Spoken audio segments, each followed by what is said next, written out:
Good morning, good afternoon, and good evening, everyone. My name is Nate. I also go by Hockey Boy Nate, and today we are going to be covering this massive event. Oh my goodness, this is really starting to unfold into a really interesting, dynamic setup that is around here for us. So I honestly just want to get straight into it. And first things first, one thing that you're gonna notice that's different is look down below me there. Yes, we have new graphics and stuff like that. Hopefully this will be able to answer more people's questions as to which areas could be impacted and what. But I just thought that this would be a better idea for all of us so that we'd have, you know, just an idea, a general idea as to who can get what. So, if you guys are excited for that, please be sure to leave a like. Leaving a like gets me on YouTube's algorithm, to which I can appear onto more people's recommended feeds. And that's a good way to get the word out, because the more ways that we can get the word out, the better. So that would be greatly appreciated for all of you. Nicholas Kitchens with the $10 super chat. Just need to know if it's coming towards South Carolina this weekend. Depends upon where you live in South Carolina, but yes, Saturday it's going to be coming to you in South Carolina, so please be aware of that. But yeah, that's pretty fun here for the most part. There's one storm real quickly that I want to look at. And as I have my IEM bot up there for the Storm Prediction Center, because they've been issuing so much stuff as of late, let's just start getting into cells. And just already, I can already see the cell looking pretty supercellular. I mean, just by looking at the presentation of this, you can see that classic arching characteristic. The inflow is being blocked by a lot of these thunderstorms, but that's the type of mode that we're going to have today, to where you're going to have a lot of these different supercells that are going to be embedded within all this kind of mess. So for the most part, we're going to have just these embedded cells that really start to wrap up. And if we go to the base velocity, you can indeed see that that is exactly the case. We do have a bit of rotation here on the storm. The greens are moving towards the radar, the reds are moving away. Right in the middle is where the rotation would be, just to the south of Cedar Creek, just to the south and west of Bastrop, moving off to the north and east. So Wildwood, Camp Swift, Bastrop, as well as Butler, McDade, and Elgin, you guys really need to monitor this as it continues to move on through to the north and east. Let's see. Yeah, it is my birthday. Thank you so much to all the birthday wishes. Yeah, it's been pretty fun for the most part today, and just, you know, talking about weather, and I love doing this, so it's not that big of an issue for me to stream on my birthday, especially since we had a lot of we had our birthday party yesterday. So I've got my entire attention here on this stream. I might go out to get a little bit of cake, or my friend,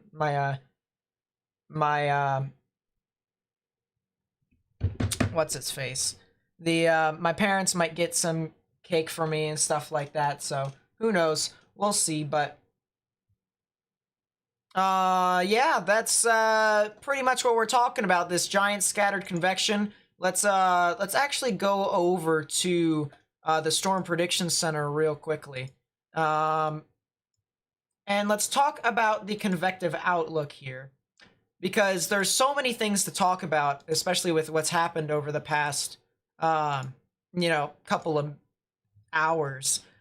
You can see there is the new enhanced risk that has been issued, or at least been expanded here in Oklahoma.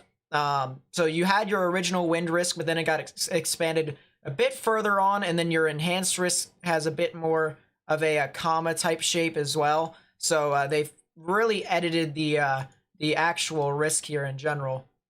But the hail risk, this is the one thing that actually concerned me a lot. And if you guys have watched my videos, you guys have seen me talk about this area here near a triple point, and how they would have some very large hail, and I could 100% see some of that large hail here within this part of the storm, or this part of the system. And indeed, the Storm Prediction Center agrees with me that there could be some very large hail within those set of storms. So definitely something that we're going to want to watch out here for the most part. But 5% indicated in brown, 15% indicated in yellow, 30% indicated in red. This black circle around here with the dotted lines, this is a significant risk. So whether you're in a brown, a yellow, or in the red area, you have that probability of seeing large hail in upwards of 2 inches or larger. And then your significant risk is an additional 10%, like on its own, a 10% or greater chance of seeing hail over 2 inches within 25 miles of a point. So something to really monitor as this continues to move on through. Areas that are in the triple point is Wichita Falls, Lawton, Duncan, Altus, as well as Chickasha.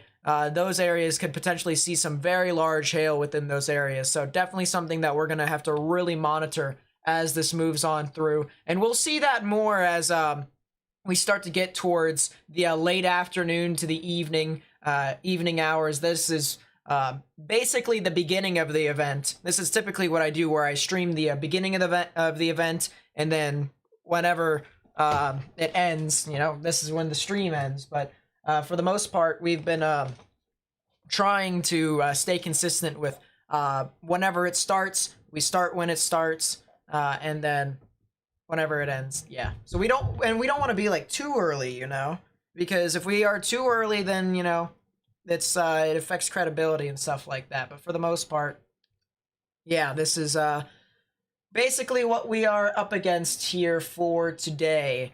For hail, wind, this is a massive 30 in 2 areas. All these are going to be more or less overnight risks for the wind. It's really going to occur in the middle of the night when this is all happening. So you have your 30%, which is just after the just to the east of the 30% hail. You also have your 30% with this prefrontal convection that'll be, for the most part, in places like Texas and Louisiana. And it'll have a lot of, it'll be really reoccurring. There's going to be a lot of storms that are going to be forming from the south, and they'll push off to the north, and it'll be just this endless cycle of more storms forming. They move into the area, they die, more storms come from the south, and it's just boom, more and more and more and more. And there's going to be a little bit of an issue with flooding in some of these areas around Texas, Louisiana, and Mississippi. And so we really need to monitor that. If you live in these areas, I highly recommend that you have emergency notifications on for text messages, as well as if you have a weather radio, to turn that on, because this is definitely an event that you do not want to be ill prepared for with what all is happening today. And then we also have our tornado risk, and this is a very large 5% that had been added at 12 o'clock Eastern. They also have the 5% for the triple point area, which is fully anticipated, but this is definitely a wide area here for these for a 5% chance for tornadoes. All right, let's go over some areas. I want to go over Dallas real quickly, because if I remember correctly, there was a couple of cells that were moving on through here, and indeed there is. There was a couple of cells over here that looked like they could have been producing some decent amounts of hail. This one over here near University Park and Highland Park, just to the south of the Beltway, is showing some hail sizes in almost an upwards of an inch. So really something that we're going to have to monitor as this pushes on through. And there's actually been reports of quarter-sized hail or 1-inch sized hail with this storm as well. So I would not be surprised if areas north of Dallas start to get into a severe thunderstorm warning. In regards to rotation and stuff like that, I do not think that this thing has any sort of tornadic rotation at the moment. It's not saying that it won't, but it's just not yet, or not right now, or not ever. Just not strong enough whatsoever. There's also some other cells that are forming across the board here, but I want to go back to the cell over here that's just to the north and east of San Antonio near Bastrop, and this cell has been looking pretty interesting for the most part.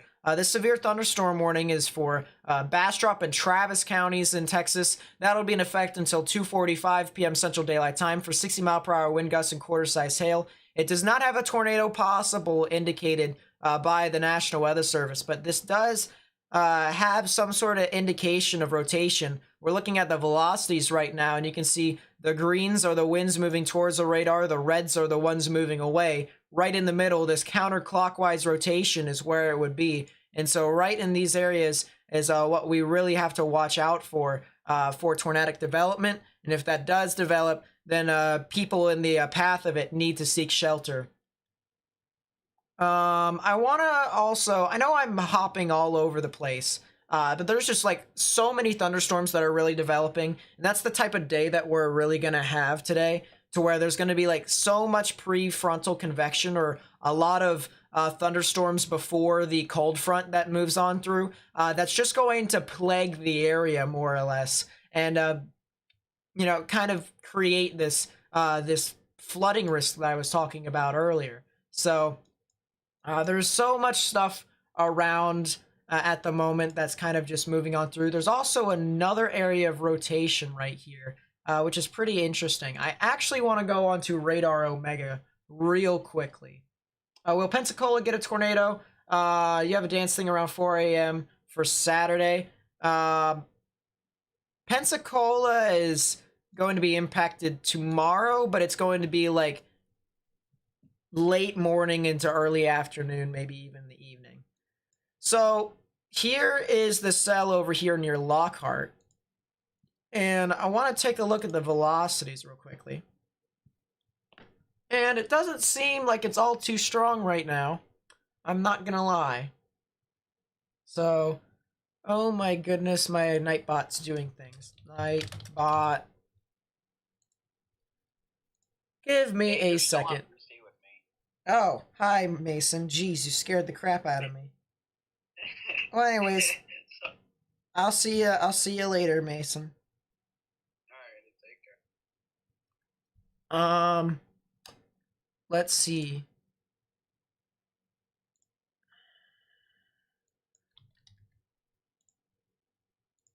Give me a second as I try and fix everything here. Oh my goodness, why? Alright, well that tab is just going to basically run dry, isn't it? Don't I absolutely love that website?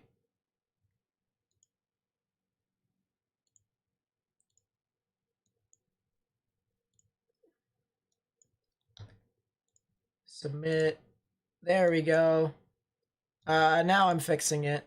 So I had issues with my bot or whatever that was telling people what stuff was what. There we go. So we fixed that. So yeah, there's some decent rotation here. I'm actually tempted to move this radar over here to San Antonio. And while that loads, I want to go over to the general area of Wichita Falls. And there's a bunch of thunderstorms here. Will Memphis get anything? Probably not. Most likely not. From the Boston area, you get small tornadoes around here, not like down south. Yeah, 100%. So I want to go over to Wichita Falls here.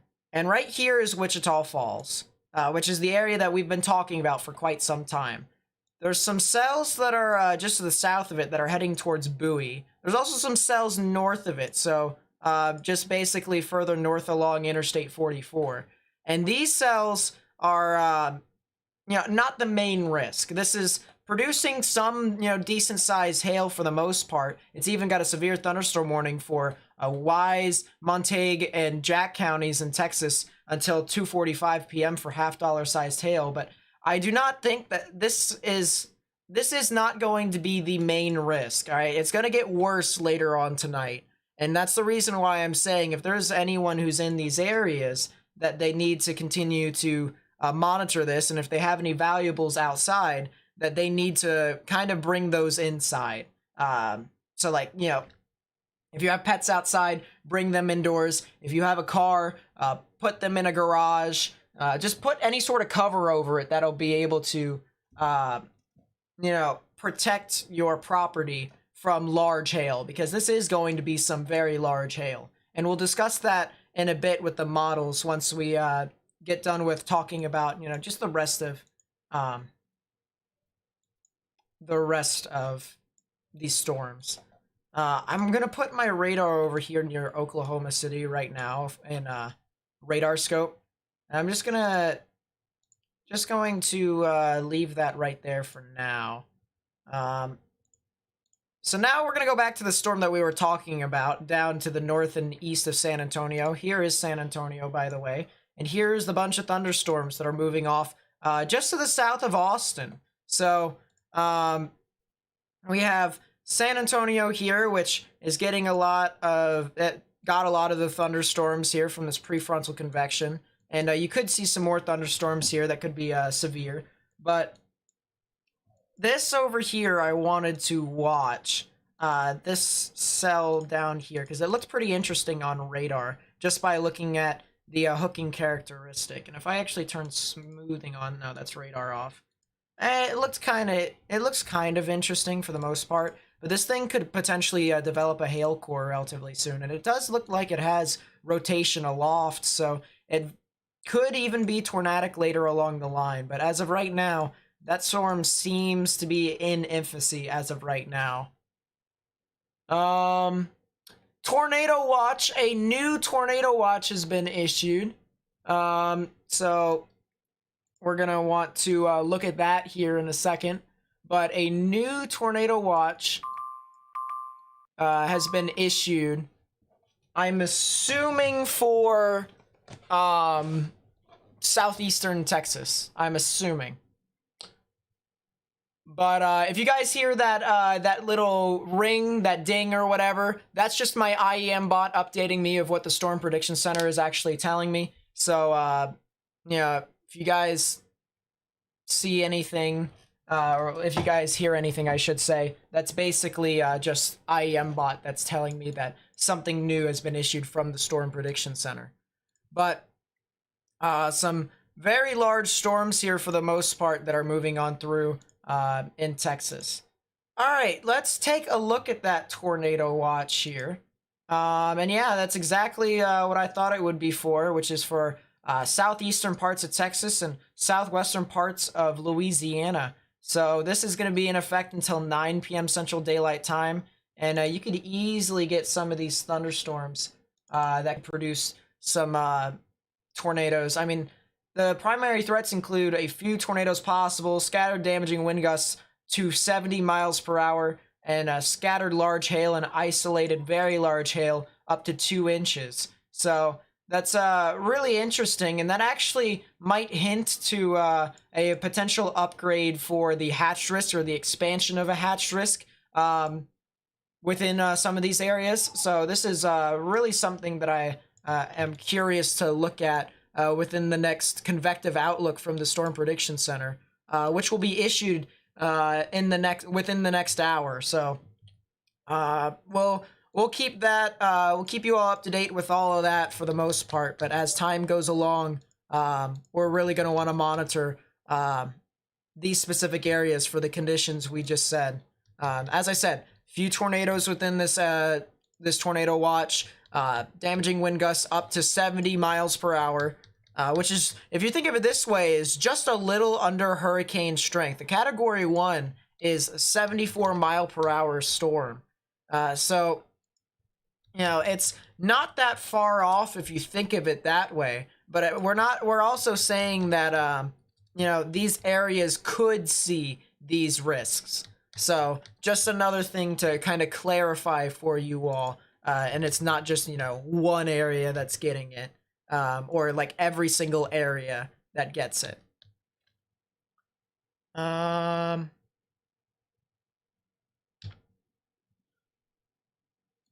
2, 3, 4. File, save.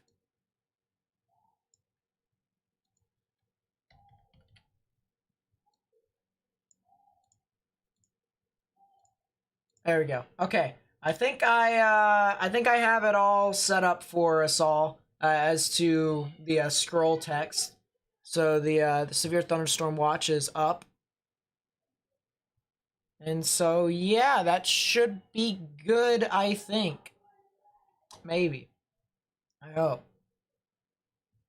All right, so let's talk about the timings for this event. Because a lot of you might be wondering as to what all is going on, and when these storms could actually impact people. And so I'm going to use the NAM 3K for this run because I think it is a lot more accurate than another certain model called the HRRR for this event. The HRRR has actually had issues with forecasting areas along a dry line, which is something that we have today. So I'm just going to more or less use the NAM 3 kilometer and hope that that's enough to give people the idea as to when stuff can impact people. So up here to the top right, actually, I wonder if I can zoom in a bit. Yeah, I can. There we go. Okay, so I zoomed in a little, and I hope people get the idea. This is the time in Eastern Daylight Time right here. So Eastern Daylight Time is, my time for the most part. That's where I live. So, if people are wondering, why is this off by an hour? Because I live in the East Coast. So just by looking at this event in the morning, this is when it really starts to kick off. We have a lot of our scattered thunderstorms that are showing up already here live. And then as this continues to unfold in front of us, you can see it becomes a lot more widespread. Very, very much so widespread. A lot of thunderstorms here. And this is around 3 o'clock, which is, about an hour from now. So this is when the risk is going to become really expansive and impact a lot of people. So as this continues to move on through, you'll still have those thunderstorms. They'll even linger into Oklahoma. But then watch this. Here's the new band of thunderstorms that begin to form along the dry line and the triple point. And this is what I'm concerned about with these the large hail up near Wichita Falls. And I actually think that these areas over here. What in the world? Who's screaming downstairs? Give me a second. Hey, I'm screaming. Hold it down.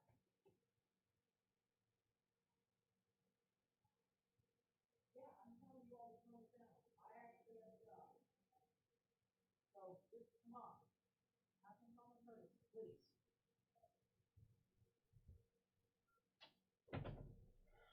What a day to have my little brother and his friend over at the house. Round of applause. Anyways, so let's get back to it.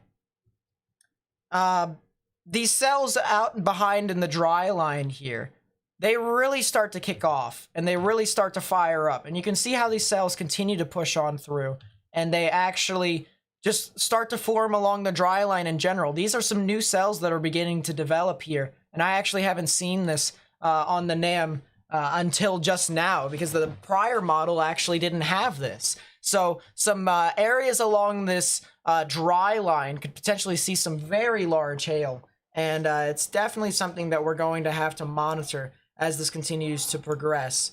I actually want to go over to, let's see if I can make it a whole lot better for everyone to see. Here it is.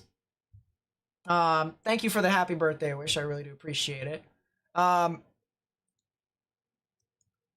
This is actually a whole lot better. You guys can see how this progresses a lot closer to the actual event. But yeah, you can see that these thunderstorms really start to push on through, and the new thunderstorms that form to the rear near the dry line, the triple point, and how this progresses. This really kicks off, and there's a lot of thunderstorms that begin to develop. Some could be with large hail. And the thing about it is that in some of these areas, these are pretty discrete. These are alone, so they're going to have some very, very unstable energy that could be seeping into the actual thunderstorms in itself.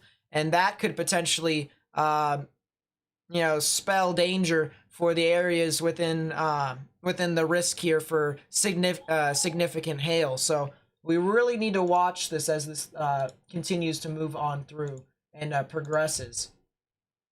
But as this moves off tonight, you can see the thunderstorms still stay where they are in Texas and Louisiana. And that's what I mentioned with the flooding risk as that continues to move on through.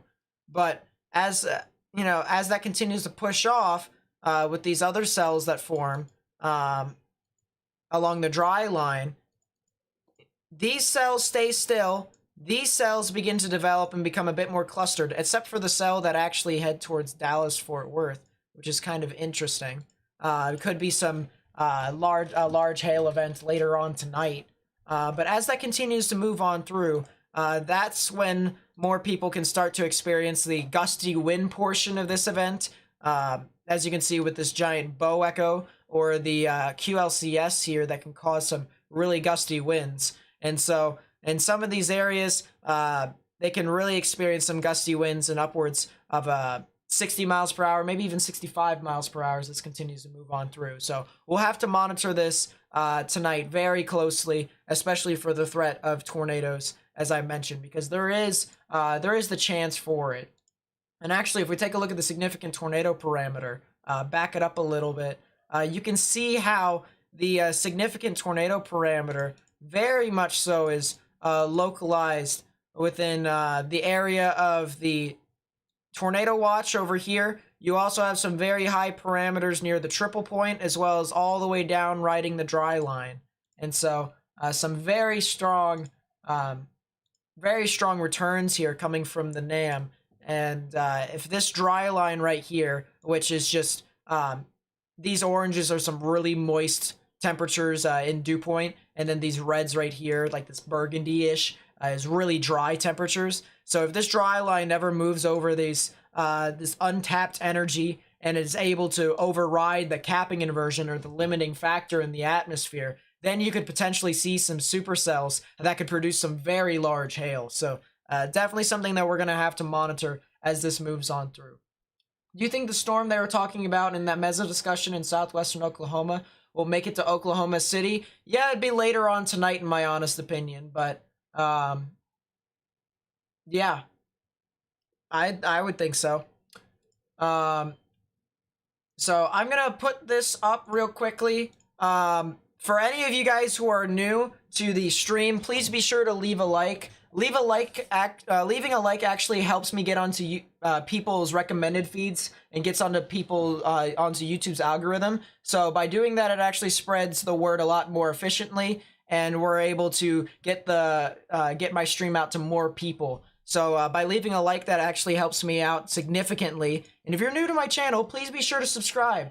Subscribe and turn on notifications. I'm most likely going to live stream tomorrow for the event that I'm about to talk about here. Let me just take a look and see if there's anything new with the severe thunderstorm warnings, and there isn't. It's only just the one severe thunderstorm warning that's to the north and west of Dallas, although that cell right here needs severe warned. Or at least I think it should be. But yeah, as I said, people near University Park's probably going to be impacted by large hail. Addison, Shepton, Plano, Richardson, you guys could see some very large hail as well. And then United States Route 75, if you guys live over there, or State Route 289 in Texas, north of Dallas, you guys really need to monitor that as this continues to progress. But yeah, let's talk about the stuff that's happening tomorrow. And within this this newest outlook for day 2, they only issue 2 outlooks on day 2 for day 2. They issue one in the morning, and then they issue one in the afternoon before it turns into day 1 officially. So what they did is, if you remember my video, they only had a slight risk. Now they added an enhanced risk for areas like Alabama, Georgia, Florida, and southern parts of South Carolina. And this is really something to monitor as this pushes on through, because I mentioned before that the models are really not convinced that Cassie Young super specific chat events could $4.99. Pog. Cassie with the $5 super chat. Thank you, my friend. I really do appreciate it. She's actually one of my staff members, so we get along well with each other. Coffee time, yeah, I could get some coffee with that. But they added this enhanced risk, and I mentioned that the models are disagreeing for the most part within these areas, but there is one model that is really aggressive, and is saying that it very well could be a very strong severe weather outbreak, maybe even a strong tornado outbreak. So it's very much so something that we're going to have to continue to monitor as time moves along. But this is a very, very serious situation that we have to monitor. And, we'll just get right into it. They added a 30% chance for hail, and they expanded the significant risk for hail. So if you guys remember what I was talking about with Wichita Falls and all that, then you guys know that there is a good chance of some very large hail over 2 inches within that significant risk. And then you also have your wind risk, which is a 30% chance here. So you have a 30% chance of gusty winds over 58 miles per hour. No SIG over there, so nothing really too powerful, if you will, but it can still knock down trees. Super chat and power lines. $2.99. Don't leave me out. Aiden, thank you for the $3 super chat as well. Thank you, my friend. He's also a staff member that I have, so I really do appreciate that. But the thing that's the most serious about this event, in my honest opinion, is the tornado risk. And take a look at this. Not only have they expanded the 5%, but they also have introduced a 10% chance for tornadoes and a significant risk for tornadoes right within the area that I actually said they probably would. I was the most concerned about this general area for the most part, and indeed, that is exactly what they did. They introduced a significant risk for tornadoes, which is just a 10% chance or greater probability of EF2 tornadoes or stronger. So very concerning here tomorrow, and we will 100% be live streaming this event. So if you guys want to stick around for that, or if you know anyone who's going to be impacted in these areas, specifically like Montgomery, Columbus, Albany, Dauphin, and Auburn, if you know anyone who lives over there, feel free to send them my way. I'm going to be live streaming this event and trying to get the word out as much as possible and try to save life and property. So yeah, very, very interesting setup here from the Storm Prediction Center for tomorrow. The one thing that I do want to mention real quickly is today, they did mention that same risk for tornadoes, the 10% significant tornadoes, could be possible in today's risk. They do update it. They do update the convective outlook here in about a half an hour. So the potential for it to be upgraded to a 10% chance for tornadoes or even a 10% SIG is possible as we get closer and closer. So something that we're really going to want to monitor as this moves along closer through this event. All right, let's take a look more now into some of these other cells. And as I said, there probably should have been a severe thunderstorm warning on this cell that's moving through Plano. I'm not sure if the people near Richardson is getting 1-inch sized hail, but it's getting close to it. So very much so something that we really have to watch out for, especially if you live in the northern metro area of Dallas. But, for the most part, it's been pretty active so far within the beginning of the stream. If you guys are new to the stream, by the way, please be sure to leave a like. It helps me get onto YouTube's algorithm so that I can appear on more people's recommended feeds. That actually helps get the word out a lot more effectively. So if you guys would do that, help me out, that would be greatly appreciated. As well as subscribing if you're new to the channel. Because I do analysis like this. I just said a second ago that I'm going to be live streaming again tomorrow for a higher risk for tornadoes than we have so far today, although that could change here within the next 30 minutes within the next outlook so that it could be equal. But 100%, committed to giving you guys the most accurate information as I can. So if you guys would help support me by liking the stream, that would be greatly appreciated. Also, sharing this with friends and family and on social media would be greatly appreciated as well. Chickashay, that's a good question. I'm not going to lie. Let's go over to Frederick's radar over here. So Chickashay in itself actually is just getting a lot of scattered storms. And I said earlier in the stream, whether you were here or not, that this isn't your main risk. You're going to get your main risk later on tonight, and that's when you guys can get some very large hail within your area. So really something to kind of monitor as this moves on through. You're in Richardson, no hail right now. Okay, so good for them for not issuing the severe thunderstorm warning if it's not shooting out hail, but still.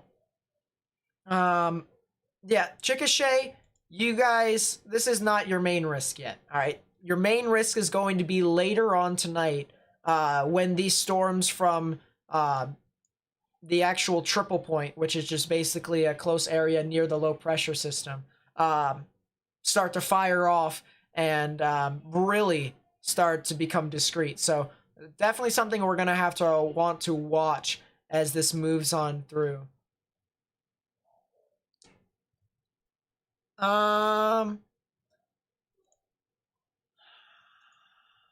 What radar is closest to this? Regardless, we're going to take a look at it. This storm over here near Bowie actually looks pretty interesting.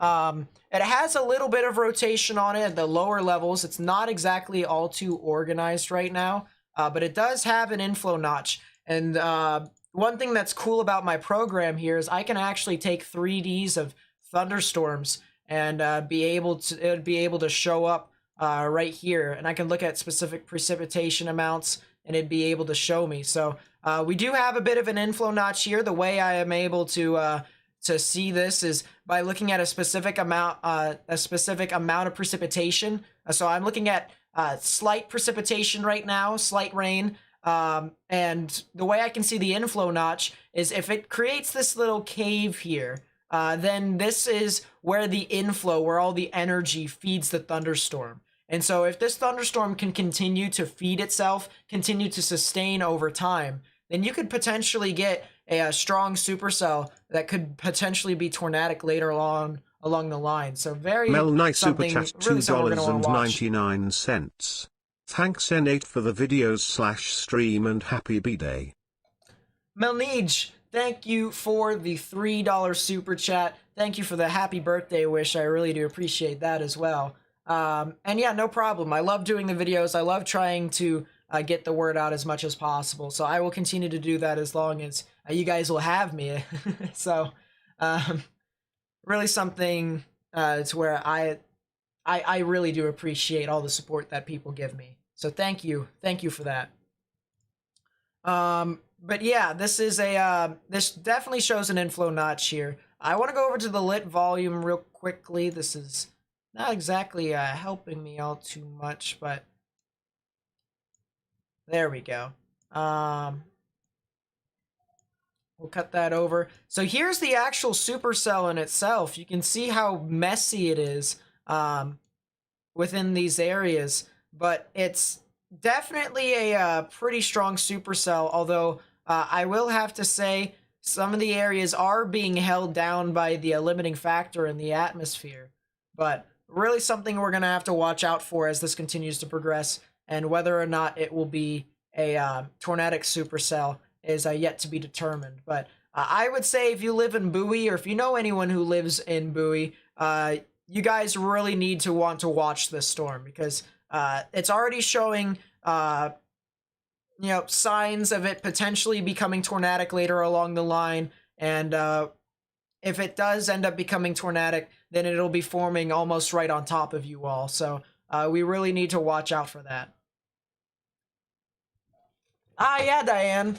Dude, Mark's a pretty good person. I actually enjoy some of his content. It's now hailing in Richardson. Well, it kind of figured that now. But yeah, Mark is a very good person. Very religious too. I'm a bit religious myself, so I can actually understand But yeah, he's a very good person, and I like his content a lot. And I appreciate the shout out that he gave me on his video. It actually means a lot. It really does. So it's just amazing. That's all I can really say about it. It's amazing. Let's see. What about Baton Rouge? Don't think it's gonna get Tornadic, to be honest. So Baton Rouge is kind of iffy for the most part because it's towards the beginning. It's towards like the overnight hours, if you will, of the event. But it also has some very good veering in the atmosphere. So we'll actually talk about that here real quickly. We'll actually just show... do I really want to show timings? I don't think I can. Oh, no, wait, I can. There we go. Okay, so notice how a lot of these thunderstorms start out from the south and move north. That is the storm motion if there wasn't supercells. And so it moves off kind of northeast, actually. My mistake, but storm motion carries it that way if it doesn't root supercells. Now, if it does root supercells, then storm motion is favored to actually become a right-moving supercell. The only issue with this is that there isn't a lot of energy here consistently. So it's more or less just something to where if there's any storms that come off from the coast, there could potentially be something tornadic, but it won't. The actual mesocyclone probably won't sustain for quite a while. Little Rock's not in the risk today. That's the good news for you all. Although I am watching a severe weather event that could be occurring on Wednesday for you all. So I would really want to watch that as you get closer and closer. And I've been watching that event for quite some time, and I haven't really seen a whole lot like that in forever, in a while. So definitely something that we're really going to want to watch for as it continues to move on through. Any idea if Houston's going to get hammered by this thing? Houston's most likely going to get some of these storms. You guys, I'm sure you already know you're in a tornado watch, so I don't have to repeat that for... Oh, boy. Real quickly, timeout. Sorry for not getting back to you with Houston, but we have a supercell that could potentially be tornadic here, and I'm already seeing signs that this thing could potentially become tornadic later on. So I'm already saying State Route 95 in Texas, just to the south and east of Bastrop, near Page as well, United States Highway 290, as well as Giddings. If you guys live in those areas, you guys really need to watch this storm. Just by looking at reflectivity, a classic hook signature here with the inflow coming in unimpeded. This is a very strong supercell just by looking at it on reflectivity. The enhanced echotops, which tells us how high these thunderstorms span up into the atmosphere, tells us that it's up to almost 45,000 feet, which is very tall for these thunderstorms. You can see some of these yellows, they indicate 30 to almost 40,000 feet, and these oranges indicate 40,000 feet and above. Once you get into the darker oranges, they start to get closer to 50,000 feet, and if you see reds, that actually indicates 50,000 feet. But some very high thunderstorms here within this area, and this is a very pronounced rotation here that is moving off towards Page. So as I said, if you know anyone who lives in Page, Giddings, Lincoln in Texas, you guys really need to go ahead and tell them to monitor this system, because this is a very dangerous storm that could potentially become tornadic here relatively soon. I'm going to take a 3D of this storm here, and you're going to see a lot of 3Ds from me because I really want to take a look at how this storm functions in itself, like from a structural perspective. So here's the inflow notch right here. These storms are moving relatively fast, I will say that much. So I might want to take another sounding a bit further towards the back. There it is. So here's the inflow notch right here. You can clearly see the cave. What I'm looking at specifically is a specific precipitation within specific heights in the atmosphere. So I'm looking right now at moderate rain, maybe a little bit towards heavy rain. And if there's some areas where it doesn't have that and it's actually lower and it creates this kind of cave, that tells me that there is an inflow notch and that there is an area to where a supercell could potentially gather in energy and potentially become tornadic. So this is 100% a tornadic supercell that could develop from here. And the people that live in those areas that I called out for really need to monitor these storms as this continues to move on through. And then if we take a look at just the supercellular structure for the most part, we zoom out a little bit.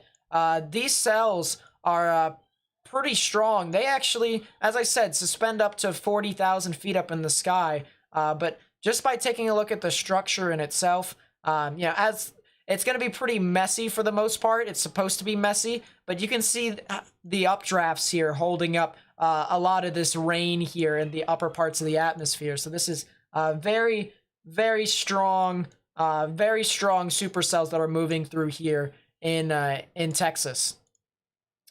Watch out for Baton Rouge area overnight. I agree. Yeah, that's what I highly recommend people should do.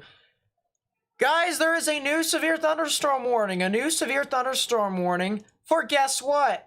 The cell in Dallas. We've been saying that this thing's most likely going to be severe warned. It's got some very large hail with it according to the maximum expected hail size. I know we had a viewer here that said there was a massive downpour of hail.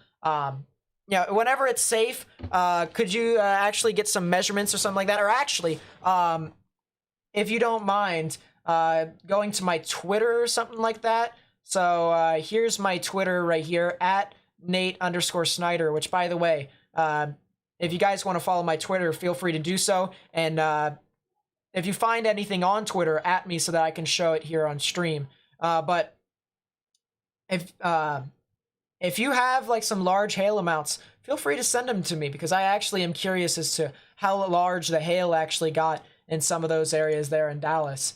But yeah, some very large hail falling from the storm here, and places near Parlor, Murphy, St. Paul, Lucas, Wiley, Pleasant Valley, as well as Copeville, Lavon, Lowry Crossing. If you guys live over there, you guys could potentially see some very large hail move through your area. And this is definitely something that we're going to want to watch out for as this moves off to the north and east. Greetings from the UK. Greetings. I'm actually surprised we have, I've had some people who come from the UK every now and then, but that's very, very nice to see you over here. I appreciate that. But yeah, very large hail from this storm that's moving on through. As I said, if you know anyone who lives in these areas, I would highly recommend telling them to get indoors, because this is definitely something that could produce some very, very large hail. If you guys are new to the stream, please be sure to leave a like. Leaving a like actually helps me get onto YouTube's algorithm, and so I can appear onto more people's recommended feeds, and that way we can continue to get the word out of this severe weather. It's expected to become a lot worse later on this evening, so we're going to want to continue to get the word out as much as possible that this stuff is happening here in the United States, or specifically into Texas, Oklahoma, Louisiana. So if you guys were to help me out, that would be greatly appreciated. And yeah, if you guys are also new to my channel, please be sure to subscribe. I do analysis like this whenever the live stream, or whenever we get severe weather like this. I'm actually live streaming tomorrow, so if you guys want to stick around as well, we have a stronger chance for tornadoes tomorrow. So more or less another way for me to try and get the word out, and that would be greatly appreciated as well. Yeah, greetings to all the people who live in Europe. You guys are insane, especially since this stuff isn't even near you. So thank you so much for coming out. So yeah, just to reiterate, this is a severe thunderstorm warning for Rockwall, Collin, and Dallas counties in Texas. That'll be in effect until 3:30 p.m. Central Daylight Time. 60-mile-per-hour wind gusts, $half size tail. So if you live over there, you really need to monitor this. Oh wow. Yeah, that is. Oh yeah, I can see bits and bobs of hail in that. Oh yeah. Holy shit. That is a downpour and a half right there. Yeah, look at that. You can see the hail that's popping off of the rail right here. So that is some very large hail that is pushing on through within this area. And you can even see the hail on the ground here. So this is some pretty good footage here. This is really good footage here from Rye Guy. So thank you, Rye. Thank you, Rye, for sending that out to me. I really do appreciate it. Because for people who send me stuff like that, you know, I don't have ads on my live streams. I have ads on my videos, but you know, I'm not trying to make money off of, you know, getting people information and showing people what they could be experiencing. So like large hail, even tornadoes and stuff like that. I don't try to make money off of that. And it's more or less just me trying to inform the public about what could be happening. So, yeah, it's just, there's definitely a lot of hail there. It's actually very much so widespread for the most part. So I really do appreciate that. And if you guys also find anything by just scrolling through Twitter, feel free to do the exact same thing Rye did. At me on Twitter so I can show this to the chat here. So yeah, actually let me like and retweet that real quickly. And yeah, let's go back over to the cell over here near Bastrop, heading towards Page. And that's not the right radar that we should be using. Not that one. This one. Yep, here it is. So we still have that interesting rotation here within the cell. You can still see how the supercells curl off like this. And so this is definitely an embedded cell right here within the line and could potentially become tornadic. So as I said, people near Lincoln and Page in Giddings really need to excuse me, I've got hiccups right now. You really need to monitor this as this progresses on through into your general vicinity. Yeah, no, you still see that rotation here. We're looking at the velocity right now. So the reds are moving away. Greens are moving towards. So right in the middle is where the rotation would be. It's not all too well defined right now. It may be trying to recycle. But prior to this, it did look rather impressive with a lot of convergence within that area. So there could potentially be something within this area, but it's very much so obscured with the amount of thunderstorms and the amount of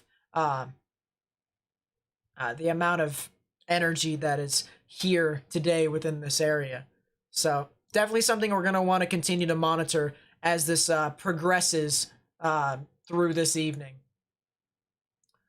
There's some more storms that are forming off near Conroe now, actually. I want to see, do I need this radar? I don't think I do. I think I can move this down to Houston and be able to cover that. So that's exactly what I'm going to do. And I'm going to try and see if I can cover these prefrontal convection for the most part, because this is what the tornado watch is out here for. And while that loads, let's check Dallas again. Actually, hold up. There's a new severe thunderstorm warning for the supercell that is looking absolutely mental. It has the classic signature here. I mean, look at this. This is a classic supercell signature here with its bird wings and the inflow coming in unimpeded. So what I actually want to do after we check Dallas-Fort Worth, I want to take a 3D of that because that's going to look impressive on 3D. So Dallas in itself, pretty widespread. is not exactly, experiencing a whole lot. The northern parts of Dallas, near Richardson, we actually had a couple of people who lived over there. One person sent some footage over. We had a person over here who experienced a downpour of hail. There was actually some areas of dime-sized hail that really gave off a lot of downpour. So within this area, I could fully anticipate some hail amounts in upwards of an inch, maybe even some gusty winds as well. But really something to where people near St. Paul, Wiley, Lucas, Parker, Murphy, Pleasant Valley, as well as Lavon, Copeville, and people along United States Route 380 from McKinney down towards Farmersville and Greenville. You guys really need to monitor this storm in itself. People near Garland, Richardson, Addison, University Park, downtown Dallas, you guys are very much so out of the risk. What we're looking at right now is the maximum expected hail size and what's currently falling. And within these areas right here, there isn't exactly a whole lot of hail, so I don't really anticipate any more from that storm besides possibly some gusty winds within those cells. All right, now what I want to do is, someone asked, by the way, if we can expect another late night stream. I don't know. We could, but we're gonna have to see as this progresses along. I think I'm gonna take a 3D from this radar site right here in Frederick, Oklahoma. So let's take a 3D of this cell. You're in Conroe? Oh yeah, you guys are getting a lot of stuff. Look at that inflow notch, chat. It's showing on higher reflectivity amounts. This is heavy rain that we're looking at, and it's still showing an inflow notch. This is an impressive supercell here, and if it wraps around its rear flank downdraft, you could potentially see some storms within here that could be tornadic. That's not out of the question. I actually real quickly want to check something. With pivotal weather, and I want to see what the soundings are like real quickly, so that I have an idea as to what the characteristics of these storms are going to be, because I've been studying hodographs for about 5 days now extensively, like just looking at it and studying it over and over and over again, and I want to see if I can recognize a pattern here. And you guys might not be able to understand the patterns, and that's completely understandable. But, I just want to see if I can recognize the pattern here for the most part. Alright, so I'm going to take a sounding. I can't take a sounding right there. Unfortunate. I can take a sounding right here. Alright, that's good enough. Cyclic. No, not cyclic. It might be long-lived mesocyclones. Long-lived mesocyclones with a lot of streamwise vorticity, except for 2 to 3 kilometers. A lot of... Yeah, no. Alright, so most of this stuff's going to be low precipitation. It's going to be long-lived type cells. Whether or not they are actually intense is still up, for debate, but still something to keep in mind with that. So for most of you who actually live in Texas, and in Houston specifically, a lot of you guys are in Houston here in my chat, and I was, a lot of you want to know, hey, when are you guys going to get your stuff? And let's put it this way. These storms really can start forming, at the drop of a hat. You can see how these storms actually weren't here prior with a lot of these yellows. If I can start grabbing more data, they've really started popping up further south of the line. And so you can potentially see some more cells that form down here just like this and move into the Houston vicinity. And that's exactly what we're watching for.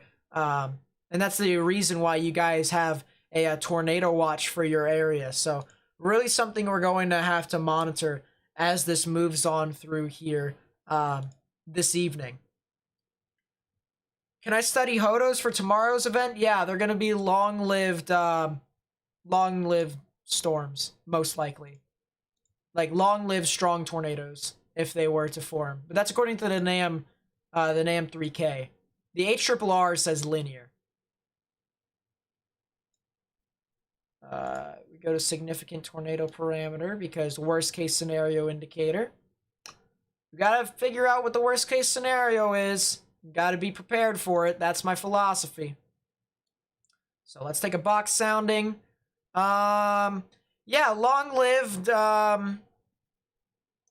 straight line tornadoes. They won't really deviate from one path a whole lot. They won't curl off to the left. So really interesting to say the least, I'll say that much.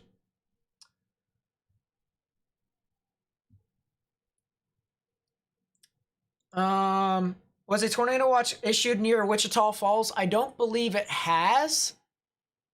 I don't think yet there has been any yet, but there potentially could be later on. So that's definitely something we're going to want to watch out for as time progresses, for sure. I'm trying to think here. I want to go back to the cell over here in Bowie because this actually looks pretty impressive for the most part. So let's go to Frederick. Large hail with the storm. That is... Oh my goodness, I've got probably the best luck in the world. All right, well, I took the smallest 3D in the world, and we can see that inflow notch. Rather prevalent, so I guess I just got skills, chat. I'm just kidding. Don't look at me. But this is some really... a really interesting inflow notch here, to say the least. You can clearly see the cave here. This is what I mean by finding a cave within our 3Ds of our storm. So you can clearly see there's this kind of gap here under this orange, and this is where the thunderstorms can actually get a lot of this inflow, a lot of this energy to continue to sustain these thunderstorms. And so that is exactly what we are watching out for as time progresses here tonight.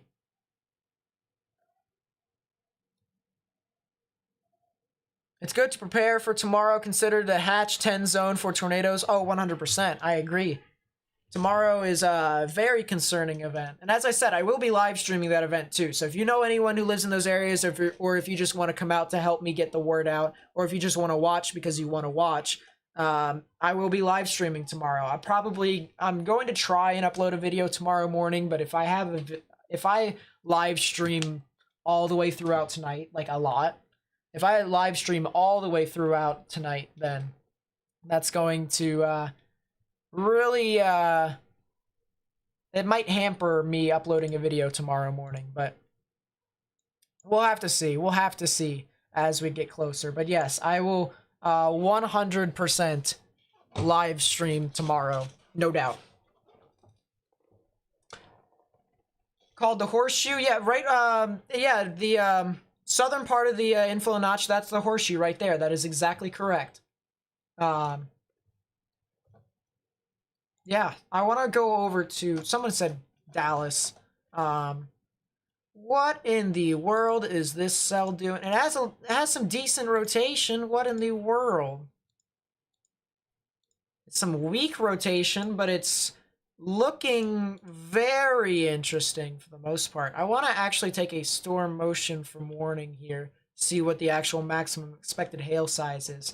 So it's around 1.5 to 2 inches. There's already been a report of 1-inch size hail, so the possibility is there for some larger amounts of hail, but we really need to continue to monitor this as this progresses on through. So yeah, we only have 2 severe thunderstorm warnings at the moment, which is not a bad thing. I'm going to be completely honest with you. This is where we can kind of relax a little bit, just talk about these cells in depth as to what exactly is happening, and you know, prepare ourselves for what could be happening later on tonight, which will be a lot worse than this, I'll tell you that much. If you guys are new to the stream, by the way, please be sure to leave a like. Leaving a like actually helps me get the word out more efficiently. And you guys might be wondering, well, how does that happen? You know, by liking the video, it's, you know, it's helping you out. Well, it does help me out, but it also helps me get the word out to other people by getting onto more people's recommended pages. That's how YouTube's algorithm works. So if you like my live stream, you actually help me get the word out to more people and be put onto more people's recommended pages so that they may be able to know what is happening here in the world of weather in the United States. So if you guys would do that for me, that would be greatly appreciated. And also subscribe if you're new and turn on notifications, because I do videos every single morning, as well as do live analysis whenever storms get bad. You know, I try to give out the best analysis possible for you all. So let us see. Starting to rain here. What's up? Well, where is here, Solar? Where is here? Because over here at my house, look out my window. It's pretty sunny outside. I'm not gonna lie. It's also 61 degrees outside, so that's something cool. Which, by the way, I want to say this before we actually get into the middle of the event, because you know you guys are amazing with how much support you guys have given me over the past month and a half.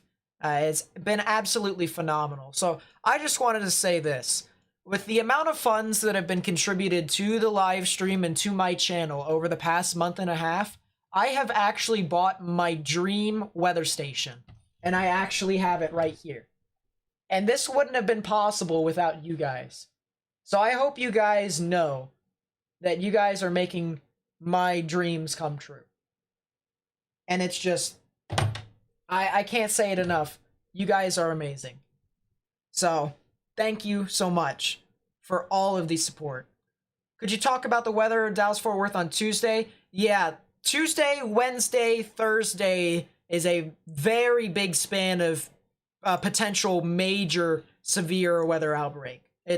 I don't use the word major a lot because I don't want to fearmonger. I want to try and give people correct wording to be able to, you know, just let them know what exactly is happening. So when I say that it could be major, I'm not joking when I say it. It could potentially be a major severe weather outbreak. You're new, Trish? Well, welcome to the live stream. I try to give analysis as best as I can to areas that are going to be impacted. So with these severe thunderstorm warnings, I was talking about that a second ago. But yeah, I try to inform people as best as possible. And right now, we currently have a bunch of severe weather that is currently ongoing here in Texas, Oklahoma, and that'll move on through into Louisiana and Mississippi overnight into tomorrow, to where there could be a potentially strong tornado risk tomorrow as well. So just to go over this real quickly, who's all getting impacted? This dark green right here is a marginal risk. All right, it's basically a 1 out of 5 on a severe scale. If you could imagine severe weather on a scale, it's like a 1 out of 5. So if you're in that dark green, 1 out of 5 scale. The yellows is a slight risk. That would be a 2 out of 5. And then these orange ones right here, these are enhanced risk, and that is actually a 3 out of 5. Some of the other colors that you could see potentially is a red, which is a 4 out of 5. That is called a moderate, and then a 5 out of 5, which is pink. That could be, excuse me, do that and do that. Anyways, 5 out of 5, worst case scenario. You never want to see pink. Okay, just saying that right now. We have a pretty decent hail threat. It's very much so localized near Wichita Falls, where they can see the highest probability of hail. But you also have this black box right here that overlaps these browns, these yellows, and these reds. The brown is a 5% chance for severe hail. A 15% chance is the yellow, and the 30 is a red. And so with those normal chances, 5, 15, 30, it's that probability of you seeing 1-inch sized hail or larger within 25 miles of a point. Something just got updated by the Storm Prediction Center. Day 1 convective outlook, so we'll take a look at that in a second in regards to what all has happened there. But with this significant risk that's overlapped over these risks, you actually have a 10% chance or greater of seeing 2-inch size hail. Yes, you heard me correctly, 2-inch size hail or larger. And I would even say that in some of these areas in these reds, you could potentially see up to 3-inch size hail or larger. That's how strong the parameters are. That's how high the energy is here today for this risk. And so this is definitely something that we're going to want to watch. I said later on tonight, that's mainly when the risk is going to happen because, a lot of these people right now, they may look at these, these severe thunderstorm warnings over here, and it's right in their area. It's right in that area that says they're going to get large hail. And they're thinking, oh, this is going to be the main risk. No, unfortunately, it is not. I would love this to be the main risk. 100% would love this event to be done and over with so that people don't get impacted, whether it's life or property. But later on tonight, it most likely is going to be a very large hail risk here in Wichita Falls. But some other areas that could be impacted with the significant hail risk is places like Dallas, Austin, Oklahoma City, as well as Waco. So if you guys live over there, really need to monitor that for some very large hail. Your wind is the same thing I mentioned before. 5% is brown, 15% is yellow, and 30% is red. And so whatever probability you have into whichever area you live in, you have that probability of seeing damaging wind gusts above 58 miles per hour. And so that could topple trees, topple power lines, do damage to sidings and houses and roofs and stuff like that. So it's definitely something that we really need to watch as this moves on through into the evening hours. Well, actually not the evening hours, more in the overnight hours. To which the areas that are going to see the highest wind risks, it's going to be overnight. So if you don't understand what's going on so far, I'm going to say it like this. It's going to be a hail threat for the beginning, and then it'll change into a wind threat later on. Someone's saying that it is a 10% chance for tornadoes now, which we'll check that in a bit. But yeah, then you also have your tornado risk, which is going to be just got updated here a second ago. So real quickly, I'm going to pull this up.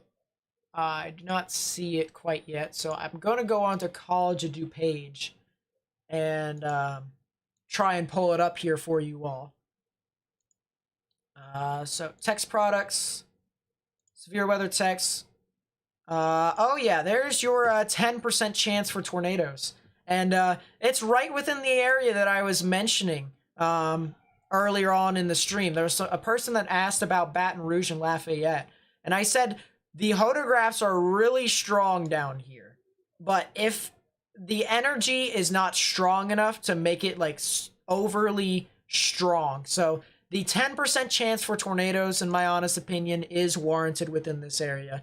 There also is an expansion with the 5% chance for tornadoes. So that is definitely something to keep in mind with that. So the dark green is a 2% chance for tornadoes. The brown is a 5%, and the yellow is a 10%. Luckily, there is not a significant risk, a hatched risk for these areas, because that would definitely be very concerning moving on through. Especially since tomorrow we have a worse risk. Oh my goodness, I can't speak. A worse risk than we have today. We still have very strong, large hail that could be impacting places like Alabama, Mississippi, Florida, into Georgia. We still have gusty winds and upwards of 30 miles per hour in areas of southern Georgia into South Carolina and northern parts of Florida. But this is what gets concerning, and it's our tornado risk, because we have a 10% chance for tornadoes, but we also have a significant risk, which indicates that you could have a 10% chance or greater of seeing EF2 tornadoes or stronger. And that is a particularly dangerous situation worthy if there was ever a tornado warning. So 100%, we need to monitor this event tomorrow. As I said, I'm going to live stream tomorrow, so if you know anyone who lives in these areas, or if you live in these areas, or if you just want to watch just to watch or to help me out, get the word out, I will be live streaming tomorrow, and I will be trying to get the word out that this stuff is going to be happening in the Deep South. Let's go on to some of the severe storms here in northern Texas, because there isn't really a whole lot that's happening quite yet. There is a new severe thunderstorm warning that did just get issued, so we'll talk about that first. Jefferson, Garvin, Stevens, Carter, and Murray counties in Oklahoma. You guys have a severe thunderstorm warning until 3:45 p.m. Central Daylight Time. 60-mile-per-hour wind gusts and quarter-sized hail with that one. So these storms are really starting to fire off for the most part. As I said, this isn't going to be your main risk. All right, this is just kind of like a warm-up.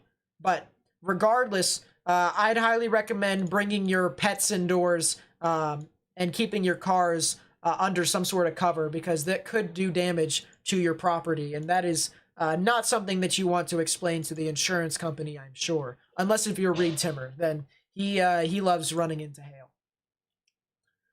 Then we also have this severe thunderstorm warning over here, which is heading off into the general vicinity of the I-35 area. So severe thunderstorm warning for Montague and West Central Cook County in Texas. That'll be in effect until 3:45 p.m. Central Daylight Time. Quarter-sized hail with this one. So this is really something that we're going to want to watch as this progresses on through. As I said, can do damage. It is severe worthy, so if you don't like dents in your car, or if you don't like cracks in your windshield or your windows, I'd highly recommend getting into cover. Let's move on to our severe thunderstorm warning over here near Dallas-Fort Worth. And this one is a severe thunderstorm warning for Collin County until 3:30 p.m. Central Daylight Time. 60-mile-per-hour wind gusts and half-dollar-sized hail with this one. This has had a history of producing quarter-sized hail, which is 1-inch size. So definitely something that they really need to monitor as this progresses on through. Live broadcast from the bedroom. Yeah, I know, right? We have no studio here. Although I think it gives more character, honestly. I think it gives more character. But yeah, this is some a very strong severe storm that's moving on through, and this could potentially be impacting the Greenville area. So if you know anyone who lives near Greenville, I'd highly recommend telling them to get indoors as this pushes on through. But really something that we're gonna have to monitor as this moves off to the north and east. If we take a look at the maximum expected hail size with this, the yellows indicate anything above 1.5 inch sized hail that could be expected. It's the maximum expected hail size. So that's just to reiterate what it says, or what it's looking for. And so with some of these areas, you can get a little bit over 1.5 inches, but I would say for the most part, you guys could get up to, I'd say, 1 inch. Did I make my bed? I did make my bed. I have my lunch over there, though, so I love how it's 4 o'clock Eastern Daylight Time, and I'm saying that I have my lunch over there. So, but yeah, it's somewhat made, in my honest opinion. So, but yeah, some very large hail, and the latest scan just came in, and these oranges indicate hail sizes that could be over 2 inches now. So that's another thing to mention here, that some strong supercell that is capable of producing large hail is moving off into the general vicinity of Greenville, near United States Route 380. So if you live over there, if you know anyone who lives over there, please tell them to get indoors. You do not want to be pelted with this hail. I'm telling you, all right? It hurts. It could damage pets and cars and stuff like that. It could hurt people. So I'd highly recommend just staying indoors. You know, there was this one time where I was covering a severe weather event, and it had golf ball sized hail, which is 1.75 inches, and that actually did damage. There was people indoors as well, and it broke the windows on the outside parts of the house. And so that's sometimes the reason why people actually say get further into the innermost part of your building, because debris and stuff like that can fling into you, and that is not a fun time, especially with that large hail falling from the sky. So definitely something we're really going to want to watch as this continues to move on through. If you guys are new to my live stream and you do want to help support the channel, please be sure to leave a like. Leaving a like actually helps support the channel, and it helps get the information out to more people, because it gets me onto YouTube's algorithm, and it tells more people to check it out because it's on more people's recommended feeds. So if you guys were to help me by liking the live stream, that would be greatly appreciated, as well as subscribing if you're new and turning on notifications, because I do live streams like this when the severe weather does get as bad as it does. So something to keep in mind with there. New tornado watch, guys. There is a new tornado watch that has been issued. If you were to ask me as to where this tornado watch is, I am currently locating, oh, yep, there it is. So it's the Wichita Falls area. There is a new tornado watch for your area. So it includes some areas in Texas as well as Oklahoma. And that is basically for the area right within the triple point that I was talking about earlier on in the stream. So definitely something to keep in mind. Weatherman Plus, by the way, I know most of you guys are from Weatherman Plus. I gotta say, huge thank you to Mark. He is absolutely amazing. He's a good and kind man who does a very good job talking about weather on his channel. And so Weatherman Plus, Mark, thank you so much. God bless you, my friend. You know, we're all just trying to do the same thing. We're trying to warn people. We're trying to get the information out that this stuff is happening to them. And it's amazing to see the camaraderie that some of the weather community can have here. So Weatherman Plus, if you guys haven't already, go check him out. He's an amazing guy. You know, and he does weather content like me.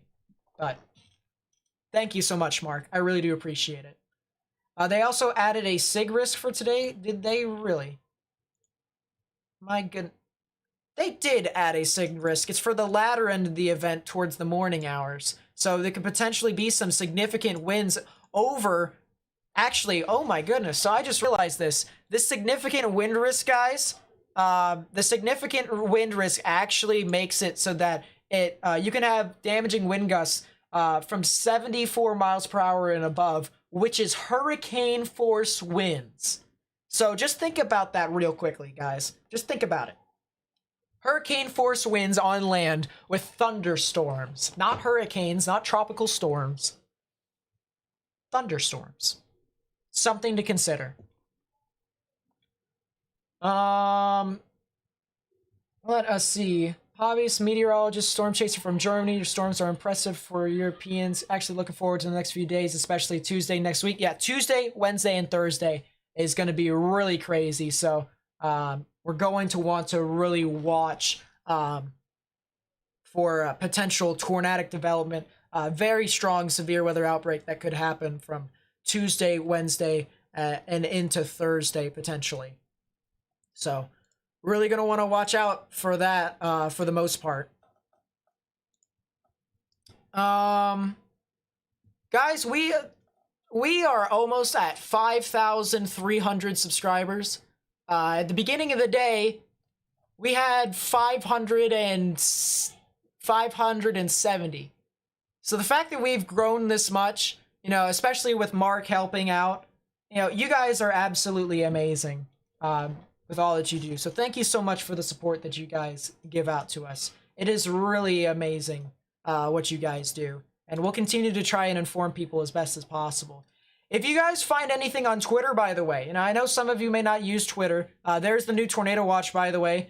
So we'll have that up here just for a few seconds. But if you guys find anything on Twitter like hail or tornadoes or stuff like that, any sort of footage, feel free to at me on Twitter at at n8_Snyder.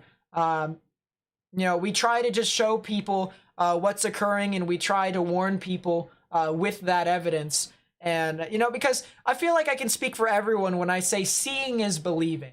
And so, it's very easy for me to say, oh, there's a tornado on the ground and just showing you radar. But, some people may not believe that. Whereas if there's, footage of, like, say, a tornado on the ground, stuff like that, and it's uploaded onto social media, we can then take that footage and warn people about this. And so this is really, really one of those things where I would greatly appreciate it if there was, if there was people on Twitter and they did find anything, to feel free to send it to me. That would be greatly appreciated. I want to go back down to Houston real quickly, because I know I have some viewers who live over there. Is there tornadoes on the ground? Not at the moment, but it could potentially be later on this evening. I want to take a look at Houston real quickly. There is a lot of these thunderstorms that are kind of developing around the Houston vicinity. There's some thunderstorms that are developing off the coast. There are some storms that are developing off to its west. There's a lot of thunderstorms that are moving on through to its north. So really something to kind of watch as this moves on through to the north and east. That some of these areas could potentially see basically the same conditions. A lot of rain, which is the reason why there's a flash flood watch for most of these areas. Some large hail in some of the some general vicinities, and upwards of maybe 1.5 inches. And then you could potentially even see a tornado. So really something, as we continue to monitor this, we're going to have to try and keep our eyes peeled to inform some people. Before we go to the new severe thunderstorm warning, I want to look at this cell over here that is trying to produce over a 1-inch sized hail. I did say we were going to talk about the new tornado watch, but I did want to look at this storm real quickly. So very strong hail core on it. You can see how bright the pinks are for the most part. And it is definitely producing some larger amounts of hail, moving towards Midway and Weldon. The good news is it's moving towards lesser population, but if you know anyone who lives in those areas, I'd highly recommend to tell them to monitor this as well. All right, we're going to go to the new severe thunderstorm warning for Greenville, and then we're going to talk about the new tornado watch that was issued into portions of southwestern Oklahoma and north central Texas. So new severe thunderstorm warning here. This is for Hunt County in Texas. That'll be in effect until 4:15 p.m. Central Daylight Time. 60-mile-per-hour wind gusts and quarter-sized hail. So if you guys live over there, you guys really need to monitor this storm for some large hail and some gusty winds as this moves on through to the north and east. So really something that we're going to have to want to monitor as this moves on through. This does have a little bit of a supercellular profile to it. You can see the kind of hook with the forward flank downdraft shooting out, just like shooting into the storm. The rear flank downdraft right about here. And so there definitely could be some sort of rotation within this storm, especially in the upper levels. I do want to take a look at the velocities here. And there does seem to be a little bit of some weak rotation that is developing, but it's that far north to the point where there isn't really a lot of wind shear, and it really doesn't have a lot of veering. So it's more or less kind of a gusty wind threat. All right, now I want to real quickly talk about the new tornado watch that was issued. And I also have to put that on my scroll text down here at the bottom, so I might it might be a little bit of a second to talk about. But one thing I want to mention here real quickly is that this overlapping of the tornado watch and the severe thunderstorm watch, that doesn't happen a whole lot. So there's an area that has both a severe and a tornado watch. So that's something to really monitor as well. So let's talk about this tornado watch. This is actually the 100th watch of the year in both combined tornado and severe thunderstorm watches. So tornado watch for southwest Oklahoma, western North Texas, until 9 p.m. Central Daylight Time. Few tornadoes possible, widespread hail, and very large hail events to 3.5 inches in diameter likely. So they even said, hey, Nate, you thought it was going to be 3-inch sized hail. No, it's going to be 3.5-inch sized hail.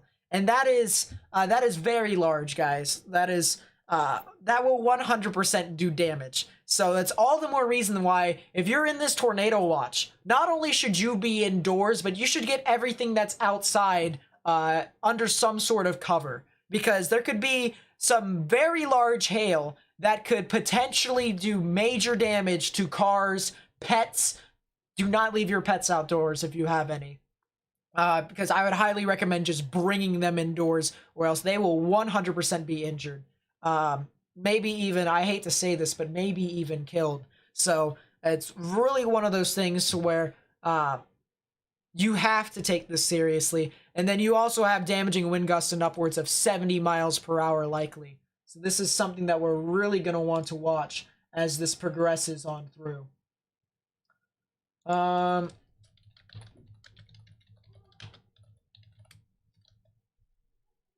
Let's see. I want to take a look here real quickly.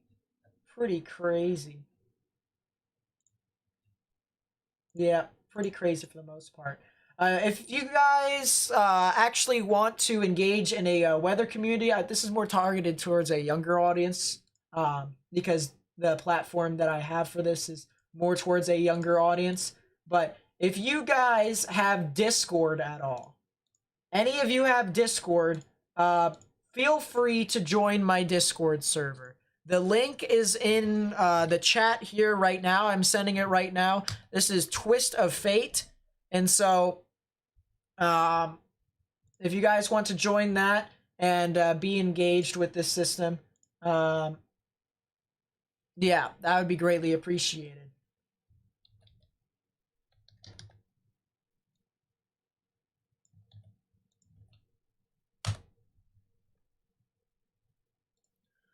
All right, let's move this over here to my watches and warning box so I can update this with the scroll text and stuff like that.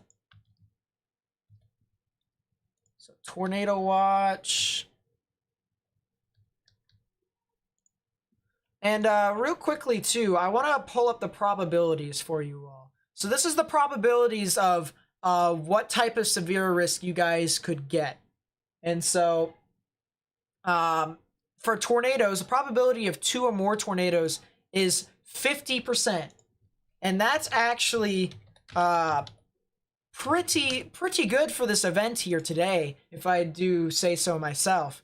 The chance for tornadoes is there. So, you know, I would, if you're in a tornado watch in general, you should be indoors and you should stay weather aware, but this is all the more reason why you probably should be. So, yeah. Another thing I wanted to mention here is the hail is high as well. Probability of 10 or more severe hail events, which is just basically reports of 1-inch sized hail or larger, is 90%. There's a 90% chance that there will be 10 or more hail reports over 1 inch. And the thing of it is, too, is that there is a 70% chance of the probability of 1 or more report of hail over 2 inches or larger. And with some of the text that has said that hail could be in upwards of 3.5 inches, you know, that is some very serious hail that could be impacting the general vicinity. And that's the reason why on my video that I uploaded this morning, I had some extreme concern for people along Wichita Falls. And that seems to be coming into fruition here right now, just by the wording of the Storm Prediction Center here. So really something that we're going to have to monitor as this unfolds for us here tonight. So give me a second. I'm almost done fixing the tab here for you all. and Western Oklahoma.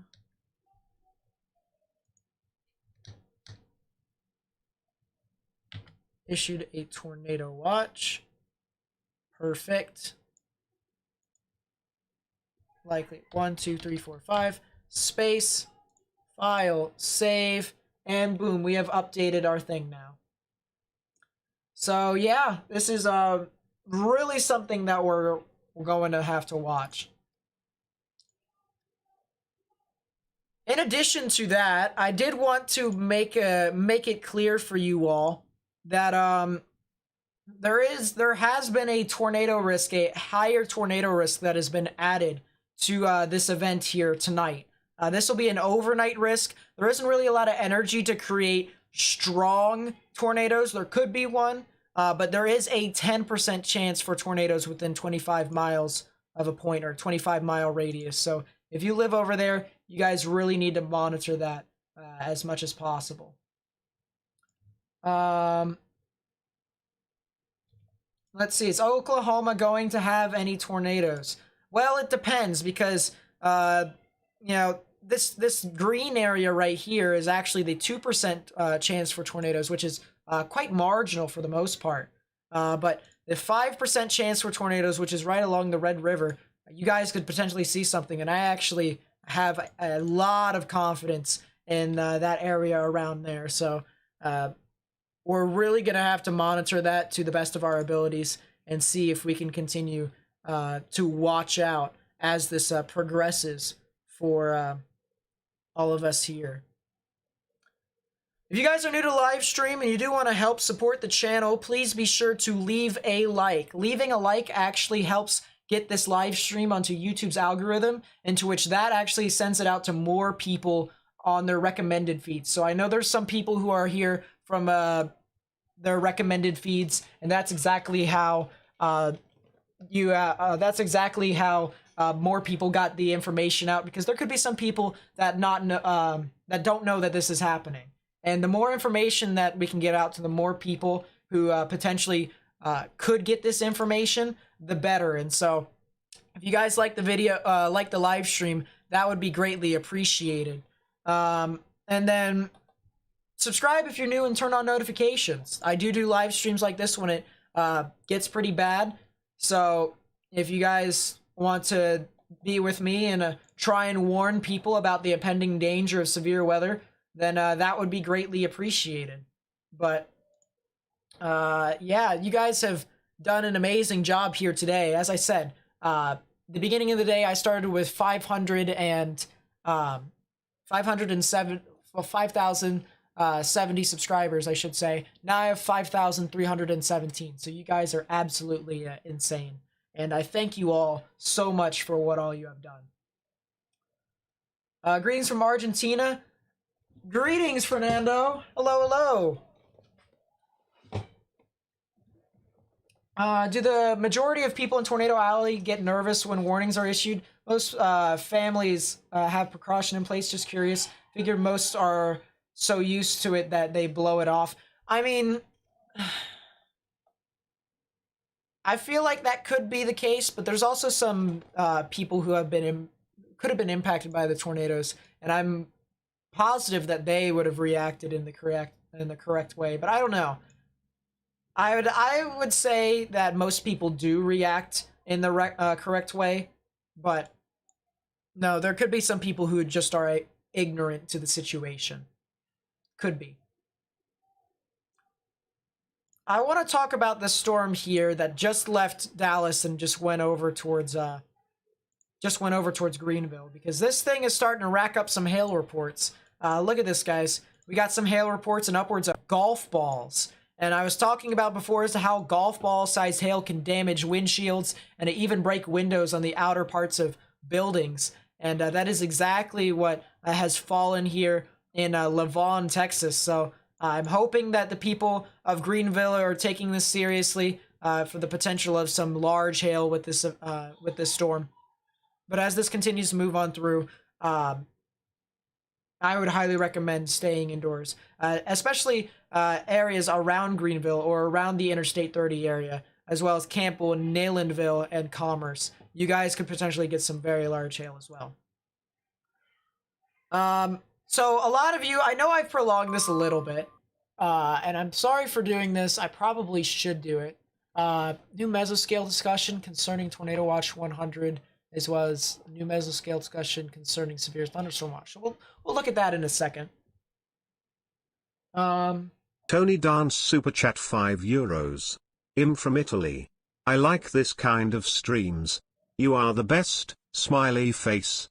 Tony with the €5 super chat. Thank you, my friend. I really do appreciate it. I really do appreciate all the support that people give me. But Tony, thank you for the €5 super chat. Yeah, that's amazing that you're from Europe and that you're tuning into the stream. Thank you so much for doing so. I really do appreciate it. So a lot of people have been asking me about this massive severe weather outbreak that everyone's been talking about, and we might as well talk about it for a bit. Just a little bit, because nothing really too much is happening at the moment. Stopped raining here in north central Texas, so you have to run. Yep, no problem, Solar. No problem, no problem. But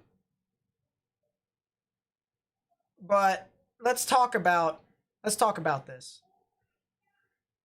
Let's see if we can find an area that'd be the best for us here. Central. Yep, this is the best area. Okay, so let's take a look at the Euro model.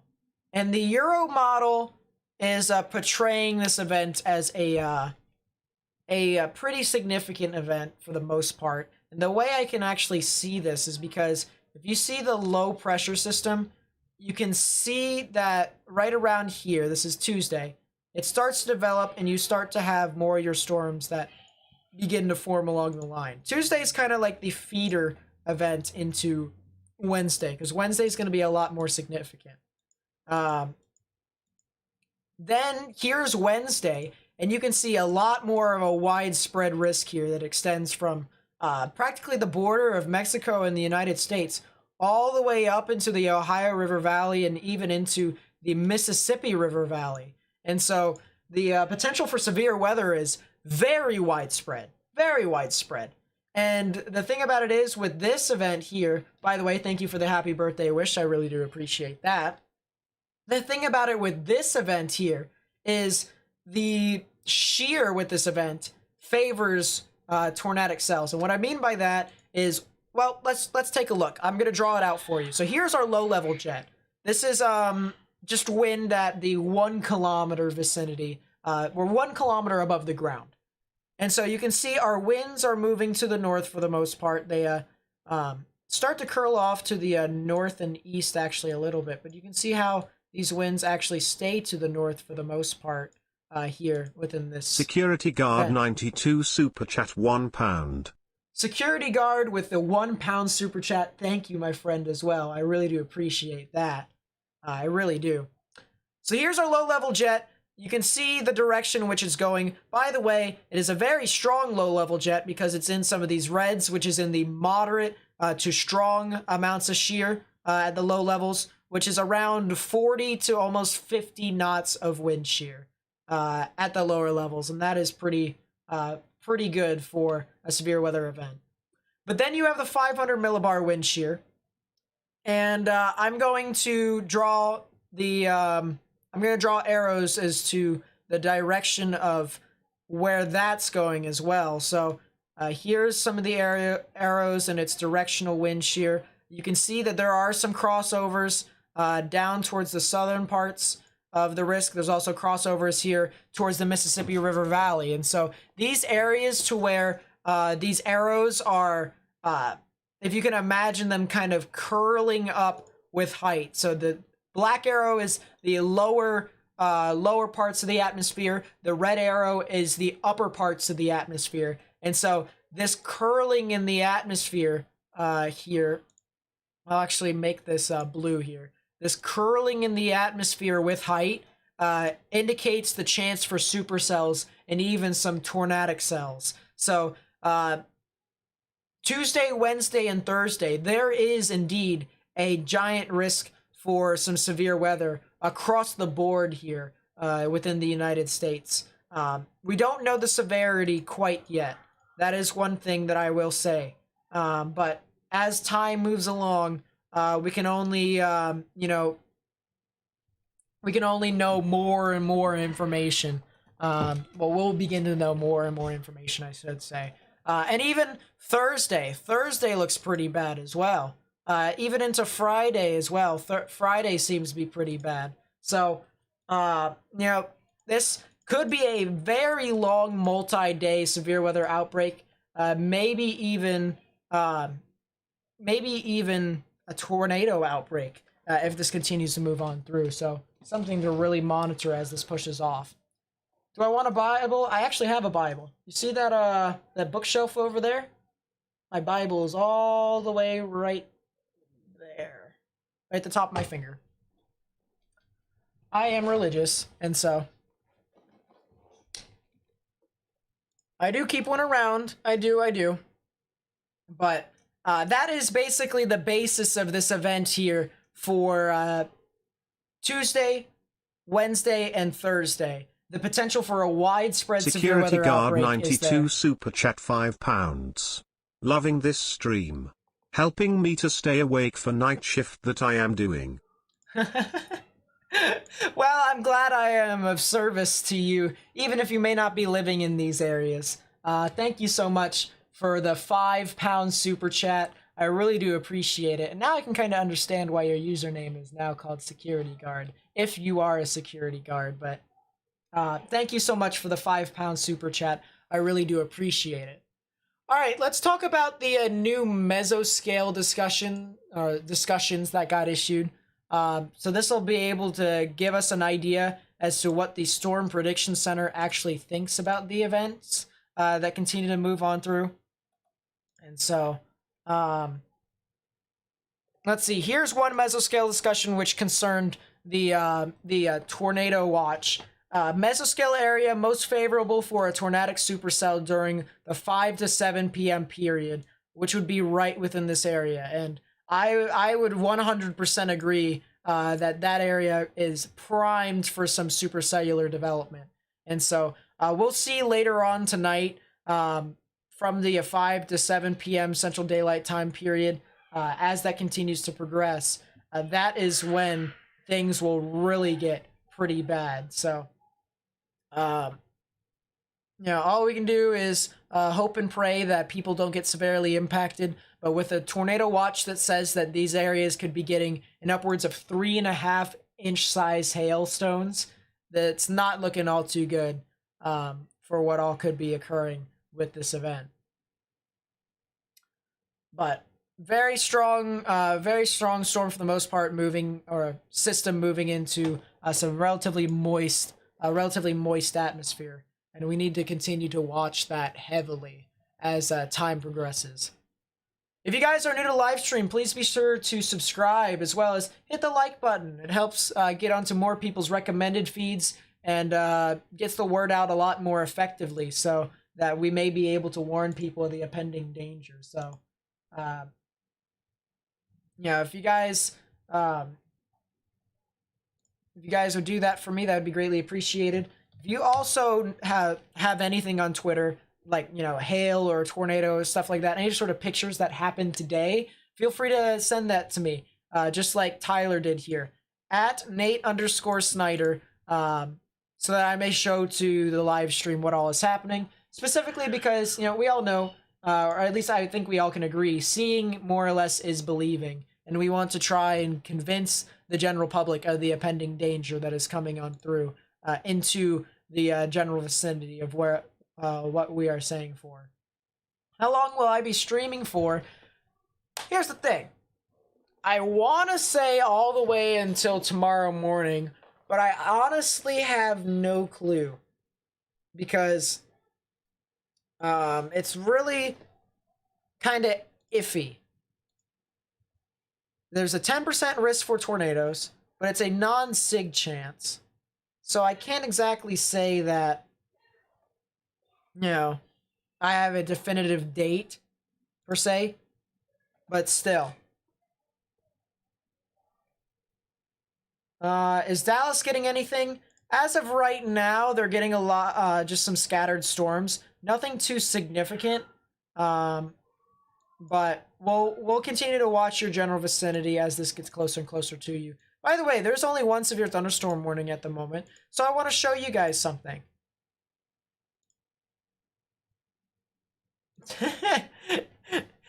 Yeah, but if most of you don't already know, today is my birthday. So, yeah. Happy birthday to me. I'm spending my 19th birthday covering severe weather.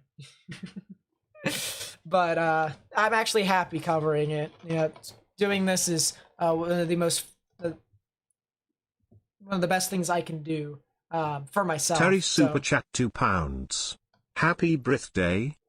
Terry with the £2 super chat with the happy birthday wish. Thank you, my friend. I really do appreciate it. I really do appreciate all the birthday wishes. And I appreciate the £2 super chat. So thank you, my friend. I really do appreciate it. All right, so I want to show you all something cool. This right here is the infrared satellite imagery. And what this is showing us is it's showing us the temperatures of the tops of the thunderstorms, which can indicate to us how high it is in the atmosphere. So the brighter the colors, well, actually, I should say the darker the colors, the higher up into the atmosphere the thunderstorm actually is. So if we play a loop here, we can see these thunderstorms firing off across the board. And a lot of people have been mentioning these storms near Childress that are forming. You can see right here, I'll actually circle it in red. Right within this area is where some more thunderstorms are beginning to develop, and that's the reason why they issued a tornado risk with a very large hail risk in the area of Wichita Falls and the southwestern parts of Oklahoma. So really something that we need to watch out for as this unfolds in front of us. But we'll continue to monitor it as best as possible. There's also some other storms that are forming down here south of Dallas, and I want to take a look at that real quickly. Here's your storms, actually. They're forming near Waco and Killeen, and so doesn't seem to be all too, super dangerous as of right now. You could see some hail sizes in upwards of probably, I'd say, about a half inch. So,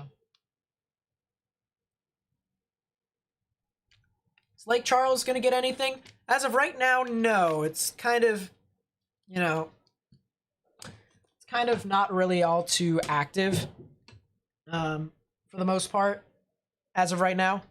But later on tonight, you guys could 100% see some more severe and even tornadic cells that could move on through your area. A good question.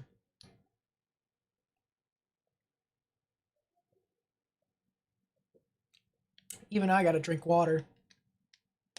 Weather Pro EAS, what's up?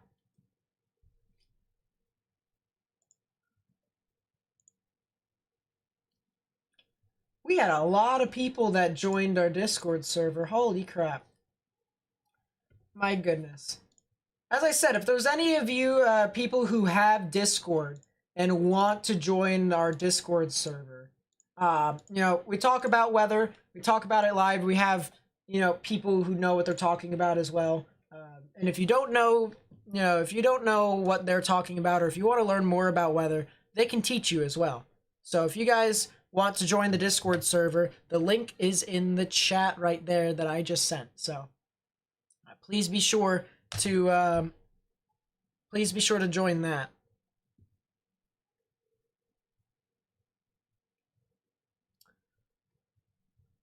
Let us see. I have to admit, guys, Security Guard 92 Super Chat £5. I forgot happy birthday. Yes, I am a security guard for mainly Tuco, but I do Morrison's boots and many more. Well, you're a security guard for wherever for all sorts of areas. Actually, my goodness, that's a lot of places. And I have a lot of respect for security guards too, you know.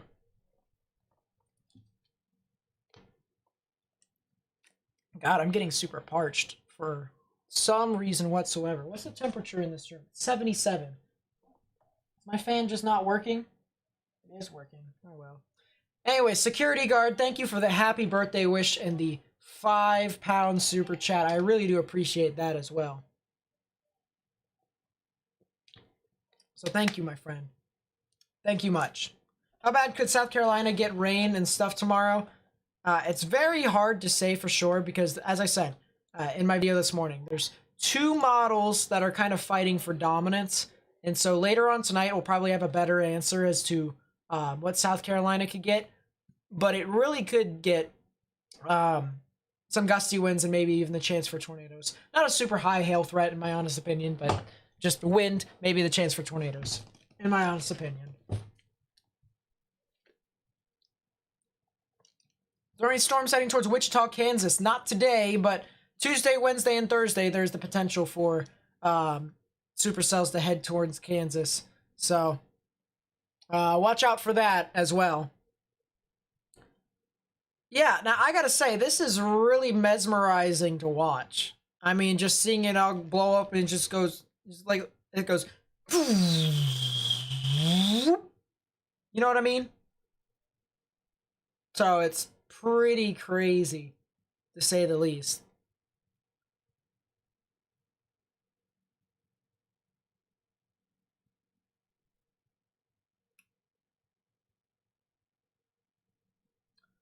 Warren Moore, hello, welcome to the live stream. I do videos. Malcolm Ritchie super chat $4.99. Malcolm Ritchie with the $5 super chat. Thank you, my friend. I really do appreciate that.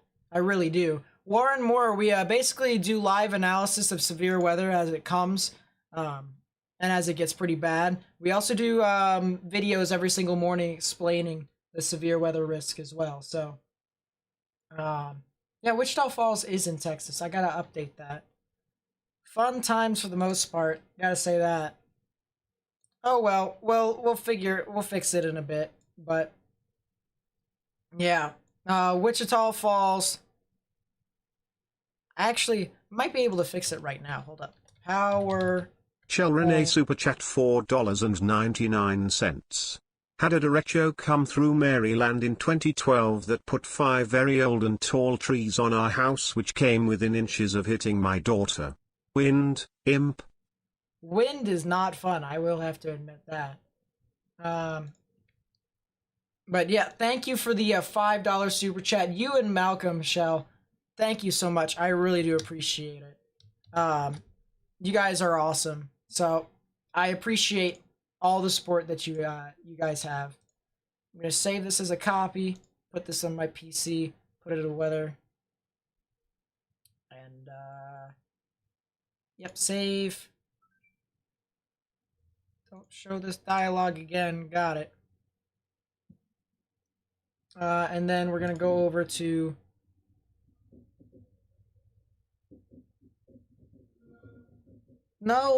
stop. I didn't.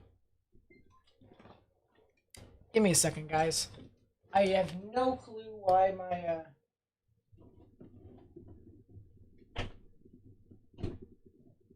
actually have no clue as to what's happening. There we go. Fixed. For whatever reason, my my Xbox turned on automatically, and it like messed up a bunch of the stuff. But we fixed it. So.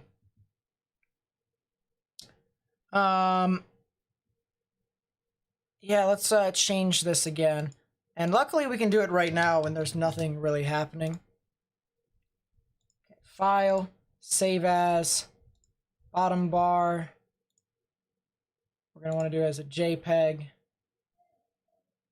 Save just this one slide. And then we're going to want to do that. We're also going to want to save this as just one slide. JPEG, where are you at? There you are.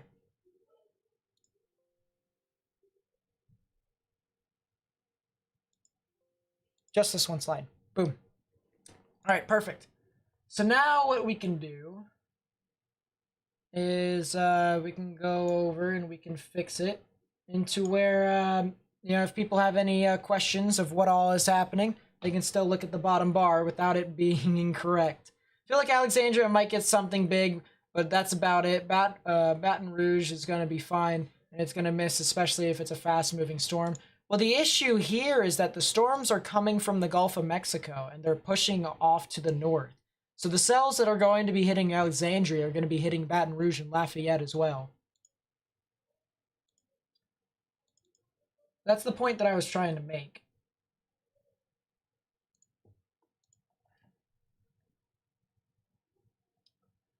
Bottom bar.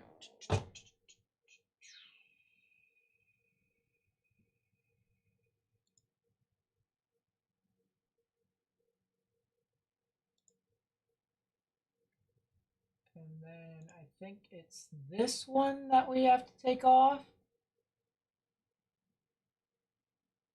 I think. I'm going to pray to God that that's correct.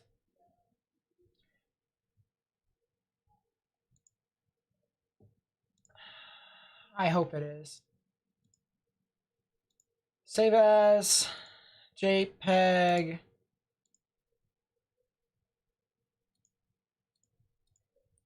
Yes, just this one. Boom. Okay, and then we go back over here. We add a file.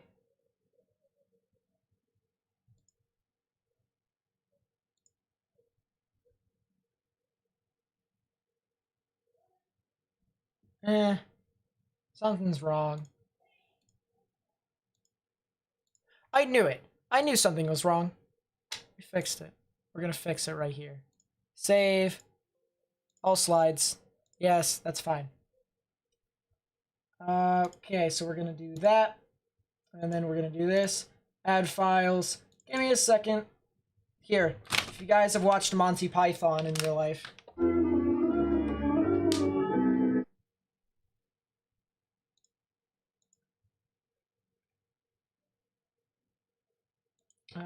And then we're gonna want to add number 5. Put that up near number 5, please.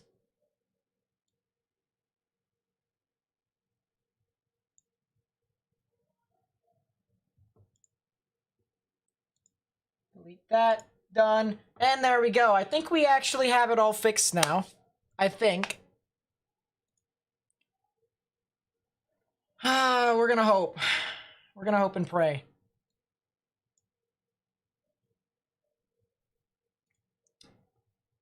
We'll save it. It's fine.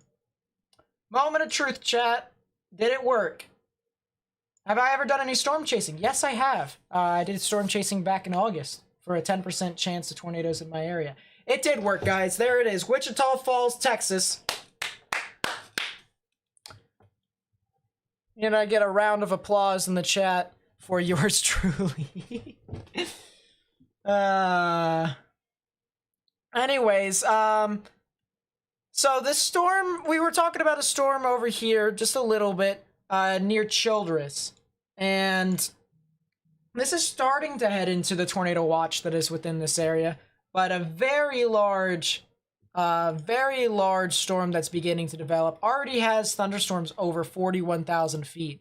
So, the severe thunderstorm warning for Childress, Cottle, and Hall County in Texas, that'll be in effect until 4:45 p.m. Central Daylight Time for 60-mile-per-hour wind gusts and half-dollar sized hail. So if you guys live over there, jeez, you guys are crazy. If you guys live over there, you guys really need to monitor the storm with the utmost respect, because this is the area that they can these storms can really Storm start to produce Chaser some Super very Chat large $5. hail. Keep up the good work. Great coverage of storms. Storm Chaser with the $5 super chat. Thank you, my friend. I really do appreciate it. That means a lot to me. So thank you so much. And I really do mean it to all the people who have donated and stuff like that and helped me out along the way. I mean, thank you so much. I really do mean that when I say it. So thank you. Um, but yeah, this has been a lot of activity here that has happened over here near Childress, and this is the area to which there could be some very large hail. As I said, the watch said that it could have a lot of very much larger amounts of hail, larger than 3 inches in some spots, which is pretty crazy. So, we really have to watch out for this as this gets closer and closer to when storms actually will be at its peak. So.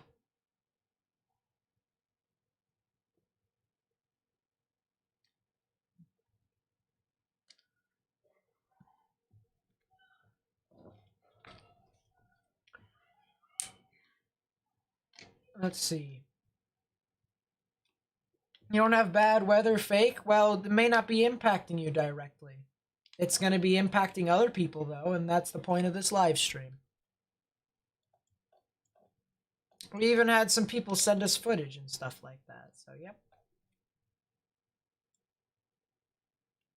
Yeah, I'm just getting a lot of water here real quickly, guys. I'm pretty parched. I'm not going to lie. But,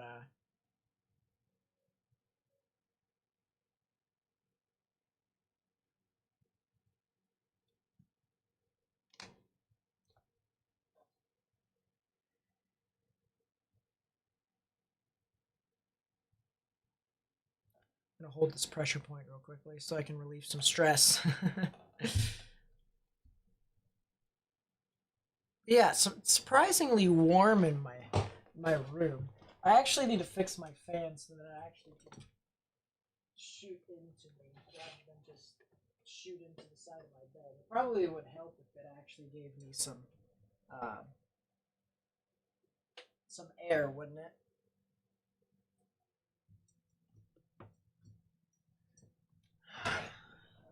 I like the high fan. There you go. Now I feel a whole lot better. What state is this? This is in Texas. This is the severe weather event that we've been tracking for quite a bit. My goodness, there's actually a new severe thunderstorm warning that's going to be impacting places like Waco. So let's quickly take a look at that. Central Texas. I think this is going to be heading off to Dallas-Fort Worth's radar a lot more efficiently. So let's look at it from Dallas's radar. Severe thunderstorm warning for McLennan and Boss counties in Texas until 4:45 p.m. Central Daylight Time. It's moving off to the northeast at 40 miles per hour with half-dollar sized hail, which is exactly what we can anticipate here today. So this is definitely something that people need to monitor as this moves on through. But a couple areas with severe thunderstorm warnings. As I said, it's going to get a whole lot worse later on in the evening. But it's still something that we really need to continue to get the word out to the people who actually do live here so that they don't get impacted in any bad way.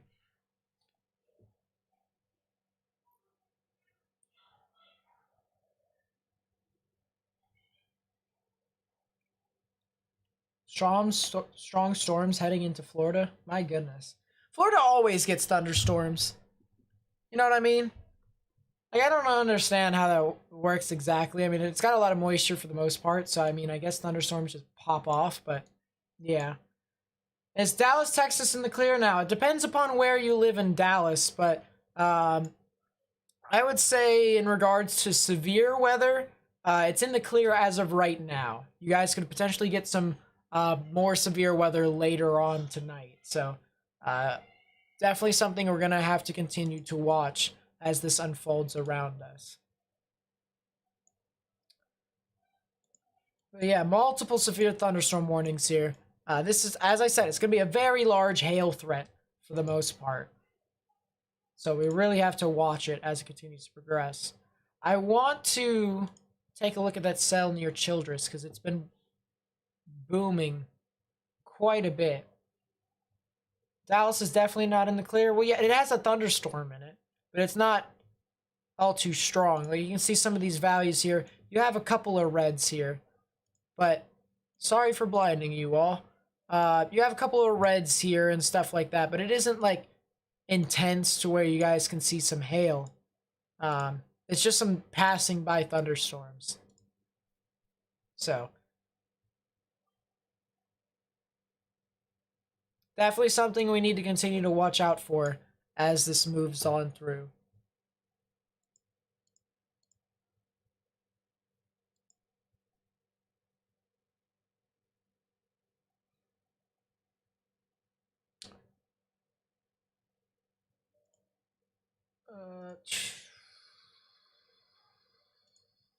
Let's go over the outlook again, unless if there's anything new that happened on IEMBot. It doesn't look like it. Oh wait, that's right. There was the other mesoscale discussion that we had to look at. Severe threat continues. A few intense cells are possible within the next 2 to 4 hours across parts of northern / western west central Texas. Large hail, damaging wind gusts are the main hazards expected with this activity. Well, that's fun. Exactly what we needed, right, guys? No, this is not what we wanted. So,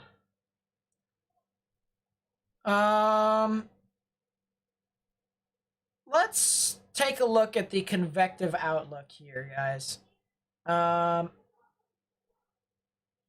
is indeed an enhanced risk right here that's been issued for southern parts of Oklahoma into a little bit of northern parts of Texas, right along the border of the Red River. There's also a giant enhanced risk issued from the eastern parts of Texas all the way down into Louisiana, Mississippi, and into Alabama. That is for the risk here tomorrow in the morning tomorrow as well. So definitely something we're going to want to watch out for as this moves along later on into Saturday. But for right now, the main risk is going to be here with this enhanced risk.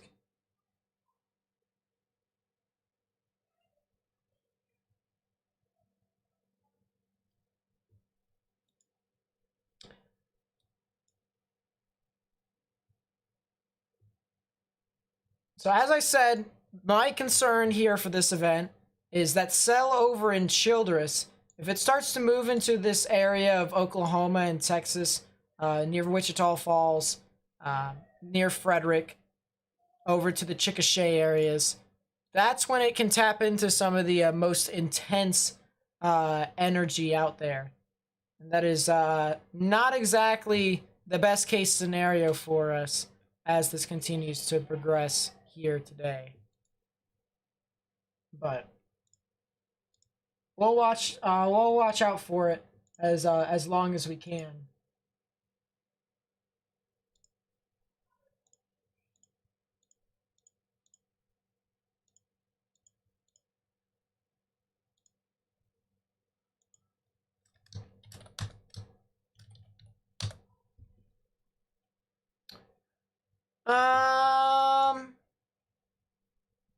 Speaking of Childress, I kind of want to go back over there and see. I want to see the overall look as to the cells that are moving off into Oklahoma, because I know I have some people who live over here as well. There are some thunderstorms that are pushing off and are moving into these areas, but it isn't exactly like, massive per se. There isn't really like any sort of significant storms that are pushing on through. Kind of like how it was, kind of opposite to how it was in the beginning of April. But still, you have some general thunderstorms. And as I mentioned before, this is not the main risk for you all. Your main risk will come later on tonight. $4.99. Can we kick out at Sudden Faith and at Stephen Knox? They think we're here for church. THX. You see, guys, well, let's put it this way. I'm religious. I love Jesus. I love stuff like that, right? But, I think what we have to do right now is, sure, we can pray for the people who don't know Jesus, can't find Jesus and stuff like that. But I don't think now is the best time to start convincing people that Jesus is the Savior, specifically because you got to do it a specific way. Especially since people don't exactly trust the Bible as a source. So we gotta try and do it the right way if we're gonna do it. But I don't think right now is the best time for it, guys. But Show, thank you for the $5 super chat. I really do appreciate it.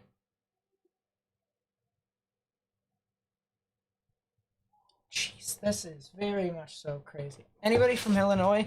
I have someone who pops in from Illinois every now and then. I'm turning on my fan. It's getting hot. I'm popping my piece of shrimp as well.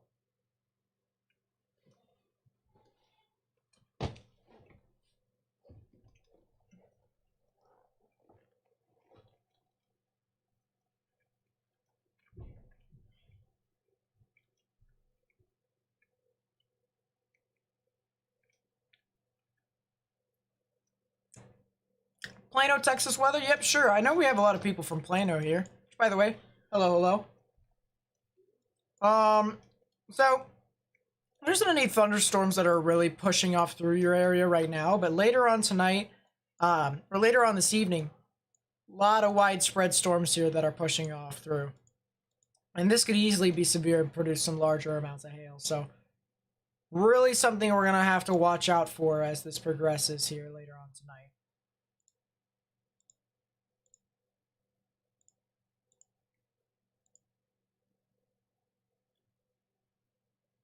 Huh?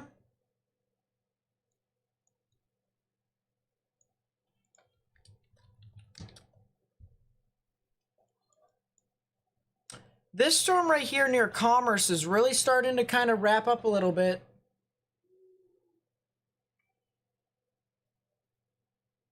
I will admit. This is really starting to wrap up a bit as it heads towards Commerce. You can see this kind of hooking characteristic right here, with the inflow coming in unimpeded, or at least somewhat unimpeded. There is some thunderstorms that are around here, but this is definitely something we're going to want to watch out for as this progresses later on tonight. The storm in Oklahoma-Texas border is toward possible. The Childress storm. If it's the Childress storm already, that's firing off. Wow. Oh, wow. Oh, yeah. Oh, yeah, chat. That is a supercell.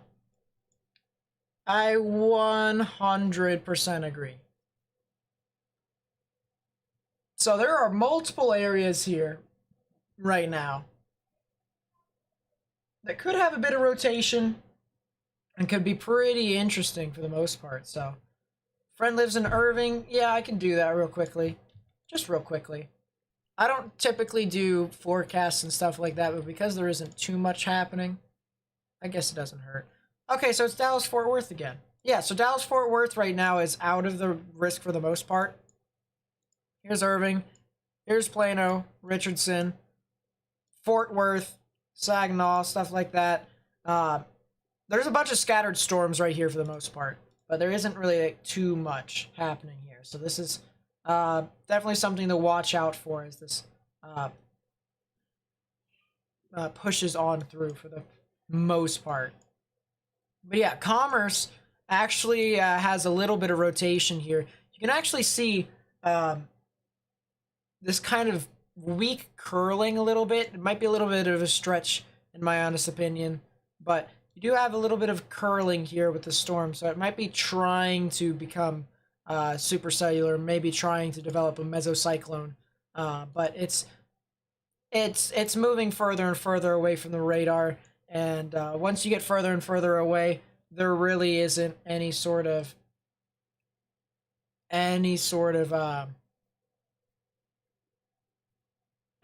area to try and see what's happening at the surface. So can we check her out on YouTube? Well, I would, but unfortunately I'd probably get copyrighted and get taken down, so I can't show you guys, but I could check her out on a side screen. Potentially. But we'll have to see. What cell is she on that has the wall cloud?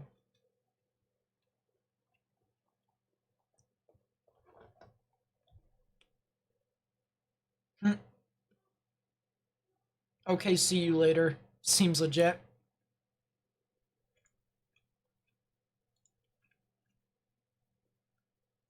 Tornado warning for that children's cell. My goodness, this thing fired off quickly. My goodness. Oh no. That is not good. I'm not sure if that is de-aliasing or not. I hope it is. But that is a tornado warning. So tornado warning for Childress and Cottle counties. That'll be in effect until 4:45 p.m. Central Daylight Time. Tornado and ping pong ball size hail with this one. You can clearly see the rotation here. Your greens and your blues are moving towards the radar. Your reds are moving away. Right in the middle is where the rotation would be. And some of these blues are actually up into the 100 mile per hour range, even to the 120 mile per hour range. So if you add the velocities going towards and the velocities moving away, you actually get a rotational velocity, or we call that a delta velocity, of almost 140 miles per hour. Now, granted, we're looking up 6,500 feet up in the sky, but this is some very strong winds here that is represented on radar. This is very strong here. And the good news here is that after United States Route 62, it doesn't look like it impacts a lot more people. It looks like it's mainly desolate. But if you live anywhere in north of Dunlap, along United States Route 62, and south of Childress along United States Route 62, you guys need to go ahead and take your proper precautions, get underground, or get in the lowest innermost part of your building, particularly a bathroom or closet with no windows, so you can put as many walls between yourself and the tornadic rotation as possible. This is a supercell, a classic hook signature here with this storm, where the inflow comes in unimpeded. It actually wraps around a bit more like this. And so this is your supercell, and the ventilation of the rain actually is off to the north and east. So this is a low precipitation type supercell that is moving on through into these general areas. So this is a very serious situation that is unfolding here. The good news is, for right now, is that it is heading towards, for the most part, not a lot of populous areas, but there are some areas that I see here that have some housing and stuff like that, some farms. And so I hope to God that the people that live along United States Route 62 do take shelter, do get underground, get in the lowest innermost part of their building. But there's only so much that we can do to try and inform people. Correlation coefficient, it's very hard for me to see. I can't actually confirm as to whether or not this thing is on the ground or not, but this thing definitely looks relatively strong as well. If you if there's any information on this cell, like any pictures or stuff like that on Twitter, oh geez, okay, so Jeff Petrowski's on the storm, actually. He's live streaming on Twitter, so I can't exactly show the live stream. But that is a wall cloud. That is a wall cloud. That is a pronounced wall cloud, all right. That is a mesocyclone right there. So that is, it has a very well pronounced wall cloud as well. So this is a very strong storm for the most part. So if you have any sort of pictures or information and stuff like that, feel free to send it to me at N8_Snyder, so that I may be able to show it to you all here on screen, because this is indeed a pretty interesting situation here for the most part. I'm scrolling through Twitter here to try and find some stuff.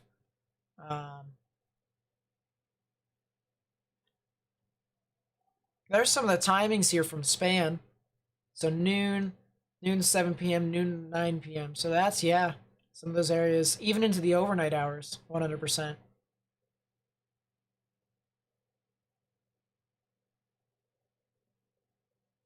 Okay, that's fun. Orlando Brown to Kansas City. That's fun.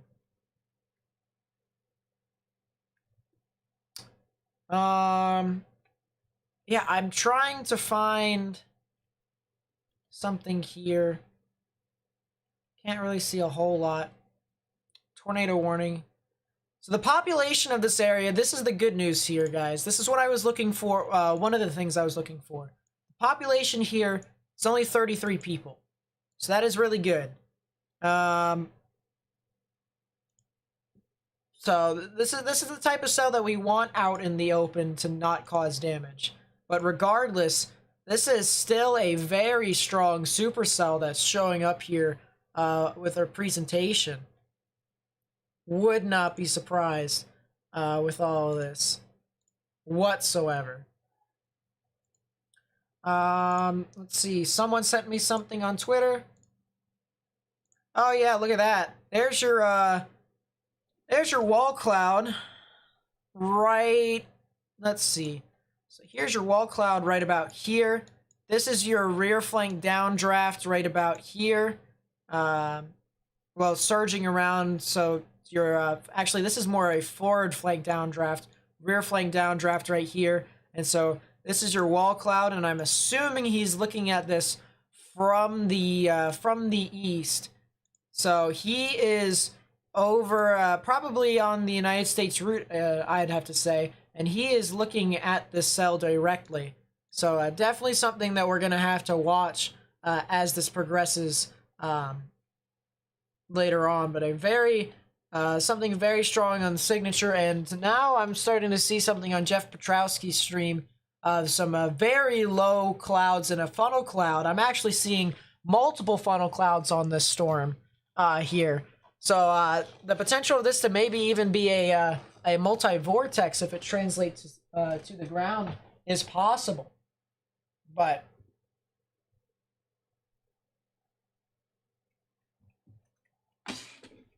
we're gonna keep watching it.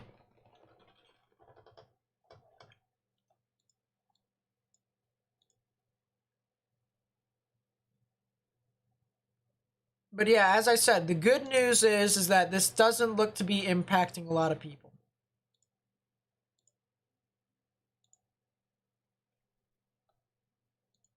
But you can see, guys, how this storm has absolutely exploded and formed tornadic rotation that quickly. That's how insane this this storm is, with the amount of energy that was there. We have another picture of the wall cloud here, so let's take a look at that. Look at that. There's your wall cloud. My goodness, look at that. And how this scud just kind of shoots straight down here. This is your wall cloud right here, and this just looks ugly. This is an ugly wall cloud, but really nice presentation of the supercell as it goes up aloft. So this is a low precipitation type supercell. This is exactly what we would expect in the beginning of the live stream. It'll start to turn high precipitation based later on, but this is a very interesting supercell with a well pronounced wall cloud here, and so really something that we're going to have to monitor as this continues to progress.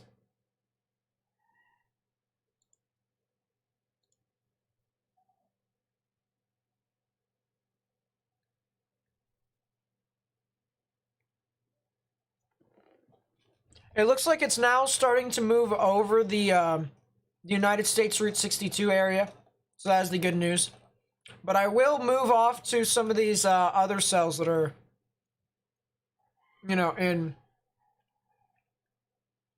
Texas, because as I mentioned, the people who are in these areas, you know, sure, it's a tornado warning, but there's only 33 people who live in here. And I am hoping, you know, there's one that could be directly be impacted. I did see the potential of a farm or a house that could be impacted by this, but I'm assuming they'd be in their safe space. So I'm going to repeat myself. Childress and Cottle County, if you live over there, if you live south of Childress, if you live north of Dunlap, you guys need to go ahead and take your proper precautions. Get underground or get in the lowest innermost part of your building, particularly a bathroom or a closet with no windows, so you can put as many walls between yourself and the tornadic rotation as possible. It's just that simple. I would just highly recommend it.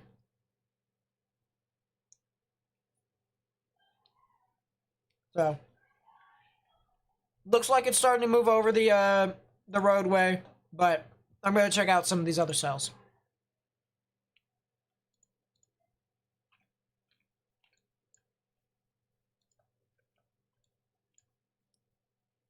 Speaking of some of these other cells, oh geez, that's a funnel cloud that I just saw. All right, well, I'll talk about that in a second, but that's a really low funnel cloud. My goodness, that could potentially be on the ground soon.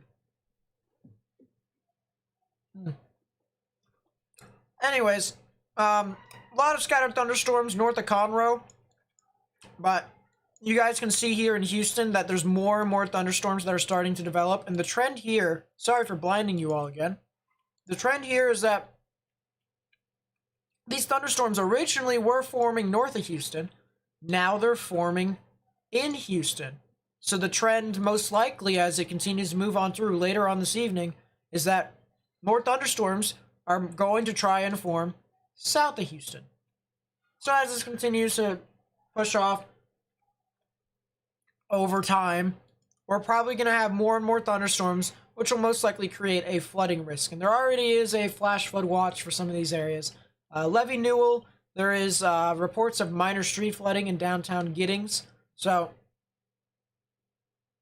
if people live over there, if you're in like a flood warning, if you're in a flash flood warning, turn around, don't drown, don't drive into flooded roadways. Because if you do drive into flooded roadways, you're risking yourself by driving into what seems to be not too deep waters, but actually it is a lot deeper than it may seem. So something to really monitor. Who is streaming on Twitter? Jeff Petrowski. Jeff Petrowski is streaming on Twitter. His camera's not focused on the funnel cloud at the moment, so it's kind of hard for me to say what all he's doing. But there you go. He turned around his car.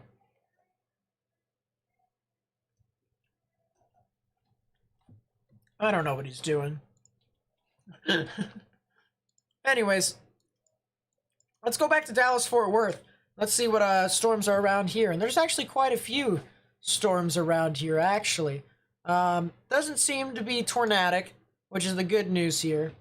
But there's a lot of thunderstorms that are really starting to fire off and potentially form some larger amounts of hail.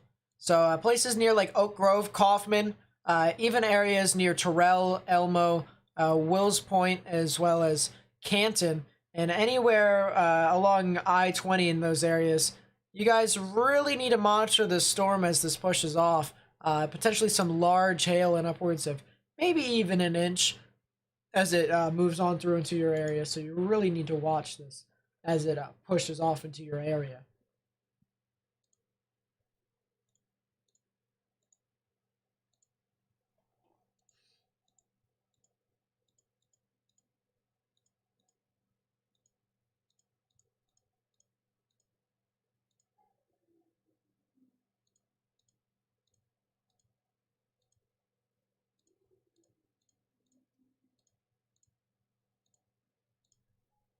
So yeah, lots of storms across the board here. Some could be producing some larger amounts of hail.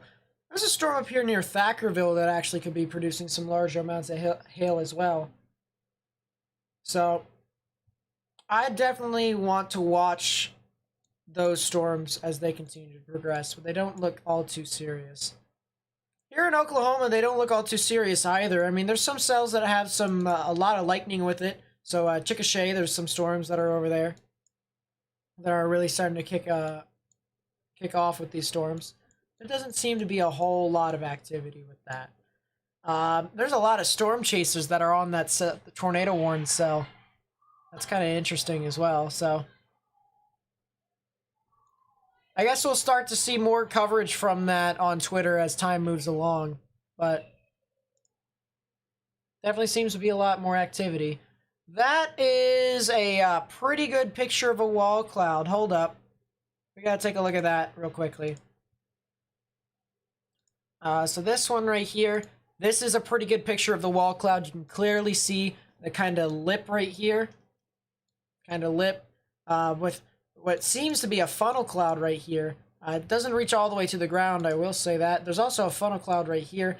The wall cloud, the interesting about wall clouds is they can have multiple areas of rotation, and one area will just have to dominate. One area will dominate the other and become the one to which, the weaker one will begin to die, and then the stronger one will begin to, form a lot more. So, that's kind of what we're looking at right here with these storms, is that they're really fighting for dominance with the energy that is out here. And so we're going to have to watch this as it continues to progress later on.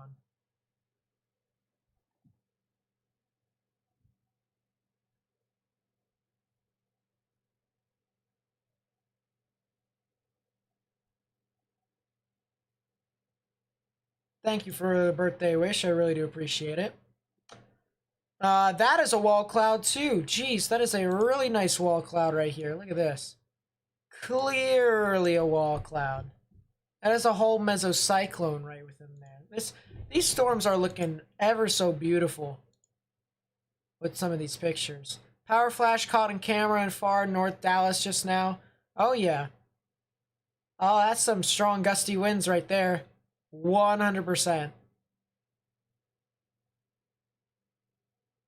This is why we try to tell people, stay indoors, get into shelter. You do not want to be impacted by storms like that.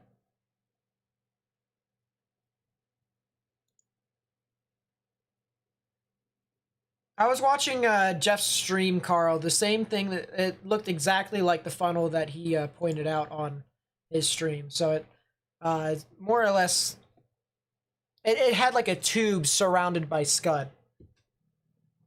Well, not exactly a tube-ish. It was like a very weird funnel. It was really weird.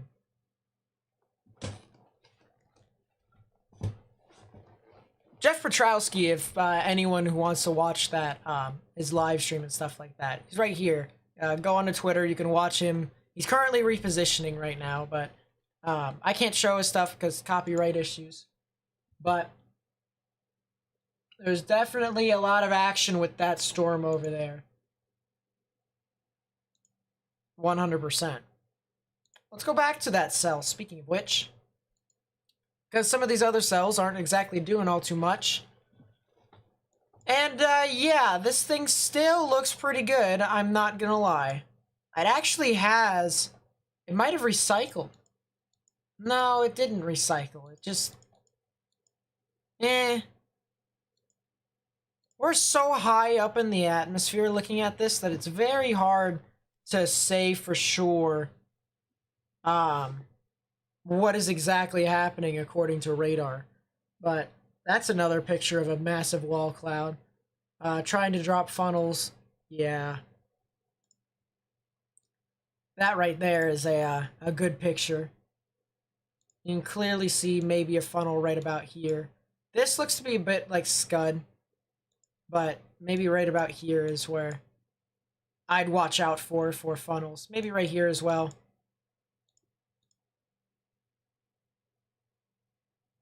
But, yeah, this is definitely a pretty intense storm right here. I will say that much. New severe thunderstorm warning. I'm curious. Where is it? It's all the way over here in Amarillo. It's not even near the main risk. That's nice. Large trees were snapped due to estimated 50-mile-per-hour winds. Half of the town is without power. That's in McGregor, Texas. So, that is some major damage as well from these gusty winds that are pushing on through. Something to really watch out for that. Or with that. For sure.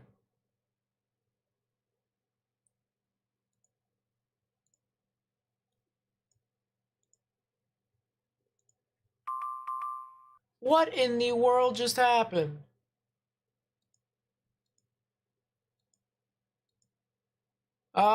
Day 3 fire outlook is not what I needed. Meh. Meh. Alright, let's take a look at this cell over here with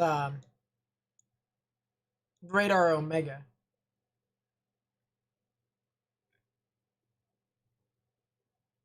This thing is also, is it really trying to produce rotation? Hold up. No, it's just a bunch of scattered storms. That's just about to say. Because I looked at the velocities first and I assumed that everything was automatically connected, but no. It's just this one cell that's moving through Malden and Goodnight. And if you guys live over there, probably should stay indoors. Not gonna lie. The potential for some large hail is, you know, it's present. Let's actually read up a bit on it. 60 mile per hour wind gusts and quarter-sized hail. So yeah, the threat for hail is definitely there. New tornado warning.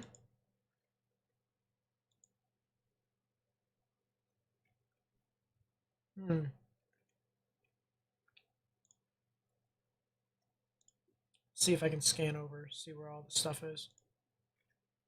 Is it for this thing? Maybe. I'll put my radar over that if I can, but that is a oh, that's by Brad Arnold. That makes sense. That makes sense. Oh, it's not a new tour, it's just continuing. It scared the crap out of me.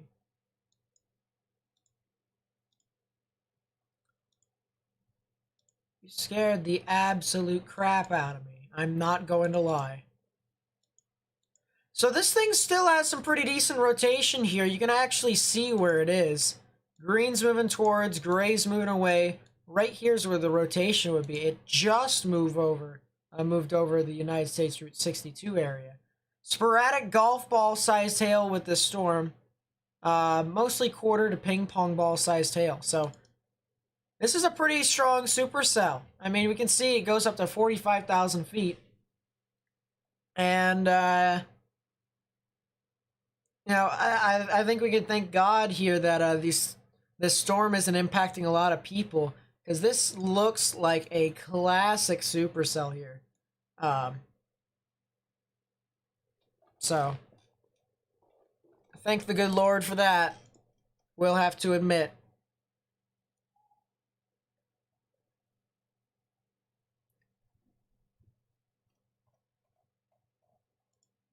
It might be trying to recycle. Because it seems a lot more linear here at the forward flank downdraft. Typically, you would want it to be a bit more curved and more precise that way, but because the hail core is like steep from like right here and right here, I'm starting to think that maybe, just maybe, it's trying to recycle. And you can notice how like linear this part is right here with a rear flank downdraft. So I would not be surprised if that was the case. But we also have to realize that it's fighting the capping inhibition up there as well. So we'll have to continue to monitor it for the most part. But for right now, it does seem to be kind of lacking in some major characteristics in order for it to be tornadic. I feel like Dallas-Fort Worth was a bust, apparently. Live in Carlton. We've only had small cell, short-lived rainstorm. Well, your storms haven't really got to you yet. Hate to break it to you. But, that was not your risk. Later on tonight is your risk. And when those storms move by, It's a lot of hail. It's a lot of large hail. Here, show you what I mean. Here's the latest NAM 3-kilometer model run, I should say. Here's your thunderstorms that move on through. And then here's your line of storms that'll move off into your general vicinity. They might go a little bit north of you guys, but they're still moving off into your general vicinity. The NAM shows you that still. So, it's the chance for large hail is possible within your area. Is this the reason why they issued that 10% chance for tornadoes? The southern edge of the line that could potentially produce... Oh my goodness, that is... What is the NAM doing? The NAM is showing some really good photographs for the most part, suspended in the atmosphere. That's not bad at all, actually. Yeah, I still think Lafayette and Baton Rouge are in the risk all right. Look at this. Look at this massive line that's going to be pushing on through past midnight into the morning hours. That is definitely a setup we're going to want to watch out for. How's the Childress storm? It's recycling, I think. It's taking its time doing it as well. So... once it gets closer to the radar, we'll have a better idea as to what is going on, but right now, unfortunately, well, fortunately, I should say, it's not really all too much stuff that's happening.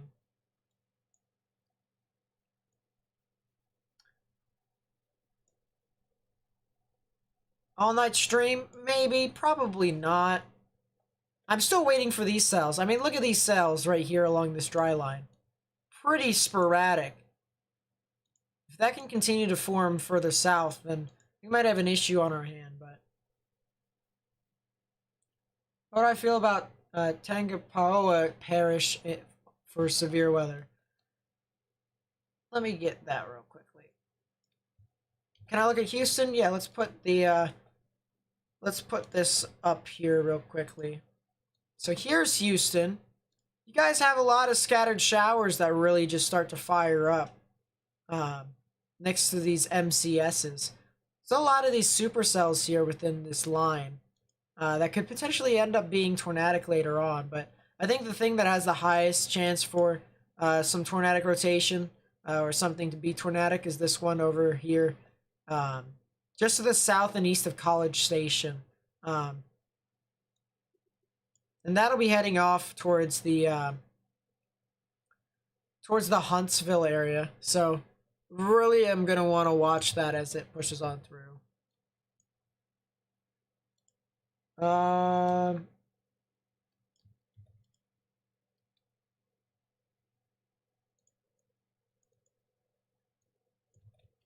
See, Tangipahoa Parish.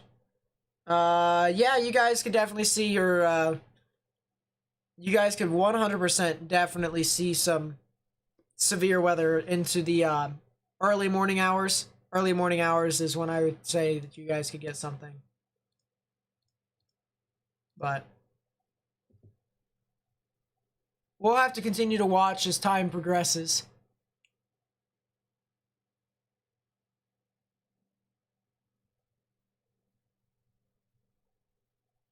Yeah...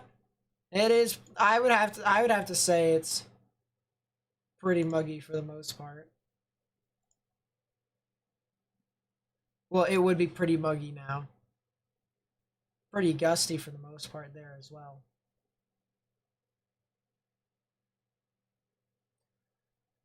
Your Twitter is here. Sorry, the page doesn't exist. Really? That's kind of funny if that's the case.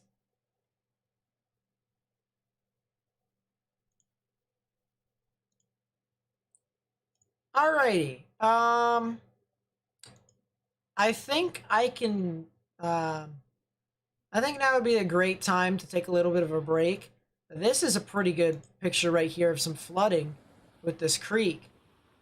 My goodness. This tells you all exactly what you need to know about the flash flooding and how bad it can be because um, with how many areas widespread that's going to see, widespread rain, you could definitely see stuff like this that could pop out. So, will Spanish Fort have any tornadoes? Kind of hard for me to say a specific area is going to get tornadoes, but they have the chance for some. So, weather for College Station. College Station in itself will be it's starting to get out of this supercell that kind of developed. Um, so it'll be moving along the line eventually. But College Station, you guys should be out of the risk as of right now. Or for now, I should say. Louisiana's built differently. What do you expect me to do? What do you expect me to say?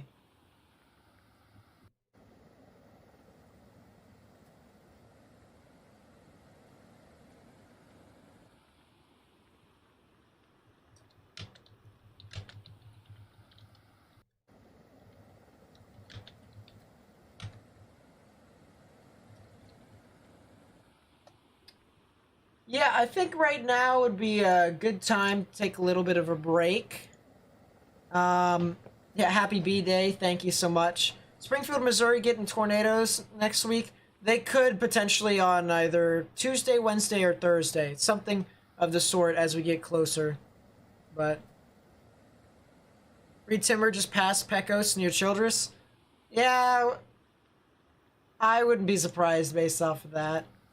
The supercell really is trying to reorganize, and we could see a new mesocyclone that forms right within here. It's actually starting to try and get that characteristic, but we'll have to watch out for it. All right. Yeah, I'm gonna go downstairs, and I'm gonna go get my cake, or at least I'm gonna get a piece of cake. If you guys don't mind. So I'll be back in a bit. I'll be back in a bit for sure. But I'm going to get some cake because it is my birthday. So, yeah. I'll be back in a second. Yep, just remember the storm is most likely cycling, so we might see some more tornadic rotation in a second. When will I be back? The next couple of minutes, something like that. So.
Alrighty.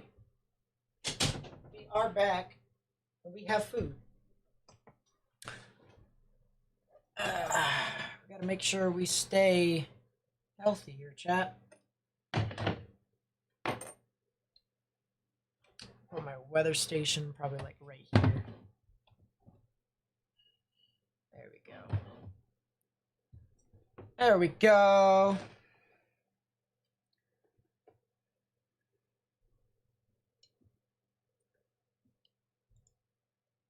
Yeah, this thing is starting to kind of reorganize itself, chat. It's also turned full left mover, well, right moving supercell. I will say that much. It's went full right mover, and that is some decent rotation. That is 100% some decent rotation in the upper levels. So there's here's one mesocyclone here. Here's another meso. Well, everything is a mesocyclone, to be fair. It might be performing a meso handoff, but yeah, it definitely is in the process of recycling. And so you can actually see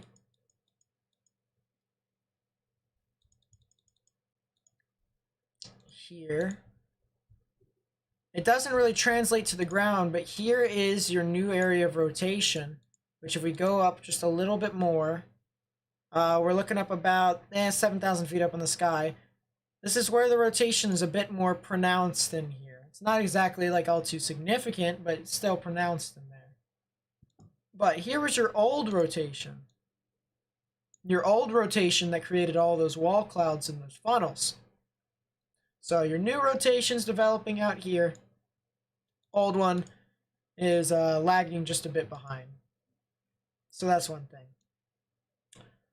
A couple other things that I wanted to talk about.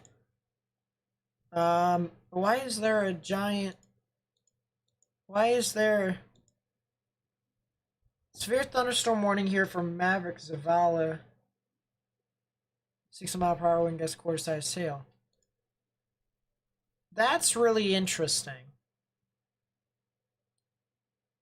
And you guys might be wondering, you know, well, we're looking at just one cell. It's not that big of a deal because there's not really a lot of things over here. It's kind of similar to up there in Childress. There's not really a lot of population.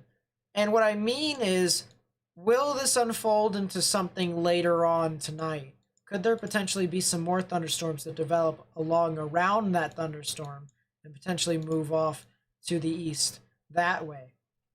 You know, that's what I'm interested in. We also have another severe thunderstorm warning. This is a new one that got issued here. So this is here for Tyler and Jasper counties in Texas for 60-mile-per-hour wind gusts and nickel-sized hail. So not really all too insane per se, but you do have those supercells along in the line, and what the heck is that? Totally Aiden Super Chat $20. It's your birthday. Happy birthday. Enjoy your cake. Keep up the good work of keeping track of weather. Have a great rest of your birthday. Totally Aiden with the $20. Wait, what? $20 super chat? Jeez, thank you so much. My goodness. I really do appreciate that. Holy crap. I actually didn't bring up my cake. I actually brought up just straight up dinner. And I slapped some butter on some mashed potatoes that I threw in the microwave. I got my chicken here that my family cooked, so I'll be able to eat that. But I will enjoy my cake as soon as I bring that up. So thank you for the $20 super chat. I really do appreciate it. If you're under a red flag warning, what do? You there's not really much you can do. It's just like a fire warning. You know what I mean? So, is there any threat of severe weather in Missouri this week? Mainly central Missouri is what you're worried about. Yeah, so there is a threat. It's kind of hard for me to say, especially with how far out the models have been. But I could potentially see a severe weather threat for Missouri here on a Wednesday, even into places like Illinois, into Arkansas, Oklahoma, Texas. Basically, this entire vicinity right here that I just circled could potentially be under like a huge tornado risk for the most part. So, really need to monitor that for the in regards to that. Totally, Aiden, with the sponsorship. Thank you so much. I really do appreciate it. Yeah, that's.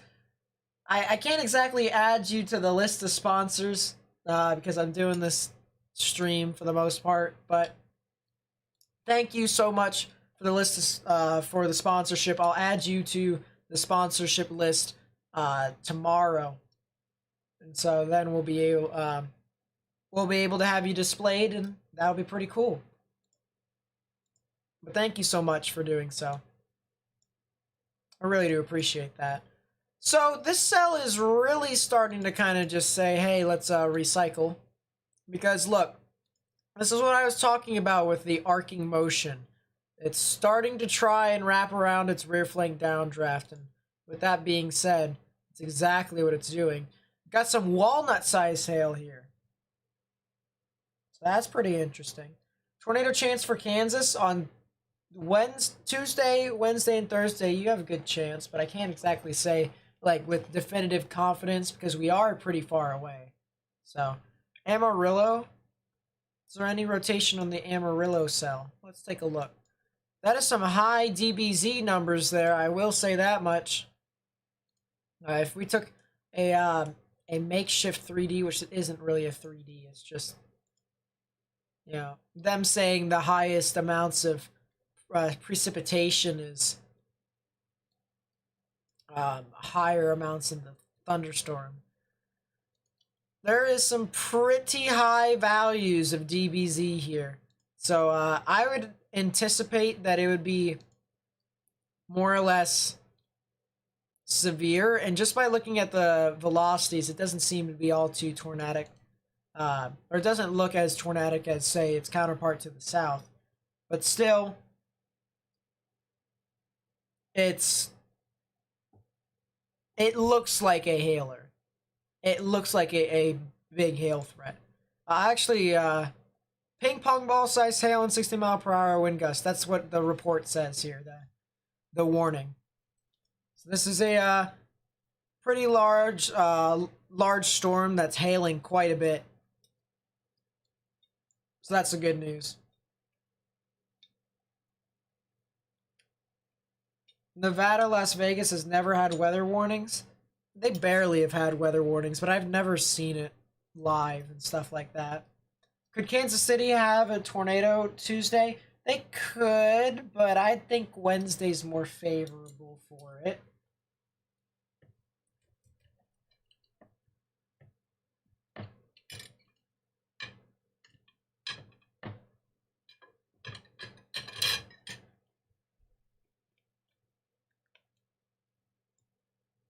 Alright, well, I do want to do one thing. And that is take a look at this cell here in Oklahoma.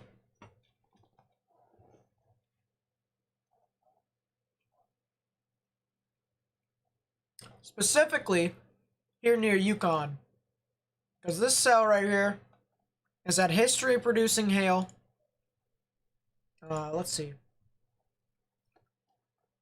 And some damaging winds. Now, it says here that the hail isn't really all too large, but yeah, I think the National Weather Service did pretty well in issuing this warning because you could have some hailstones that could be upwards of that amount. So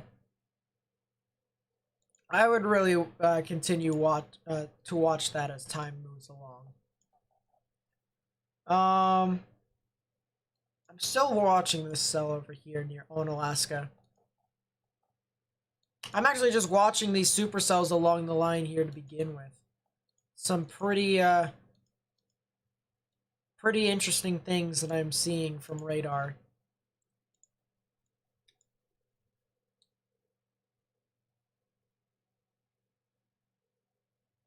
Tuesday and Wednesday, you think it will go moderate, enhanced, slight, like what you think? I don't. I don't think so. Probably not. Southeastern Texas is tour possible, is it? It is tour possible. Okay, okay. Let's move San Antonio's radar over to Fort Polk. Let's see for ourselves. What kind of cake looks delicious? This isn't actually my cake yet. My cake downstairs is like an ice cream cake with a cookie dough, brownie, chocolate, and caramel fudge on top. So, for the most part, it actually looks pretty good when I looked at it in the freezer. I want to take a look at some live meso analysis real quickly. I'm curious as to what this event is doing.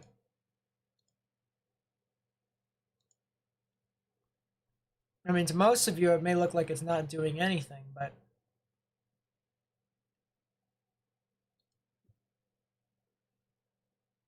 Alright, so Cape numbers and upwards of 1,000 joules per kilogram. Still a lot of Cape here along this dry line, so if a storm does form, my goodness. Tanner, what's up? Welcome back.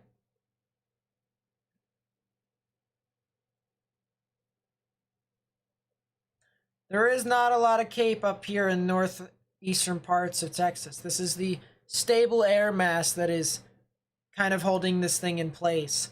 So the real risk is these storms over here, and then after these storms actually push on through and become a bit more linear,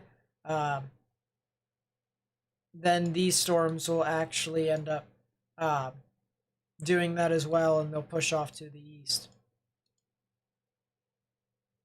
Yeah, there is a severe thunderstorm warning off near Eagle Pass, which is kind of interesting too. But it doesn't look all too impressive for the most part. We're going to take a look at the enhanced echotops on this.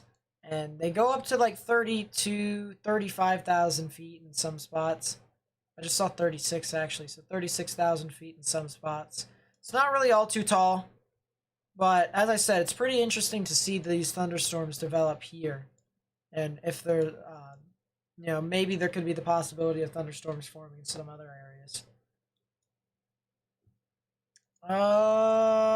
Okay. Round 2 of supercells forming along the dry line is here. Look at this. These cells over here near Brownwood and Comanche. Comanche is really starting to fire off. And this might be the risk here that could be heading off towards Dallas-Fort Worth. We'll have to see. Oh, it just went right. Okay, well that's nice. This hasn't yet. It's gonna still go straight, but this just went full right mover. So we'll have to watch as this continues to move on through. Can I check Cottle, Texas? Yeah, give me a second. I'll have to look up where that is first, but you're in part of the bad weather in Alabama? Yeah, unfortunately for tomorrow, you actually are in a lot of the bad weather for Alabama. I only say that because most of Alabama is in that type of risk, so. You guys can never get a break, can you? Alright, so that's, oh, Paducah. Okay, yeah. Let me check that over there. So, with this storm, it has moved out of Cottle.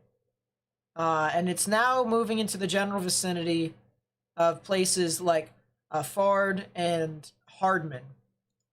So the actual tornadic risk of it is starting to move off away towards places like Vernon, and even further along the line if this thing continues to become a right mover, which it looks like it is being a right moving supercell.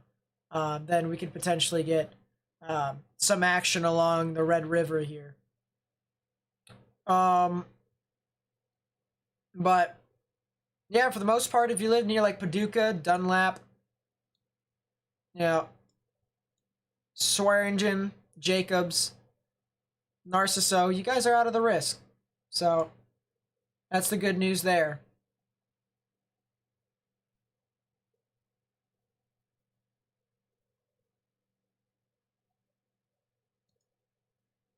Jeez. I want to take a storm motion. Yeah, that's jeez. Yeah, that's a supercell, all right. It actually looks like it started to left split.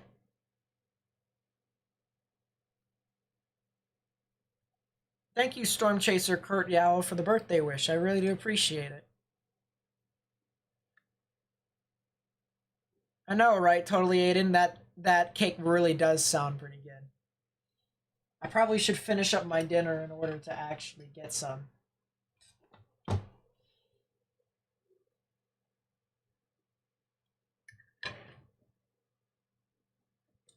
Probably should.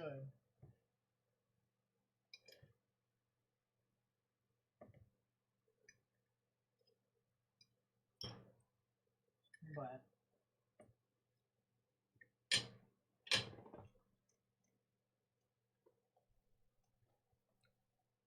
it's pretty hard to answer everyone, to be completely honest with you.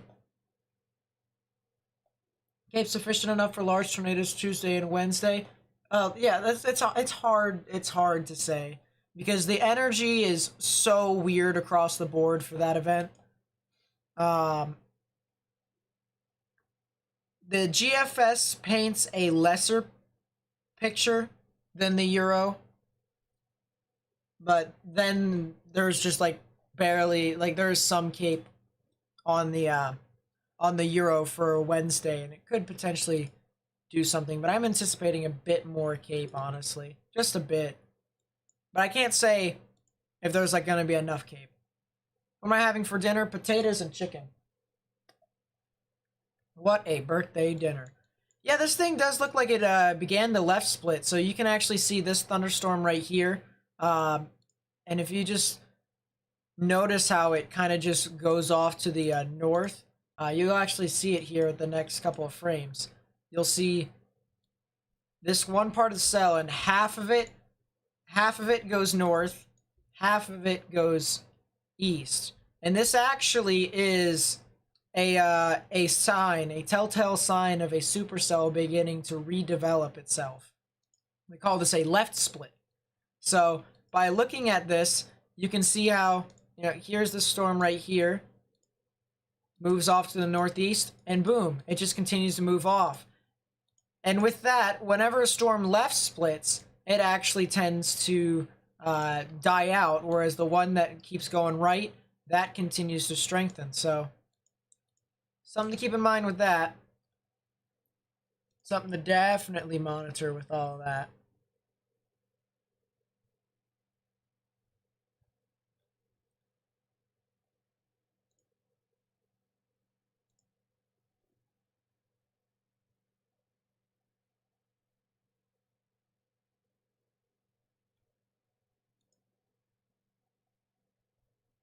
Any tornadoes yet? Your internet cut out?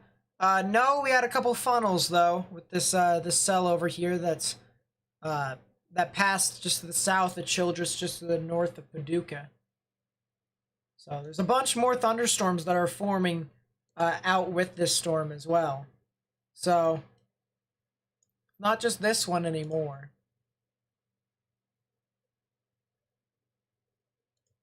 Let's go back to the cell over here. These couple of severe thunderstorm warnings here for Angelina, San Augustine, and Sabine counties in Texas. For quarter-size hail and 60-mile-per-hour wind gusts for the most part. I'm looking at the rotation here, and I can't exactly say for sure if there's any sort of tornadic rotation. There is maybe a little bit. It definitely seems to be a bit more on the rear of the storm. I will say that much. You can see the kind of hook here. curls just it curls counterclockwise. So that is a good indicator of something that could be tornadic with the inflow coming in right here. But it doesn't seem to be all too strong, so that is the good news. And it's not supposed to be all too strong with this messy mode here. So it's half and half. Is Dallas getting anything later? Yeah, most likely. Most likely they're going to get some things.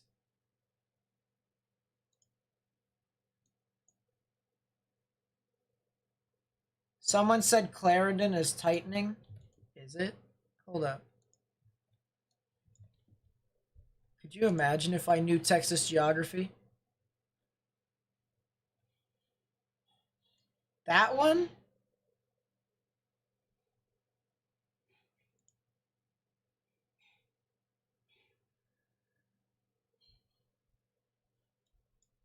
Can't exactly agree for the most part. Here, let's see. Let's see. By the way, if I sound pretty down, it's because I'm pretty tired. So I don't know why I'm pretty tired. It's just I am. I'll probably be fixed by tomorrow. I better be fixed by tomorrow because tomorrow is going to be worse than today. But where is this at? This is in Texas. Right now, I'm currently looking just to the south and east of Amarillo. But some of these other cells span across much other places of Texas and Oklahoma.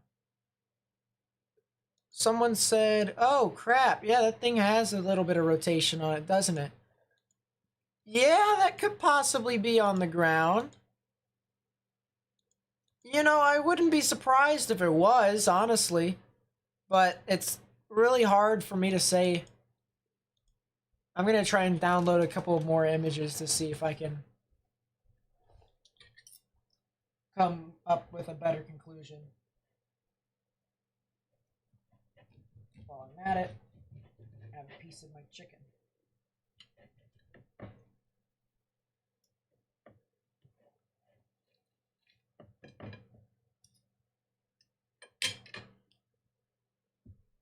What'd you miss? Not too much. A bunch of funnels. Nothing that translated to the ground yet. Verona scored 4 goals last night. I know, right? Oh, yeah. This thing came out of nowhere.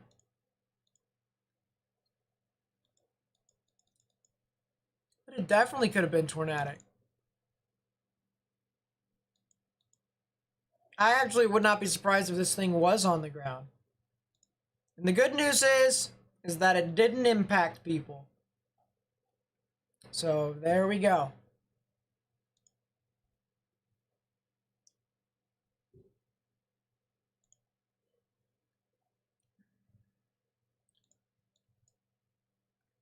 Okay, so some of these other cells that are south of the cell that went to the south of Childress, those things are now starting to kind of pop off. And I would not be surprised, honestly, if they start producing larger amounts of hail. But who's Verona? He's a hockey player.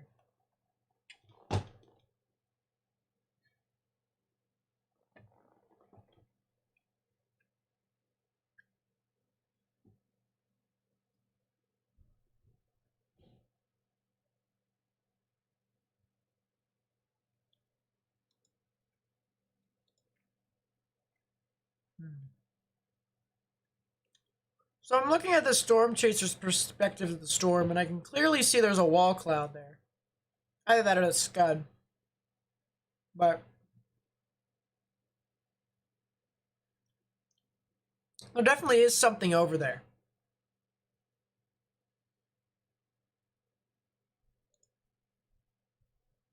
Canadian County, oh good. Goodness gracious. Let us see for ourselves, shall we? Might be something. I don't think it will be anything, though. Unless if it got, has a decent LLJ. which low-level jets would have to scream from the east. So I don't think anything tornadic would come off of it. I think it would be a bit more of a gusty wind threat, honestly. But there isn't, according to the radar scope, it doesn't seem like there's a lot of people out in front of these storms. So that's the good news. No, that storm that was on radar scope is not along the dry line. The ones that was near Childress and south of Childress, those ones are. All right, here's Dallas Fort Worth again. What in the world is that cell near Comanche doing?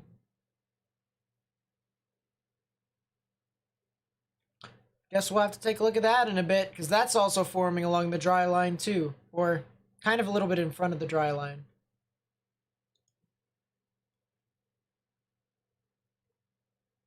That's pretty crazy. How's Tyler, Texas looking tonight? You guys definitely could get a lot of gusty winds towards midnight. Well, maybe a little bit before midnight, and maybe even a tornadic threat.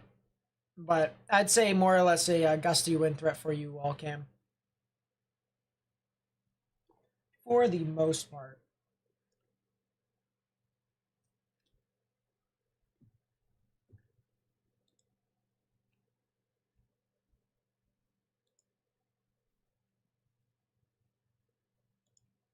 Hmm? Oh, makes sense. I was looking at something and I was just like, what in the world just happened? And then I realized what it was. Where's the dry line? Dry line is, I can actually draw it with these thunderstorms. Dry line's right about here. But I can also show satellite imagery as well. So, pause it right about here. So you see how there's these... I can't. So I'll just show based off of 2 point. There it is. Okay, here's your dry line right about here. This is when it starts to get pretty dry. And thunderstorms are really forming out in front of it. You can kind of see how it starts to curl a bit. This is right in front of your thunderstorms. Right in here is when you can get your supercells that can create damaging winds and large hail. Maybe not a whole threat for tornadoes, but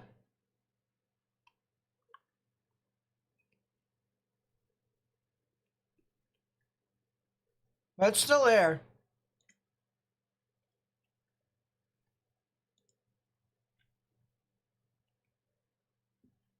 Oh yeah, guys, look at this. That is a hook. It's starting to wrap its rear flank downdraft.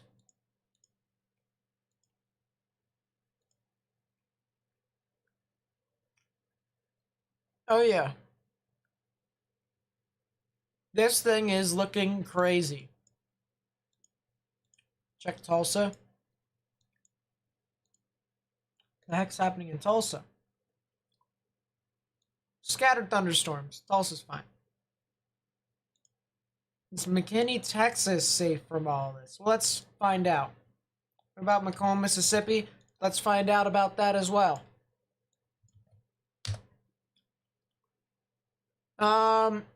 So McKinney, you guys could probably get some severe weather a lot later tonight, honestly. So, I'd highly recommend bringing any sort of valuables that are outdoors, like anyone near the Dallas-Fort Worth area. I'd highly recommend bringing valuables that are outdoors, either indoors or put them under some sort of cover. Like cars into garages, pets into homes, any sort of, expensive hardware that's fragile. Or fragile.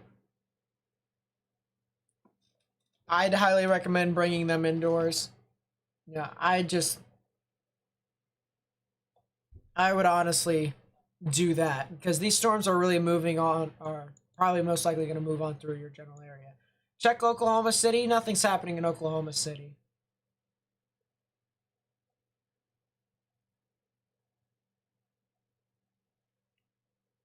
See the V shape on the cell, and that is the one on the screen right now. Yep, this is the supercell that produced the multiple funnels. This could potentially wrap up, maybe become tornadic along the line.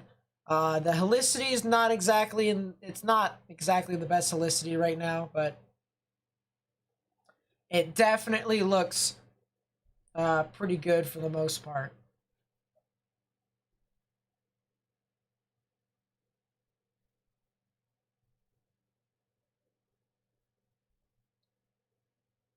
Okay, I'm going to move this radar that is over here in Amarillo.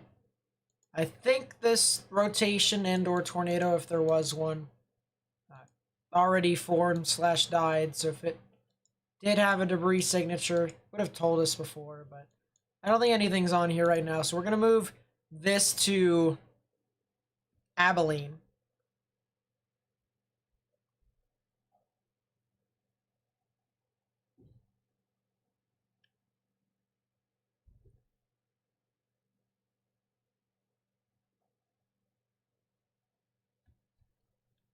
And we're going to see what all is going to happen. Looks like it's trying to bust. What version? Are you saying, like, you know, storm not forming or storm popping off? Yeah, this storm near Brownwood and Comanche is actually looking kind of interesting. It has a ZDR column, a tornadic ZDR column. So this thing could even be tornadic later. But we'll have to continue to watch out. This looks like it's heading towards Wichita Falls. You see, now you understand why I said Wichita Falls is most likely going to be impacted by this thing. Large hail. Corpus Christi should be fine, right? They're going to get some thunderstorms, but it won't be as intense as this. It'll be a lot weaker. I'm going to have a piece of my chicken.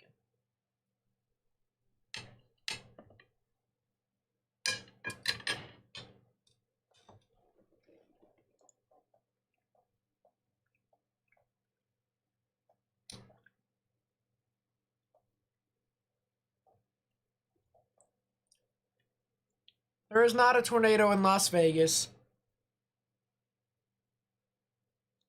Guys, breaking news. We have just crossed over the 5,400 subscriber mark. You guys are insane. Alright, I know this event doesn't look exactly the best. And, you know, tomorrow is looking a whole lot better than today. And what in the world is that going on here with this storm? You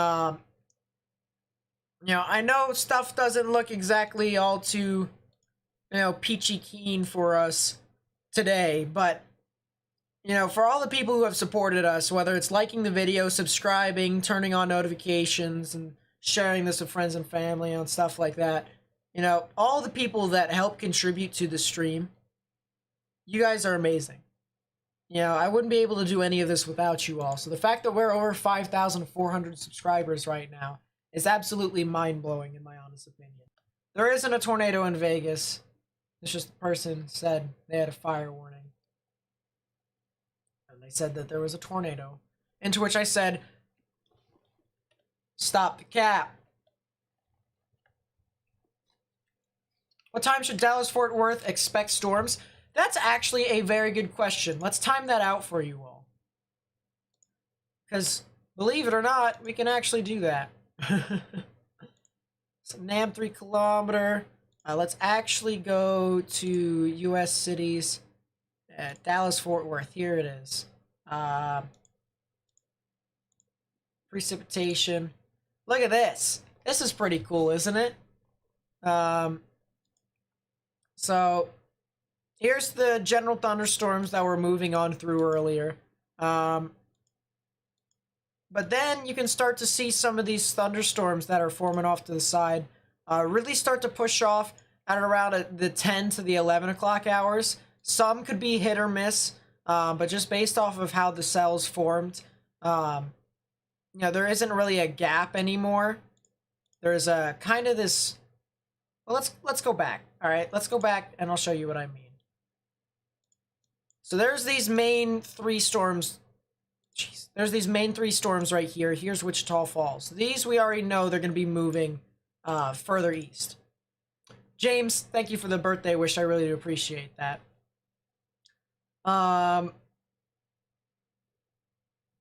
These thunderstorms are moving east. We already know this. If we move down towards Abilene, you can see that there is another thunderstorm that is either, I think it's trying to develop. Nah, it's kind of dying out a little bit, but there is some shot at thunderstorm initiation here, just north of Abilene. There might be some more activity a bit further south. And there is a bit more activity further south near Comanche down to Goldwaith and Lometa. So those areas, for the most part, are going to see a lot of action that could head up into some of these general vicinities near the Dallas-Fort Worth metro area. So what I'm really watching out for is these storms and where they will move. And just by storm motion, by looking at that current storm, it looks like the one near Comanche looks like it'll head a bit further to the south. And so there'll need to be a couple other extra storms that form here, say like near Breckenridge, Eastland, stuff like that. Which, let's see if I can actually find some Q fields here on this. There was some attempts of an initiation here within this line, this outflow boundary that went on through. But it doesn't look like there is a whole lot. So, you know, you guys might get something, you guys might not. It's going to be pretty close because there's a very narrow gap here, and it might just split, you know, it might just have Dallas-Fort Worth in the middle of the gap and might not get anything. But if there's any cells that form off to the north in between this gap, Dallas-Fort Worth is going to get some severe weather conditions.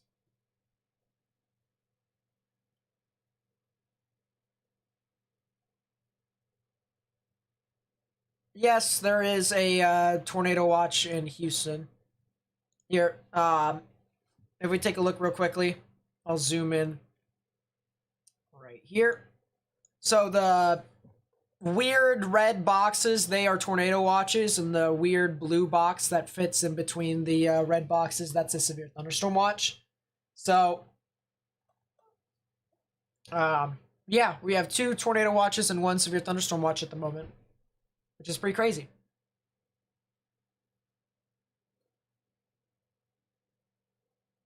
Yeah, these cells are actually going to be coming to Alabama towards the night, and even into tomorrow. Alabama is actually going to get a pretty decent risk from all of this as well. So what about Oklahoma? Oklahoma doesn't seem to be doing a whole lot at the moment. A lot of scattered convection, but nothing really rooted towards the surface. So I can't exactly say that it's doing things, but it is trying. Yeah. This cell here near Quanah is really looking interesting for the most part. I mean, my goodness, this thing has some rapid rotation on it. I would not be surprised if they issued a tornado warning on it. And there's also maximum expected hail size of around 2 inches. This is why they issued the tornado watch here, guys. There's a high chance for large hail, a decent chance for some tornadic conditions with it. So we could potentially get something that moves along through, and could get something with it, with that risk. See, how's San Antonio? San Antonio, as of right now, looks all right, but I'm really interested in the potential of some thunderstorms that could be moving through your area. Maybe a bit to the south, but there is the chance for some activity for you all later on tonight. You can see right here that this is the satellite imagery, and this cell is the one that I'm actually talking about for you all. And it could potentially form some more cells that can push on through here. New update with IEM bot. a mesoscale discussion concerning the tornado watch. So this is most likely going to be talking about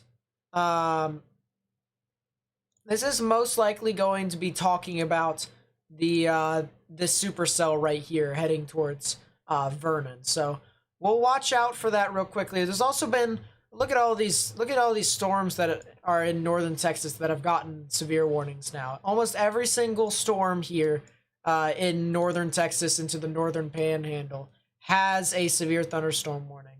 And most of these have had reports of hail sizes and upwards of quarters, maybe even larger than that, to walnuts. So really very much so, they're very much so widespread here in regards to this risk.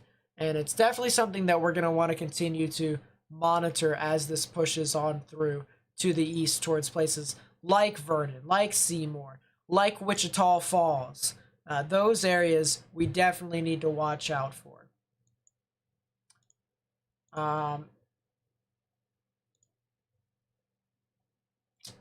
Let's see. How is your view on people being on here for the sensation of being part of an F5 live? I mean, as long as they're not wishing for it, I'm okay with it. When I have people who wish for death and destruction, that's when I kind of have an issue. You know, if they want to watch it because of the thrill and, you know, they want to watch me dissect severe weather live, you know, that's completely up to them and how they do it. But, you know, in regards to, oh wow, that is a supercell and a half here in north of Houston. That is something we need to watch. I think this was the cell I was talking about earlier, actually. It's just, you know, been a while. I haven't talked about this area in forever. Yeah, no, as long as they're not wishing death and destruction, I really don't care. It's, you know, up to them if they want to watch me do analysis. And, you know, for me, I also love teaching about weather and stuff like that. So this could be seen as a teaching type stream as well for people who might want to, you know, witness it. But what website / app is this? This is called GR2 Analyst. It has a 21-day free trial.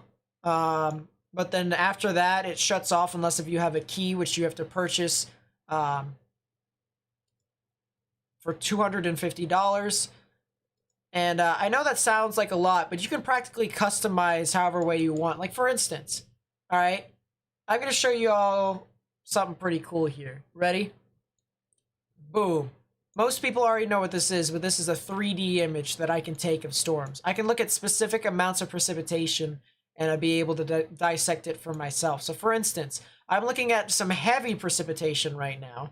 And if I ever see this cave right here, to where there is a potential rotation, that tells me that there is an inflow notch right within this storm. And the inflow would come in unimpeded to feed the supercell to allow it to continue to sustain for quite some time. So we do have a very strong supercell that's moving on through here near New Waverly and Willis, as well as near I-45, I should say. So if you live over there, if you live near Conroe or north of Conroe, you guys really need to monitor this storm with the utmost caution, because this is a tornadic supercell right here. It has a tornado possible, and I would not be surprised if this thing wraps around its rear flank downdraft, which is just its hook. That's the rear flank downdraft. So we're gonna have to watch this closely. Jeff has a tornado on the ground southwest, but it was brief, but it was on the ground. All right, so and I'm actually not surprised by that as well. This cell right here has been going crazy. Yeah, that's actually, yeah, I actually would believe that. I would think it was on the ground just by looking at that. So yeah, that's a pretty definitive cell right there. I would not be surprised if that actually was on the ground at one point, which someone said Jeff had a brief tornado, so Wouldn't be surprised. How can you tell between an inflow notch and other textures than 3D radar? That's actually a good question. So I'll actually take a 3D of this cell here as a good example. So this is actually a pretty good inflow notch here, but let's say we were trying to figure out if this was an inflow notch or if this was an inflow notch. Well, you're going to have to try and find out where the hook is here at the bottom of the radar to try and figure out which area would be where the rotation is. And because the rotation is right around here, we want to look for the cave that would be north of that and where the rear flank downdraft would jut out just like this. So that's how I can tell as to what is what. Marie Hall, good to see you again, first off. Second off, today and tonight, Noonan's going to be fine. Tomorrow, not so much. Noonan actually is in the risk for a 5% chance for tornadoes. So I'll be covering this tomorrow, but the chance for severe weather is possible tomorrow. Whether it's from the morning all the way to the afternoon, I'd say your risk is pretty much the entire day. So I'd monitor that with the utmost caution.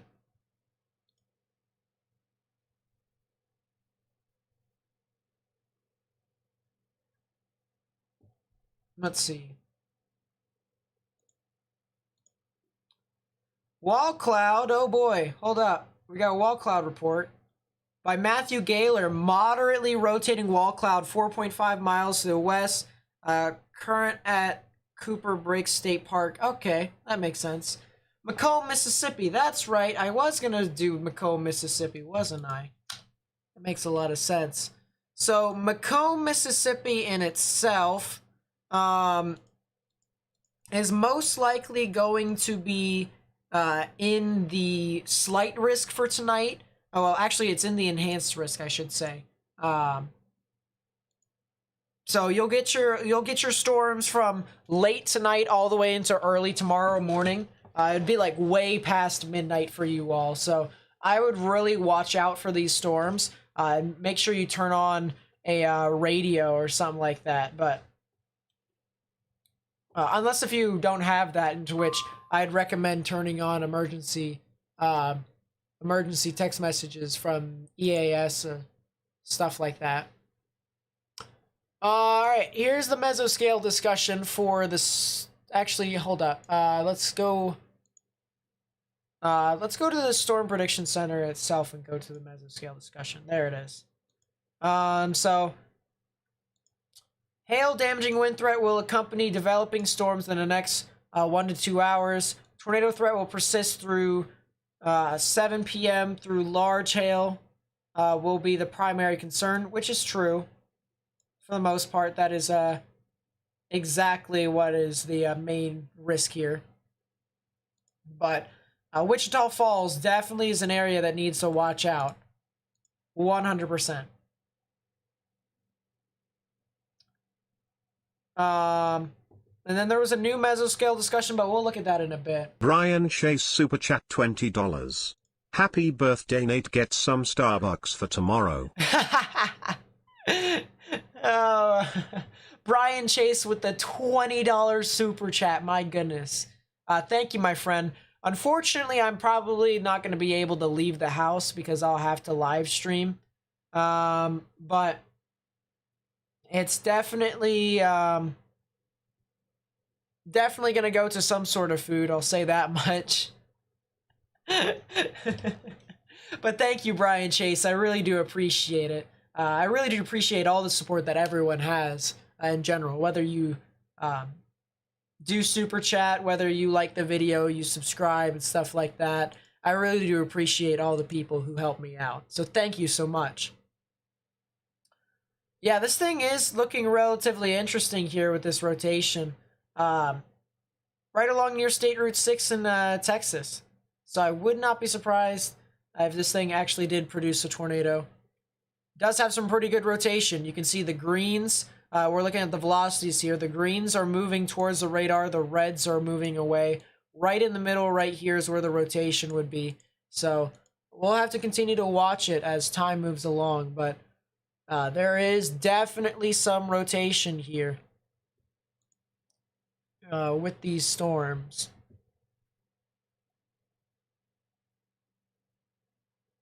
You got the trial. How do you turn on the weather map, if you don't mind telling? So go all the way up to the top right, and you're gonna hit the globe with the monitor. As soon as you hit that, then you'll get your radar.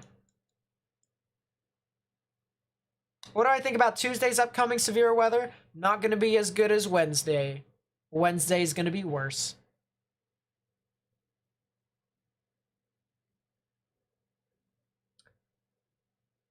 There's more likes than viewers on the stream. That's because we had a lot more viewers early on in the stream.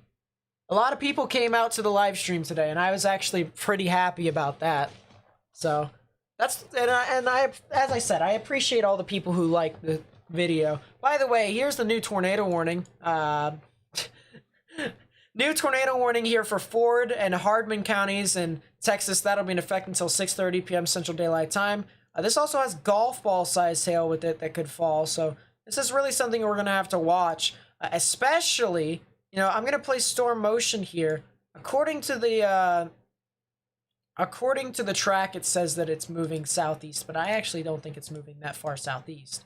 I think personally, no, I don't think that's where it's going. Jeez, give me a second. This is not helping.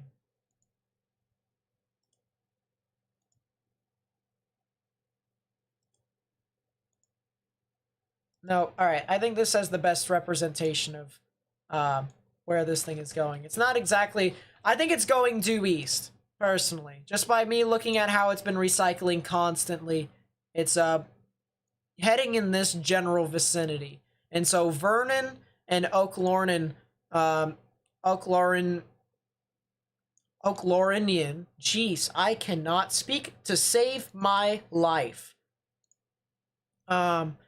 You guys could potentially be dealing with this cell, but if you live near State Route 6, you guys definitely need to go get into some sort of shelter.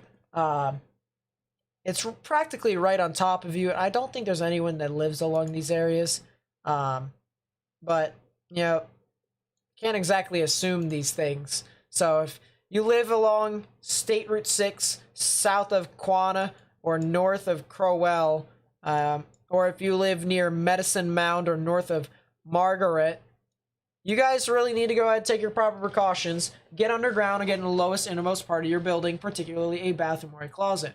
Am I using GR level 3? No, I'm using GR2 Analyst.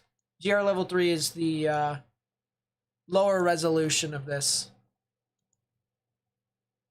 That takes level 3 data, whereas this takes level 2 data. Not to mention, I can do 3Ds of these things. So, what in the world is...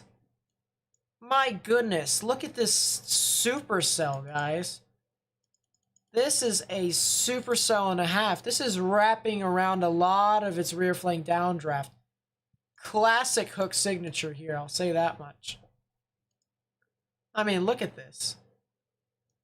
I'm going to take a 3D of this cell. 2 tornado warnings now. Well, I guess I'll take a look at that in a second. But look at this inflow notch, guys. Look at this. This is where your moisture would come in, right in this cave to fuel the thunderstorm. And this is where your tornado most likely would be if there was one, right here in the rear flank downdraft. So definitely something that going to want to monitor as this progresses. Yeah, there's some very strong rear flank downdraft here with this storm. So we're gonna want to continue to monitor this. And then there's the new tornado warning for the cell that's to the rear of that, that's heading towards Childress. So there's a new tornado warning for the cell near Tampico. So this does include Childress, Cottle, Motley, and Hall counties. That'll be in effect until 6:15 p.m. Central Daylight Time for ping pong sized hail and a potential tornado. So really something to monitor. as this continues to progress on through. And I said to the people, you know, who may still be in the live stream here today, tonight, I said that if you guys wait a little bit, the risk will really start to kick off. And that's exactly what's happening right now. This risk is really starting to kind of just pop off because of the dry line. And so you have some of these storms that are even producing hail amounts in upwards of baseballs. There's a spotter here that reported baseball-sized hail, Chadwick Stizzle. And I would assume they would have the this is a dangerous storm thing here, which they don't. But I'm actually, I would not be surprised if that was the case there. Medicine Mound, tornado to your southwest. Oh yeah, there it is. There's the report right there. Derek Klein. So there was the report of a tornado right there. And another tornado warning. That's for the cell that was near Conroe. So we were talking about that cell too. Guys, I've been telling you all that it was going to start kicking off a lot later tonight. So for those of you all who stayed with us this long, you know, this is our time to start informing people about what all is happening. So new tornado warning here. This is for Montgomery, San Jacinto or Jacinto or something like that, and Liberty County. That'll be in effect until 6:15 p.m. Central Daylight Time. I think it's San Jacinto. I think it's what that is. Quarter-size hail and a possible tornado with this. So if you guys live over here, you guys need to go ahead, take your proper precautions, get underground or get in the lowest innermost part of your building, particularly a bathroom or a closet with no windows, so you can put as many walls between yourself and the tornadic rotation as possible. N8, you need to put your teeth in. Help to speak XD. Yeah, I mean, that is a bit true. That is a bit true. But, oh well, I guess I'm just running on fumes now. Jacinto. The more I know now. Thank you so much for actually helping me out. So Jacinto. Okay, well, if you live north of Conroe, if you live near Cut and Shoot along State Route 105 or near, let's see, South Williams Road around there, you guys need to really take your proper precautions. Get underground or get in the lowest innermost part of your building, particularly a bathroom or a closet with no windows, so you can put as many walls between yourself and the tornadic rotation as possible. Yeah, this will be heading off into some of these areas north of State Route 105, north of Fostoria. Basically anywhere along, I'm trying to find some good roads here. Anywhere from Cedar Lane and eastward all the way over to Fostoria Tram Road. So if you know anyone who lives over there, you guys need to go ahead and tell them to take their proper precautions, get into their safe space. We have a confirmed tornado. Oh yeah, that's a tornado. I just looked at it. I have Reed stream here on the side. That is a confirmed. That is a tornado. That is a tornado. That is on the ground, 100%. So let's go over to that storm and see it here. Clearly, yeah, that's a debris signature. And look at that radar. Look at that radar display right here. You can clearly see the greens moving towards the radar, the reds moving away. Right in the middle is where the rotation would be. This is where the tornado is.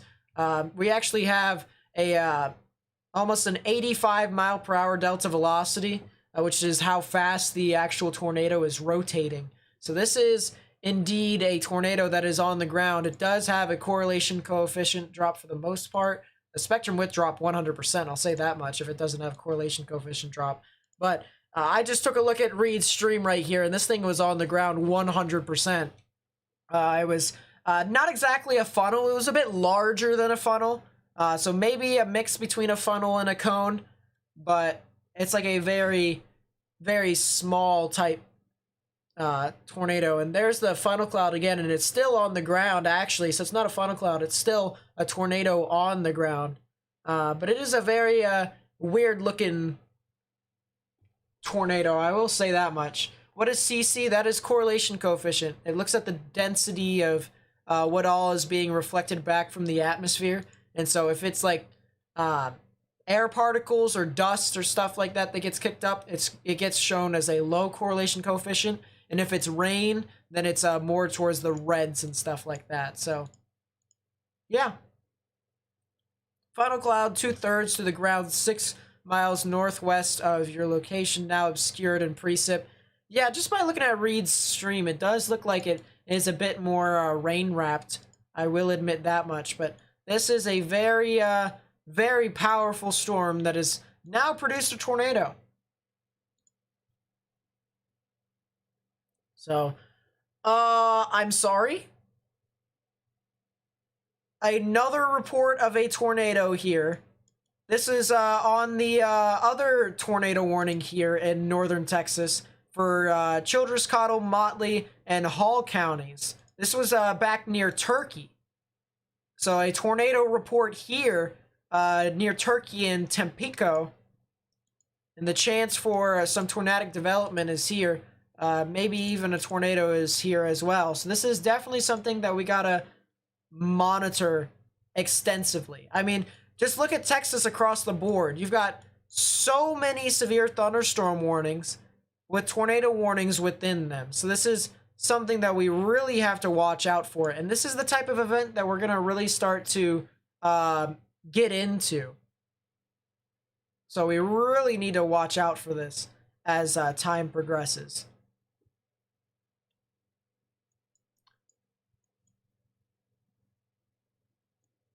%100. But yeah, this tornado is confirmed on the ground per phone report. Someone even called as of a phone report that it was on the ground. And we clearly saw it. It was, well, you didn't clearly see it. I clearly saw it. But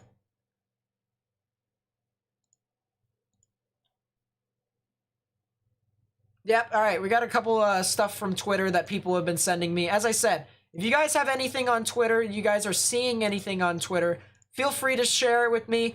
At me on Twitter, at Nate_Snyder, so at N8_Snyder. That'd be greatly appreciated.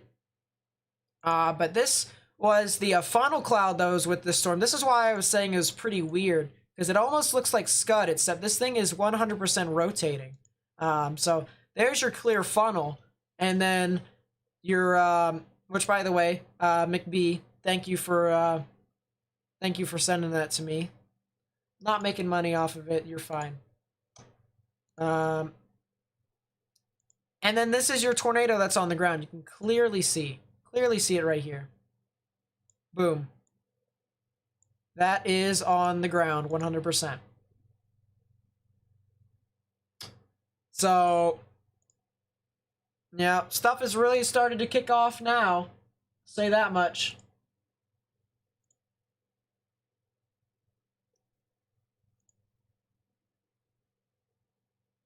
Let's take a look at the storm near Conroe again, because we've been talking about the ones in northern Texas, but we haven't talked about the one in southern Texas a whole lot, so we might as well. I want to actually get a storm motion here. It didn't really help a whole lot, I'm going to be completely honest. But there is a bit of rotation here near Cut and Shoot, and that'll be heading off towards the Cleveland areas.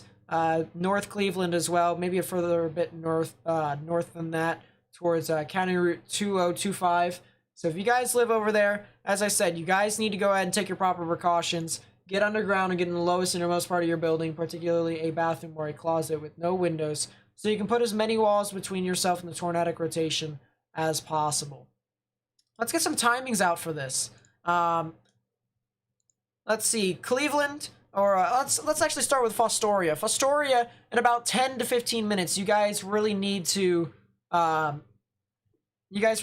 into your safe space now, because it's about 10 to 15 minutes it'll be heading over into your area. North Cleveland and Cleveland about 10 to 15, not 10 to 15, 15 to 20 minutes.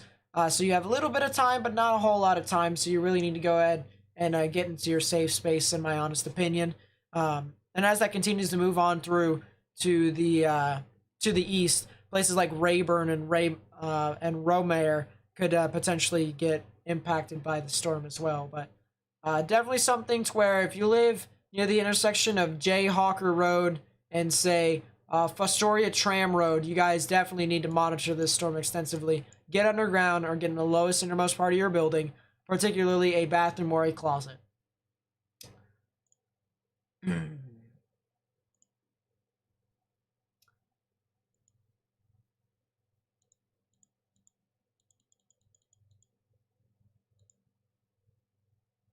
Let us see.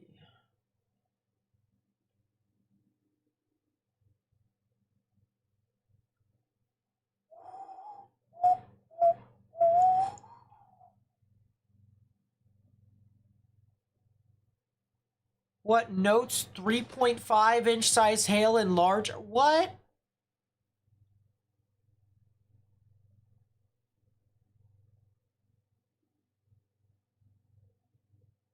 How? Does Iowa, Louisiana have a chance of producing a tornado tonight? Let me take a look for you, Carrie. Check the Baylor County storm. It has 4-inch size hail. Is it this one, right? Softball sized hail. Yeah, that storm. My goodness. That thing is just going crazy.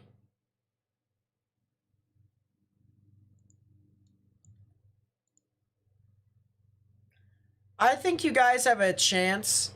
Carrie, it'll be more towards the evening tonight.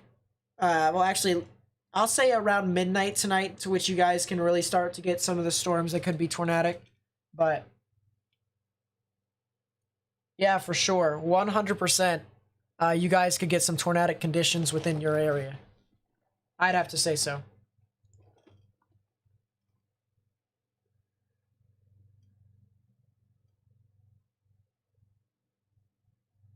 But yeah, this still has some decent rotation on it too. That's the thing. These storms have been actually looking pretty decent for the most part.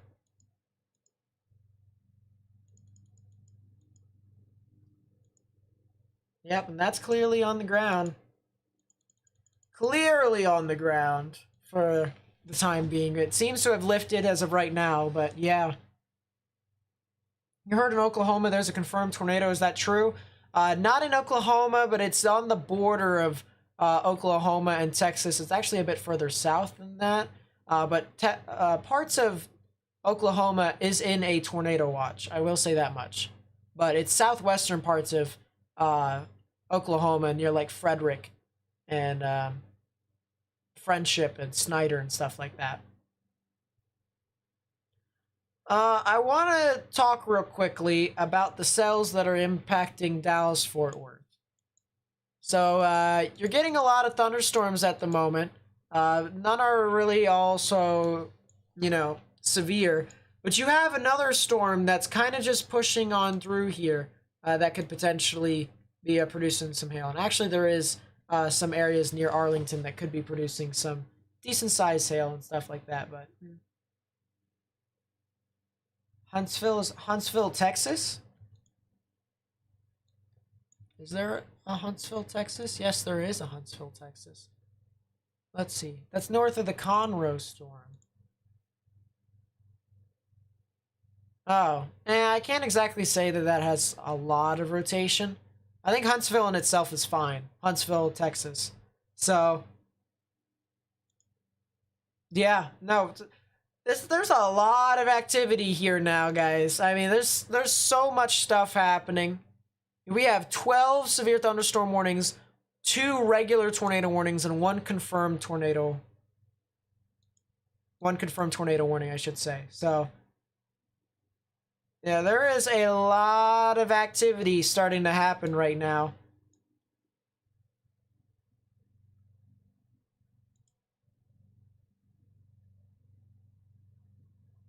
Dallas-Fort Worth, Yeah, I'll go over that again. So there's actually like there's a thunderstorm that's about to head just to the south of Arlington.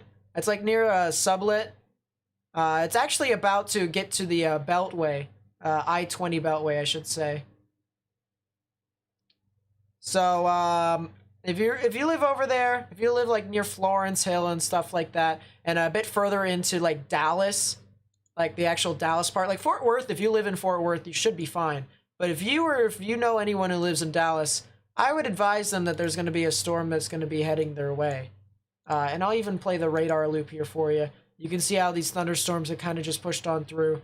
And even places like maybe Arlington could also get into the action. So it's really one of those things where we have to continue to monitor this as it progresses on through. Let's go back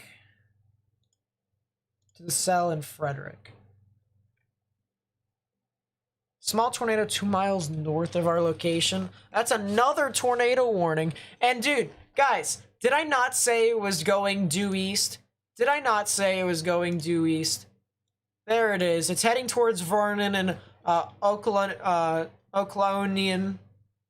It looked, with storm motion currently going on right now, I had no doubt it was going due east, honestly. So, new tornado warning here for Ford, Wilbarger, and Hardman counties in Texas. That'll be in effect until 6:45 p.m. Central Daylight Time. Confirmed tornado. This is a confirmed tornado. Was located 4 miles southwest of Medicine Mound, moving east at 25 miles per hour. Damaging tornado and golf ball sized hail with this storm. So definitely something that people need to continue to take seriously. If you live near Tolbert, if you live near Vernon, it's not near you right now, Vernon, just yet. But if you guys live over there, in about, say, 30 to 40 minutes, it'll be over into your general vicinity. You really need to monitor this storm. And if you live south of Tolbert, or if you live north of Lockett, if you live north of United States Route 70 and south of United States Route 287, you guys need to go ahead and take your proper precautions.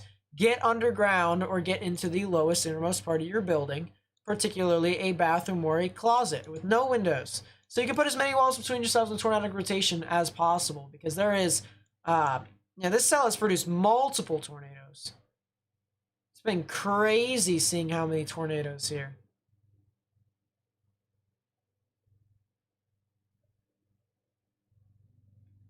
So, really something we have to watch out for. And it's not just tornadoes as well. This storm has had a history of producing 3.5-inch sized hail, or at least the one to the south of it. The other one to the north has had a history of producing golf ball sized hail. So, you got the whole trifecta here. You got your gusty winds. You got also hen egg sized hail, 2-inch sized hail as well. So there's that. You got hail, and then you got your tornado. And that's not exactly, best case scenario in regards to, trying to sit out a storm. So this is really something that we have to continue to watch out for as this moves on through due east. This is heading towards populated areas, guys. Vernon is not a small place here. You can see right here, there's quite a few, structures here. Petrowski's saying it's a wedge. Maybe. I can't exactly say for sure.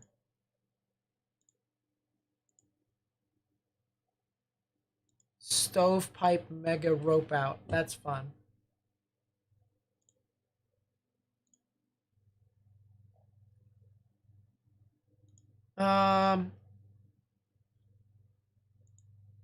Let us see. Yeah, I can't exactly see any live feeds or stuff like that. We got 4 tornado warnings. Good call there. South Carolina have any warning for tomorrow? You guys have a risk for some tornadic development there. So I'll go over to the convective outlook here, and you can see here's South Carolina. You're covered in yellow for the most part. For hail, you don't have Anthony a whole Memes lot. super chat €5. Please share this stream, folks. It really helps top quality content here. Thanks, Nate Saluti. Yeah, and another way to actually help share the live stream is by liking it. By liking it, you actually help me get onto YouTube's algorithm, into which I actually get put on more people's recommended feeds. So if there's some people who actually don't know what's going on, and they, click on my video, that's more information that is being spread around. So, yeah, thank you so much for the €5 super chat, Anthony Memes. I really do appreciate it. Is this today? Yeah, the super chat that just occurred just happened like 5 seconds ago. I can't give myself money as much as I would like to. Yeah, no, so for tomorrow, for this risk, smaller chance for hail, decent chance for wind, and a decent chance for tornadoes, depending upon where you are. If you're a bit further south, like, say, near Charleston, and, like, Myrtle Beach and stuff like that, maybe even into Columbia, you guys definitely need to monitor the situation tomorrow.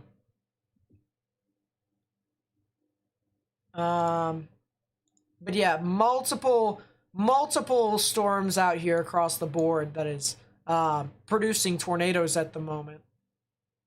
Or at least this is the same storm, but it's heading off towards Vernon. If you guys also are new to the live stream, please be sure to subscribe and turn on notifications. I do stuff like this whenever it gets pretty bad.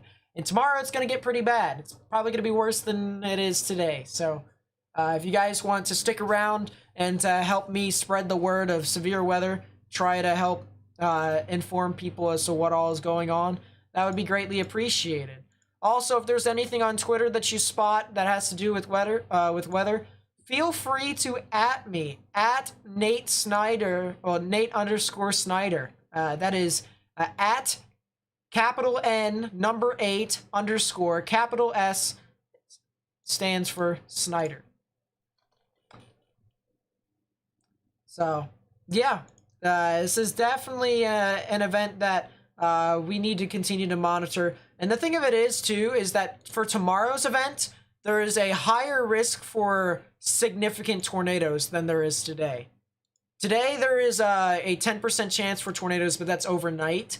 Tomorrow, this is going to be towards the afternoon and evening. There is a 10% significant risk for tornadoes, which means there's a 10% chance or greater probability of seeing an EF2 tornado or stronger within 25 miles of a point.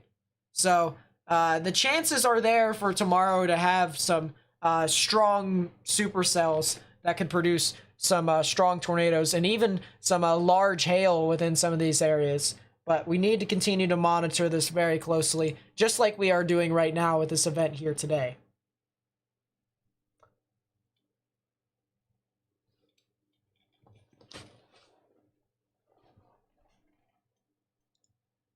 So,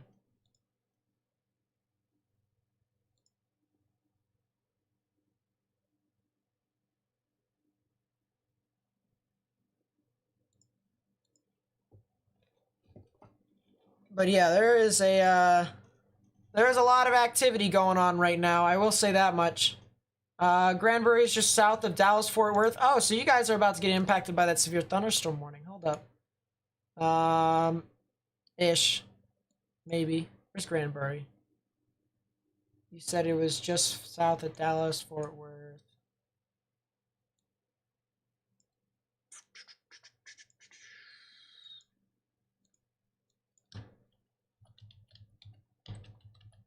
Granbury, Texas. I just decided to look it up. Oh, it's over there. So you guys actually seem to be a bit in the clear, unless if some thunderstorms begin to develop north of this severe storm right here that's moving to Hiko and Walnut Springs. But as of right now, you guys seem to be a bit in the clear.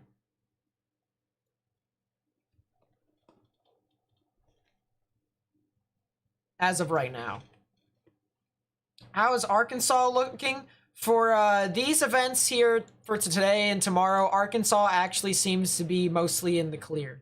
You can see here for this risk here today that yeah, western and southern parts of Arkansas is in the slight risk, which is a 2 out of 5 on the severe scale, and then some others are in the 1 out of 5, which is the dark green. And then the day 2 for tomorrow, there's no area that's really in any sort of severe risk. So definitely something to monitor for the most part as these storms continue to accelerate through. But this is there's a lot of activity here. There is a lot of activity. I want to go actually back down to the cell over in Houston. Because these cells over here are starting to kind of pop off too. And I said this would also go north of Cleveland. So the areas, you know, near this general vicinity really need to monitor these storms. Especially as, you know, they continue to accelerate to the east, or the north and east actually. So if you live in these areas, I'd say take some sort of shelter.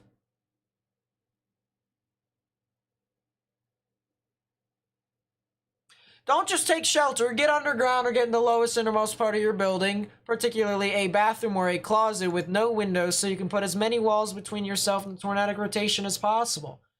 This is a tornado warning for San Jacinto, Liberty, and Polk counties in Texas, and that'll be in effect until 6:45 p.m. Central Daylight Time. So yeah, not only can this have the threat for some hail and damaging winds, the threat for tornadoes is here as well. So if you live near Shepherd, if you live along United States Route 59, you guys need to go ahead and take your proper precautions and get into your safe space. So Shepherd, as well as in Goodrich, you guys need to go ahead and get underground or get into the lowest innermost part of your building. If you live over along State Route 146, you need to go ahead and take your proper precautions and get into your safe space. Does Lake Charles have a chance to produce a tornado tonight? Yes, Carrie, there is a chance, but it would be later on tonight. Another tornado sent on my Twitter. Fun. Let's take a look.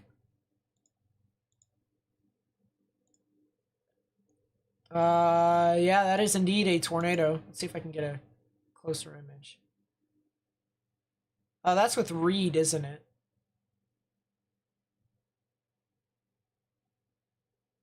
That is Reed's footage. There it is! Big elephant trunk! That is a pretty good tornado right there, if I do say so myself. Not gonna lie. And that is a pretty nice cone there too. So these storms have been producing some pretty interesting tornadoes. That is a tornado right there. That is a very small funnel right here. But clearly a tornado on the ground. You can see the debris being lofted from the air, the debris cloud. And so this is something that we really need to continue to monitor as this pushes on through. My goodness, there's so many reports here. And look at this hook chat. Oh my goodness. Hold up. Look at this hook here on radar. That is a absolutely phenomenal looking supercell that we are seeing here, guys. Meredith Bell Super Chat $5. Keep up the great work, Nate. Meredith with the $5 super chat. Thank you, my friend. I really do appreciate that. I really do. Thank you so much.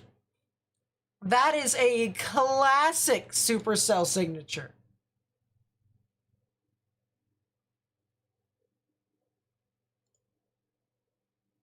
Let's take a 3D. I want to see it. I want to see the 3D image.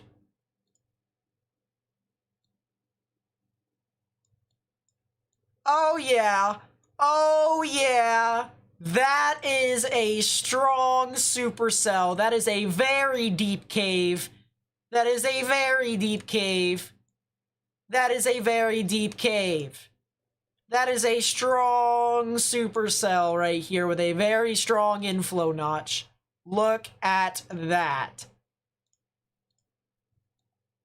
Alrighty, well, yeah, no wonder this thing has formed multiple tornadoes. This thing is intensified over the span of like, what? An hour? This thing really went mental. This is a crazy storm to say the least. You can clearly see where the energy goes into the storm to feed it. So that is a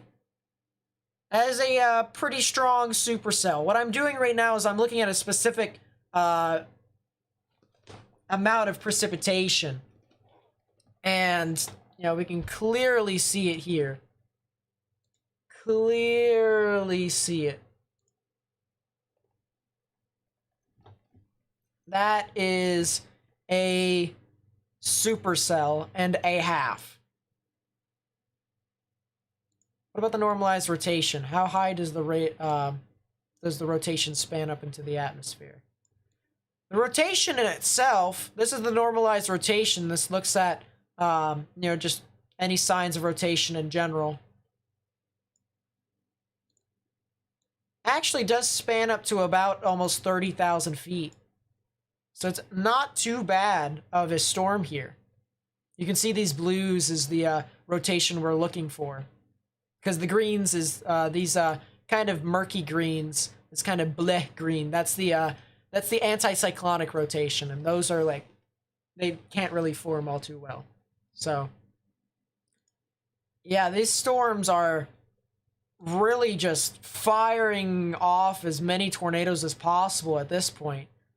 This is a lot of stuff that is really just kind of firing off on all cylinders. Jeez, cylinders. So now it's starting to get into the areas of Vernon and Oklahoma Union. And yeah, if you live in these areas, you guys really need to monitor the storm. I mean, I know for a fact that there's people who live in Vernon, and I know for a fact there's people who live in Oakley Union. So if you know anyone who lives in these areas, you guys need to go ahead and tell them to take their proper precautions. Get underground or get in the lowest, innermost part of your building, particularly a bathroom or a closet with no windows, so you can put as many walls between yourself and the tornadic rotation as possible. That thing just intensified over the last few scans. That's probably on the ground. As a matter of fact, I would not be surprised if that was on the ground. That is some intense rotation right here. You can clearly see the greens and the lighter greens, even blues in some spots going towards the radar. The reds are moving away. Right in the middle right here is where the tornado would be. And it looks like it's heading towards Lockett, right within this general area. So if you know anyone who also lives in Lockett, anyone who lives along United States Route 70, you guys need to go ahead and take your proper precautions and get into your safe space as well. Because this is a, actually, okay, well that just intensified significantly. It intensified rather significantly. This is a, would not be surprised if this went PDS, because the delta velocity on this thing, which is just basically how fast the rotation is, the delta velocity in itself is 125 miles per hour, and that is above EF1 status. That is a strong tornado status, EF2 and above. And so would not be surprised. Yep, this is a PDS now. This is a particularly dangerous situation for Lockett, Texas. And I would not be surprised if this thing loops a little bit more this way, just based off of how the photographs were forming here within the cell. Guys, let us not spam. Let us do that real quickly. We cannot accurately predict how strong this is, but this is a very strong tornado, just based off of radar. Very strong tornado. I'm getting some pictures in. This is what it looks like, and that is a beast. Oh my goodness, that is a beast tornado right there.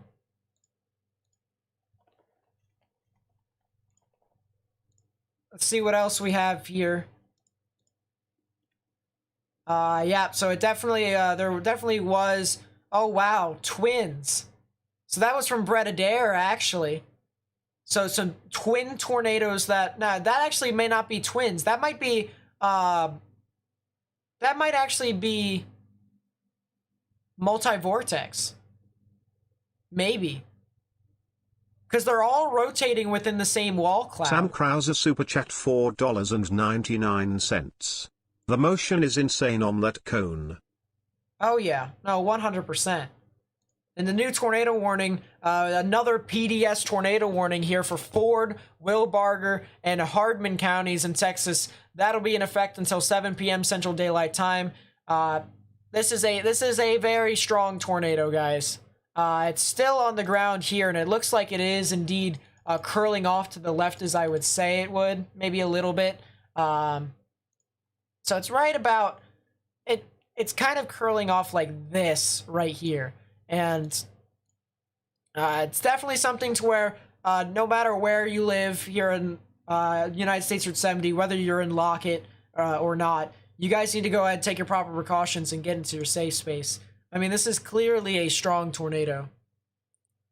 And so, definitely need to monitor this storm with the utmost respect.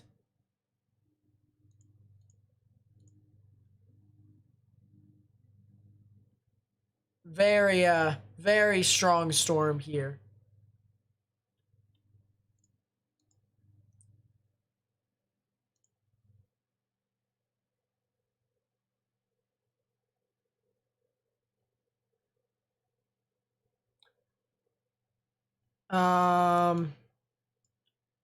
Jeez. Look at that hook. It's doing that hook again, chat. Look at it. Look at this presentation right now. Yep, this is the Vernon tornado warning for you guys who are new to the stream. This right here is a tornado warning with a ongoing tornado that's heading towards Lockett, just to the south of Tolbert, just to the south of Vernon in Texas. So if you live just to the south of United States Route 70, you guys need to go ahead, take your proper precautions, get underground or get in the lowest innermost part of your building, particularly a bathroom or a closet with no windows, so you can put as many walls between yourself and the tornadic rotation as possible. That right there is a debris signature. That is a debris signature right there, 100%. You can clearly see the drop in the correlation coefficient. This is picking up all the air, the dust, and maybe even whatever else. Maybe could be trees, maybe could be, you know, houses or whatever. Stuff that's being lofted up into the atmosphere is clearly being picked up here on the radar, and this is indeed a strong tornado that is ongoing. So definitely something that the people of Lockett really need to watch out for 100%. The good news is that there isn't too many people here, but there are some people, so we need to try and get the word out as best as possible. Sam Krauser super chat $3.99. The CC drop. Yeah, this is really concerning storm. Sam Krauser, thank you for the $4 super chat. And Felicity Raid, you became a sponsor. Thank you so much. I really do appreciate it as well. Jeez, this is crazy. Guys, we need to share this live stream or, you know, get the word out that this stuff is happening to these people, because this is really unfortunate. You know, another good way of sharing the live stream is, if you guys like the video, you guys get me onto more people's recommended feeds, and this can get out to more people who are may not understand or may not know that this event is currently happening. So if you guys were to help me by liking the video, that would be greatly, or liking the live stream, that would be greatly appreciated. so that I can be able to continue to get the word out here for these people.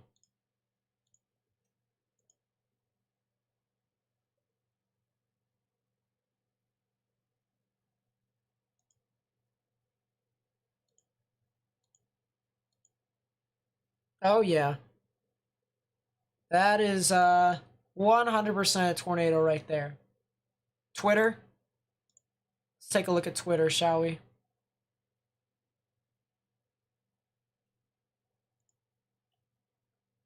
Yeah, no, that was the tornado we were looking at earlier. Oh yeah.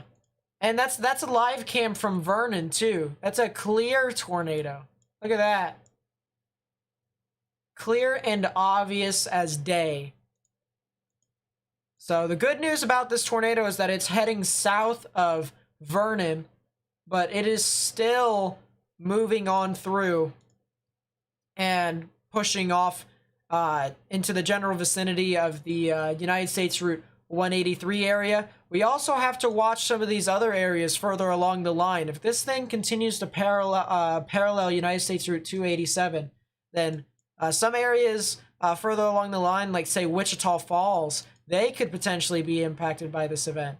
And that's definitely not, good, especially with how that that's more of a populated area. So this is definitely not best case scenario here. Rowan Liz with the $5 super chat. Thank you, my friend. I really do appreciate it. Yep, I'll continue to try and inform you guys as best as possible across the board with all of these risks. But thank you so much. I really do appreciate it. And then Brian Chase with the sponsorship.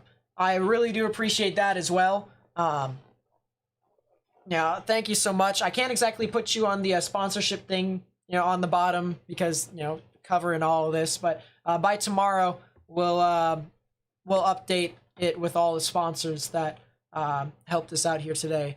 If you guys are new to the live stream, please be sure to subscribe. I do live streams like this whenever severe weather does get bad.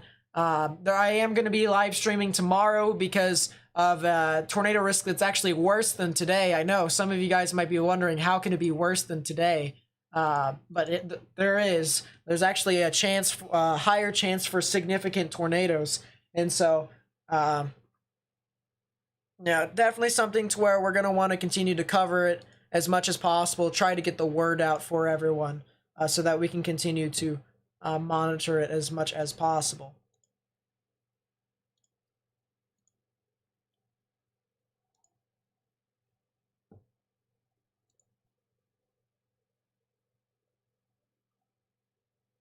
But yeah, this is a Roan Liz Castaneda super chat $5. Happy Friday from Carrollton, Texas. Rain is coming. Keep up the good work. Thank you so much for the $5 super chat again. Yep, happy Friday. Cody Anderson super chat $2. Check out Reed Timmer on Facebook. Live Tornado.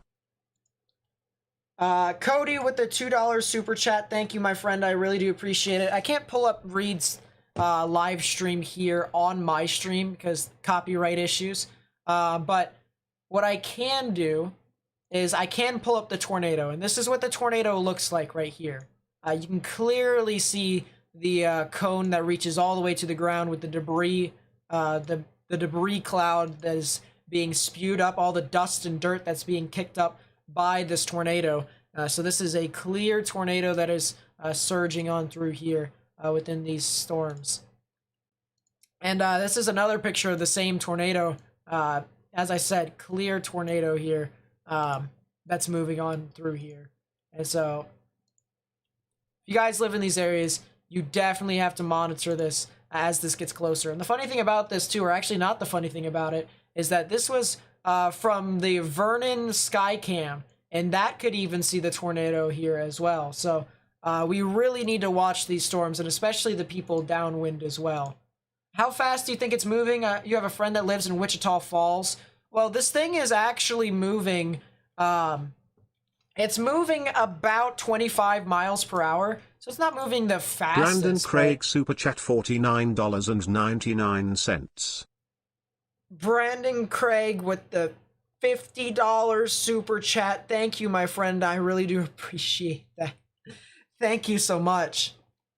Thank you. I mean it. Thank you so much. I really do appreciate it. Ethan Lewis, hello. So the timings in regards to Wichita Falls, it's kind of hard to say for sure, but I will say that about, give or take, maybe an hour and a half, 2 hours before this tornadic cell can actually get near you. But yeah, Wichita Falls is all the way over here. Here's the tornado warning, and these storms are actually moving relatively slow off to the east. So that is a good news here. That is the good news for the people who can get more information. Speaking of getting out more information, let's try and share the stream, guys. Let's try and share the information out on social media and stuff like that. We got to get this information to more people because, you know, there could be some people who may not know that this stuff is happening, you know, and we want to try and prevent that as much as possible. So, by liking for my channel, by liking the live stream, it actually gets onto more people's recommended pages, and that way the information actually gets out to more people. And so, if you guys would help me out by liking the video or liking the live stream, that would be greatly appreciated. Also, sharing the live stream on social media with friends and family and stuff like that, so that they may be able to share it as well. That would be greatly appreciated. This is a classic. I think this cell right here that's just to the south of it, I think that actually died. It did die. So this cell right up here, even though it doesn't look all the best right now, even though it still looks like it's on the ground, it doesn't look like this thing, it might sustain a bit more, but the cell south of it died. So what that tells me for the northern cell is that this thing might sustain if some of this rain can get cleared out fast enough. But if it doesn't, and this rain actually occludes the inflow notch, then some of the warm, moist air could get blocked, and the actual rotation or even the tornado in itself could actually die out. So this is really interesting to watch for the most part, because now we got to worry about the areas along United States Route 183 south of Vernon. So really something that we're going to have to continue to monitor.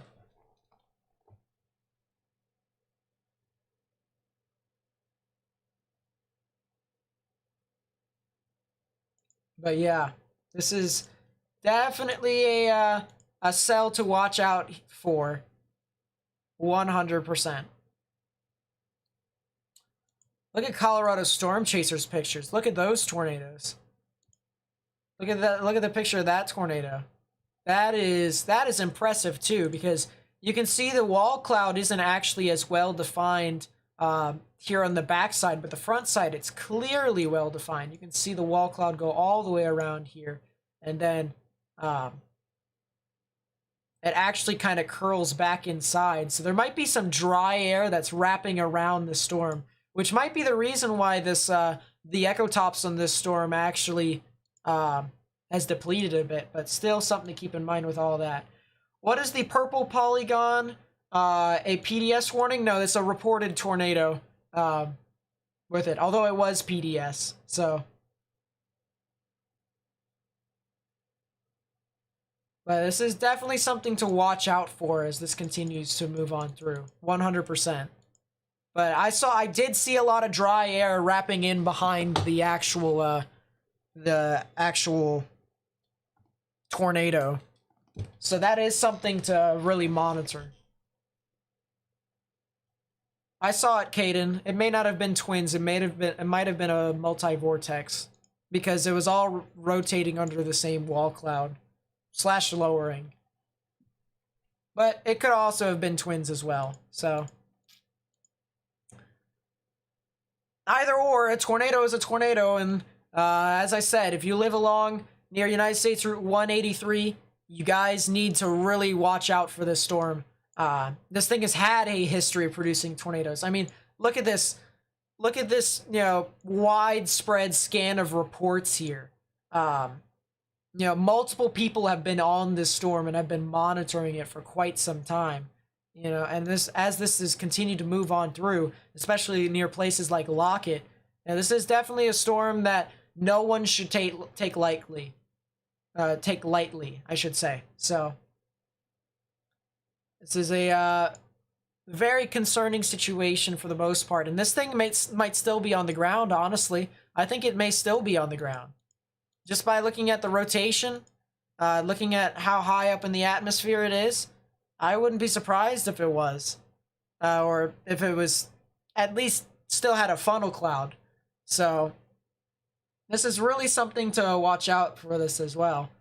Where in Colorado was this sighted? This isn't in Colorado. It's just the people who found the tornado were named Colorado storm chasers. This is in northern Texas, south of Vernon, just to the west of Wichita Falls. I'll zoom out here for you all so that you guys may be able to see what all is happening here. I'll actually go to Dallas-Fort Worth and zoom out that way. So over here, this is where the tornadoes are. This is Dallas-Fort Worth. Here is Houston. There's also a tornado warning that has a severe thunderstorm warning extension off of it as well. But still something to keep in mind as this moves on through here, as to where these storms are. And we've been talking about this. We've been talking about, we had a video that we uploaded this morning, which we upload videos every single morning anyways, but we were talking about it, the chance of these types of supercells that can develop not only some large hail, which some of these other supercells have actually dumped hail sizes in upwards of 3.5 inches, which is massive. A little bit under softball-sized hail, which if you can imagine softballs falling from the sky, that's a lot of damage. But it's still 100% has that chance of producing tornadoes and hail within this area, with how how narrow the tornado threat is. And indeed, it is still producing that Felicity right within Reed here. Super Chat $5. I can only hope to see such a photogenic tornado when I take a pro-tornado tour for 2 weeks in May. And not hitting civilization. Yeah, I hope it doesn't hit civilization either. That would be pretty upsetting. But yeah, no, Felicity, that would be actually the tornado tour is actually not too bad too. But yeah. I always like chasing by myself for the most part, unless if I got like friends that know they could be with me. But yeah, it's a very photogenic tornado. It's not rain wrapped whatsoever, so people can see it. It's just, can people get into their safe space? That is the question here. But thank you so much for the $5 super chat, Felicity. I really do appreciate it. Yeah, no, I can't exactly say this thing is on the ground. The correlation coefficient has kind of lost its mind. So, I mean, it could be a lot of scouring. It could be, some dust that's being kicked up from the inflow. It's really hard to say for sure without any ground truth, but this is still something to really watch out for. You want to understand the different radars I go through, such as the velocities, the reflectivities, etc. Any recommendations?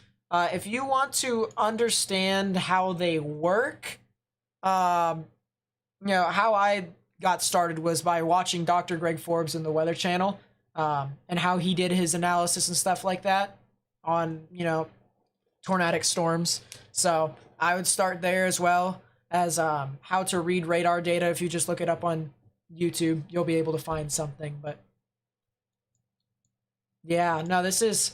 the other tornado warning has been canceled, so now it's just this one.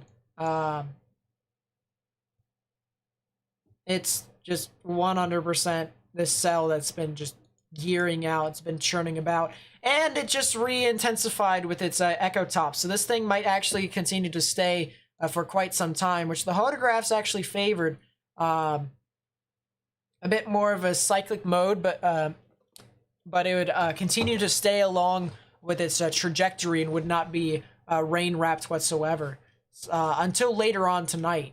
So this is definitely a storm that is something that we really have to watch out for, and areas that are a bit, a bit further south of the United States Route 287 area, you guys could for sure see some tornadic conditions. So definitely something we're going to have to watch out for as we continue with this analysis. It looks like the rotation in itself has actually died. For you guys who are new, the good way for us to find rotation here is by looking at the greens and blues moving towards the radar, the reds moving away. Right in the middle right here is where the tornado would be. And we've been saying that this is heading off towards United States Route 183, so if there was anyone that lived over there, they needed to go ahead and get underground. But it looks like the radar actually shows it weakening quite a bit.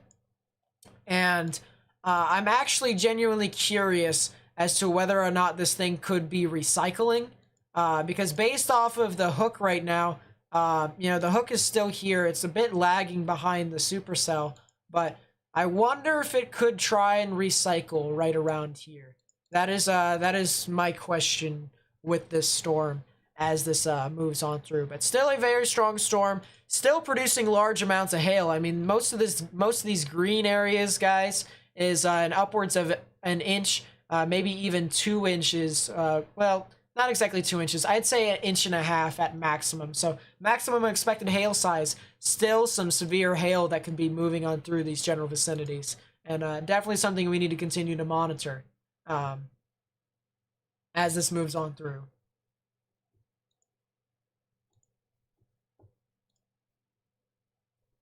Get a lot of notifications. Want some filters to control it? No. I'm fine. Yeah, look at that. You got some twin action here. So I had a couple tornadoes for the most part. Look at the supercell near Denton rotation. Was there any? Tornado remains on the ground. So yeah, that tornado was still on the ground. That was a bit of a long track one, if I do say so myself. There's also reports of 3.25 inch size hail with this storm specifically. Actually, 3.37 inch size hail to be specific. But this is still a storm that has been continuously... It's continuously been on the ground for the most part. Although, according to some sources, it's off the ground, which the radar actually says that it's pretty much dead right now. But still a very, very strong tornado that we just witnessed right in front of us. And something that we really need to consider further on later on tonight. What this storm did and what it could potentially do later on, because it could easily recycle. It could easily recycle and impact more areas out in front of it. It just may not look it right now, but it could easily do stuff later on. And this is definitely something we're going to have to watch as this moves on through. A lot of people are saying that it roped out, which is exactly what the radar said, so it's pretty accurate in that sense. But still, if you guys are new to the stream, we had a confirmed dangerous tornado that moved on through and went dangerously close near the town of Lockett in Texas, in northern Texas. And, it had, rotational velocities of 125 miles per hour. But let's see actually if it was any stronger at one point. No, I'd say it was that much. It wasn't any stronger than 125, so that's the good news. How are the Renegades looking? The Renegades aren't actually doing a whole lot. I'm going to be completely honest with you. Take a look at Dallas-Fort Worth. Here's your Renegade cells, and the only thing that's really doing stuff is down near Houston, and even then, that didn't do anything anymore. A new tornado warning has been issued. So this now includes Wilbarger County in Texas until 7:15 p.m. Central Daylight Time. It's moving 25 miles per hour due east, almost due east actually. So this tornado warning now includes Oakley Union, as well as the intersections of United States Route 287 and United States Route 70. So all the more reason for these people in these areas to really monitor this storm, especially since, as I mentioned, this thing has had a history of producing multiple tornadoes. We are really starting to get a lot of reports here from our spotters.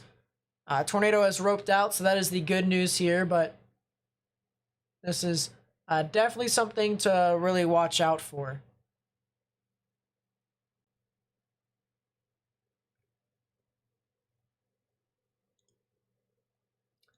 Why are you saying Jasper, Texas? Jasper's like over here.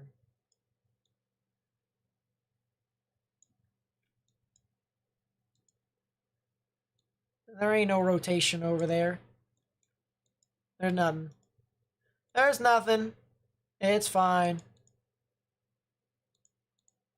So, yeah, same storm. New tornado warning, as I mentioned, with it. And so now we're just going to have to watch and see if it's going to recycle or not. And it could potentially still recycle. It just needs to form a new mesocyclone, because the mode that it's in right now does not look all too good. It seems as if the ventilation of the actual supercell is lacking a bit. But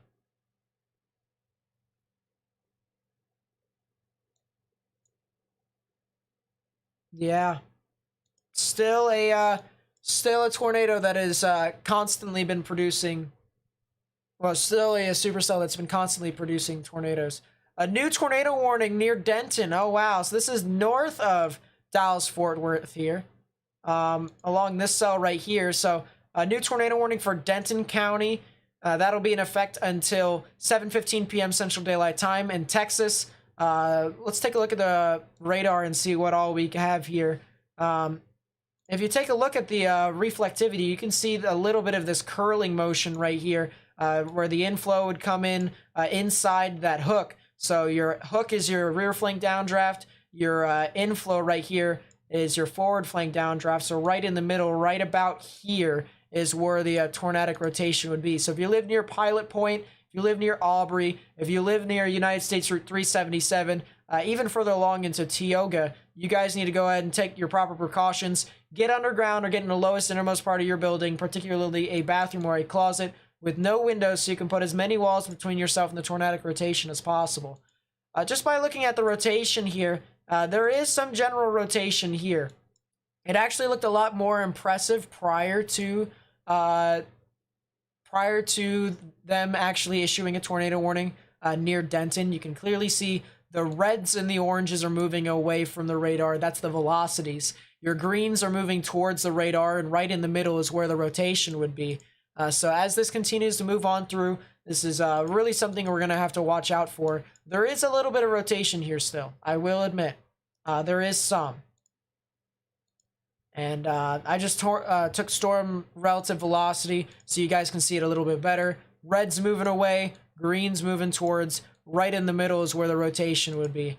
So as I said, Aubrey, I didn't say County Route 428, but it's right over you guys, so you guys need to go ahead and take your proper precautions and get into your safe space, as well as United States Route 377. You guys need to get into your safe space as well. If you guys are new to the live stream, please be sure to leave a like. Leaving a like actually helps us get this live stream to more people who may not know what's happening. So it gets onto more people's recommended feeds, and that way we can continue to get the information out to people who may not know that this stuff is happening. So that would be greatly appreciated. And also subscribe if you're new. I do live streams like this for whenever severe weather events get bad. So I do not discriminate as to which area, unless if it's, you know, a not so strong risk for severe storms. But yeah, I'm going to be live streaming tomorrow for the event that's going to be in Dixie Alley, or the Deep South into the Southeast. You can see that there's actually a 10% chance for tornadoes, as well as a significant chance for tornadoes within that 10% chance So your significant chance for tornadoes actually just means a 10% chance or greater of seeing EF2 tornadoes or stronger. So we're going to be covering a risk that's even worse than, supposedly worse than today, which I'd have to agree with to an extent.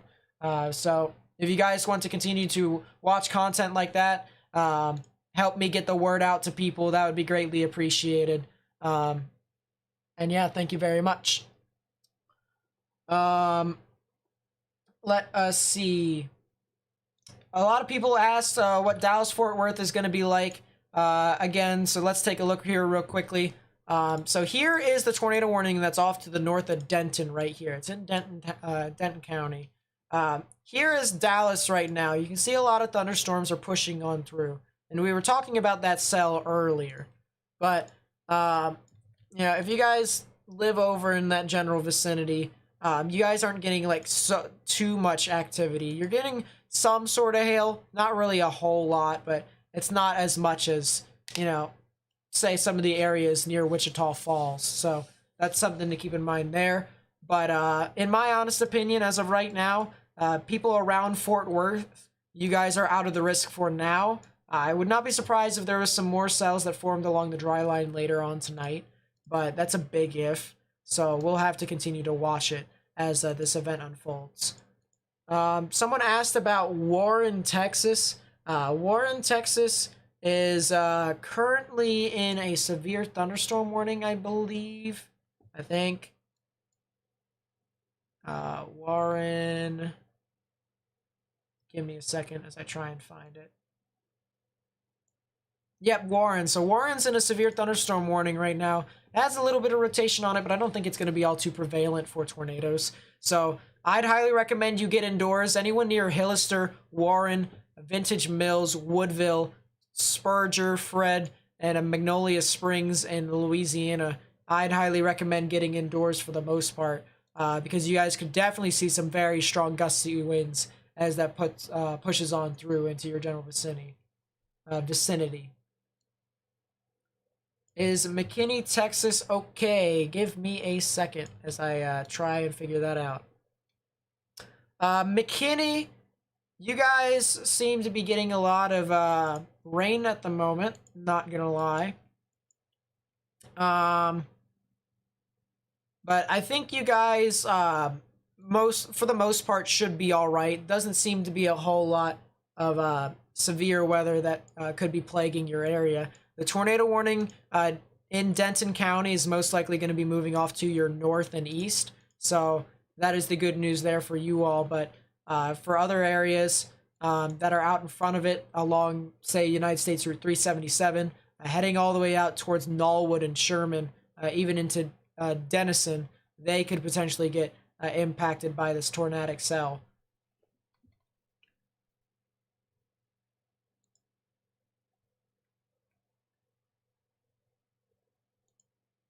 Yep, so this is 100% something that people need to monitor as this moves on through. Let's go back to the tornado warning over near Fort Worth real quickly. Denton tornado roped out according to Spotter Network. I don't see any spotter reports here on the Denton storm, but I could be wrong. The cell over here near Oakley Union actually seems to be kind of gusting out a bit, turning a bit more into a gusty wind threat. So the updrafts might have failed to an extent, or at least the ZDR tornadic updraft might have failed a bit. So we'll have to continue to watch that. It doesn't look like it failed all too much. It could wrap around its rain again. But there's just a lot of thunderstorms out in front of it that could, plague the storm. Oh, Vernon. Yeah, no, it roped out. It roped out. I also want to talk about this severe thunderstorm warning that's impacting San Antonio. And I did say that this could possibly happen because of the cells that were pushing off through from Eagle Pass. And I was curious as to what all could happen. And there's your severe thunderstorm warning for San Antonio. This includes 60-mile-per-hour wind gusts and quarter-sized hail. So if you live in San Antonio, or if you know anyone that lives in San Antonio, tell them to get indoors because they have a very strong storm that you do not want to be outside for by any stretch of the imagination.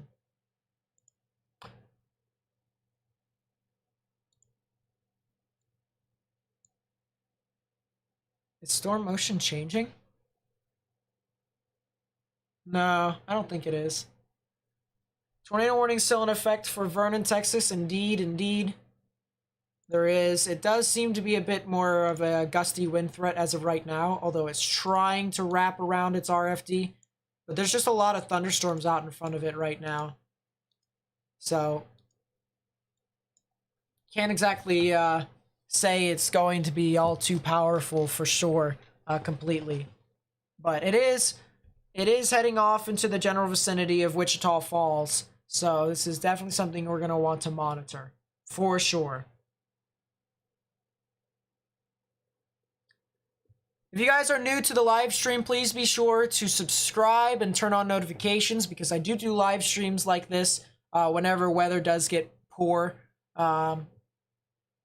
And if you guys also would like to help me get this live stream out to more people and onto more people's recommended feeds for informational purposes, please be sure to like the video, like the live stream, so that I can get through YouTube's algorithm. That would be greatly appreciated. How big is the tornado on the ground? Well, the tornado isn't on the ground anymore. It roped out before. But I am curious as to how large the debris ball was. So let's actually see.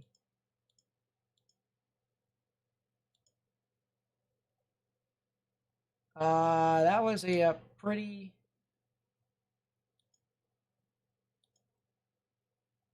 decently large debris ball. Let's see.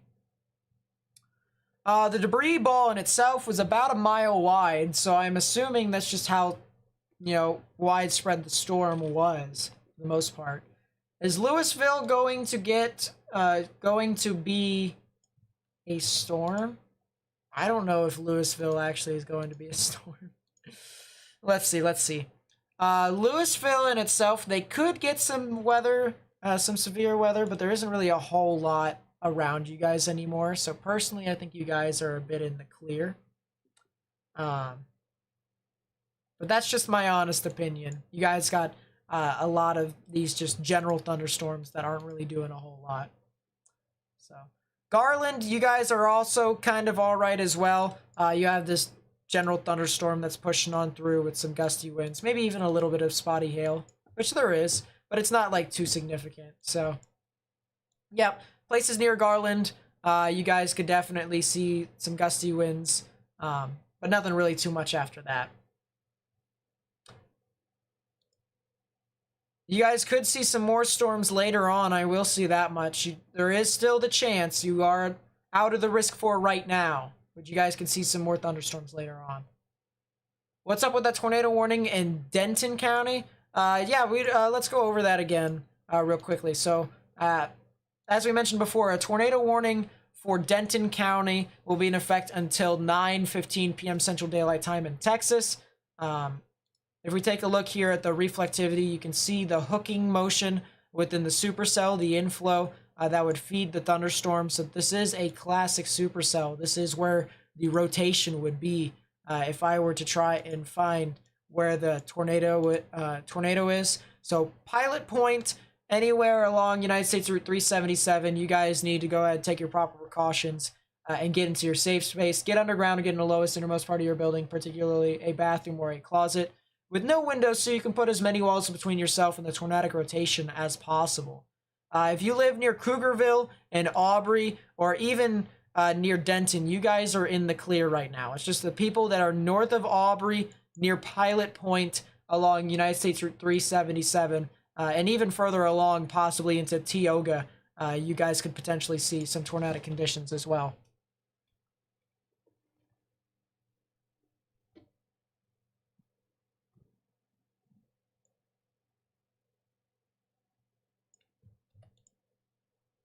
Let us see. I'm trying to get through this as quick as possible because believe it or not, I actually do not know